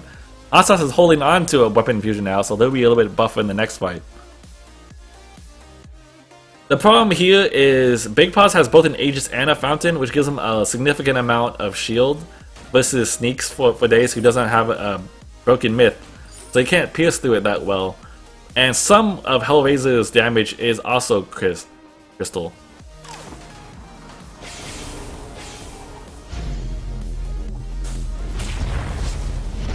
Oh, the hit.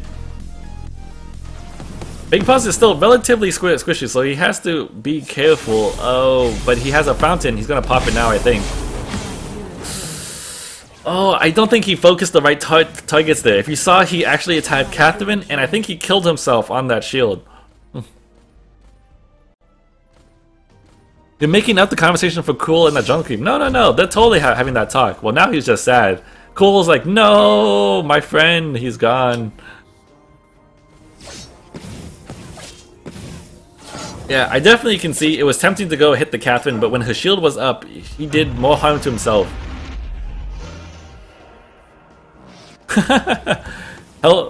Hellraiser just threw it up over there.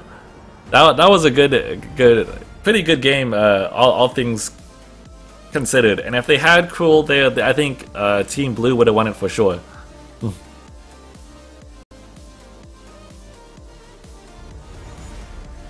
But that said, good game to both sides. I'm sorry that Fierce Crit had some connection issues, but we know that happens to everyone once in a while, right? So it's all good. Yep, no problem, man. You did very well. The gold lead was very close too. I actually can't see it here, but it was pretty close. And you all had itemized pretty well. So the thing is, Ringo, Big Paw's mostly itemized for shield, which was very good in the early game. But eventually, Vox ended up building more weapon. Right, he has the Sword Blade, he has the Tyrant's Monocle, and the diversity in damage made it really hard for Ringo to stay alive. So that's the big part of that.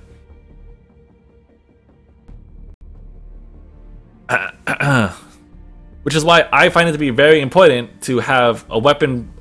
Primary source of weapon and a primary source of crystal on your team. That way, it makes defensive options a little bit tough.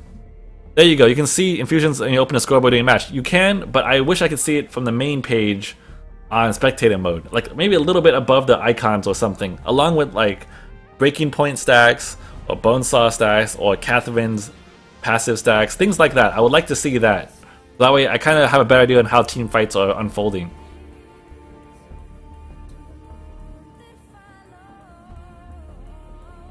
Anyway, that's going to be the end of the stream. Thank you all you guys for watching. I hope you guys really enjoyed this format. On Tuesday next week, it's going to be on EU server instead. So all you EU people out there who didn't get a chance to play today, I'll be spectating and commenting on your guys' matches next Tuesday. Tomorrow is going to be NA viewer games. So that way we can all play together and have some fun. So join me then. What else? And thank you for everyone that had subscribed today. It's awesome. We got, I think, 4 subscribers, so we're at 89 subs now. If we get 11 more, we will be doing a 24-hour stream where you get to see me fall asleep and on my iPad. It will be glorious. And Lunistia promised she's gonna do something awesome.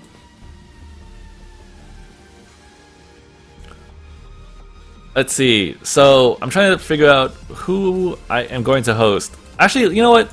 Let's go host. I'm going to host Misty Day 68. He's a really cool guy, and I enjoy watching his stream. He's a relatively new streamer. He only started a few days ago, and he recently did a 30-hour stream last time, which I thought was crazy impressive.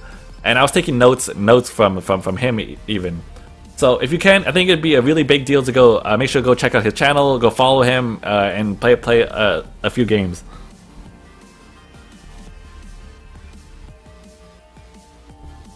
Where to?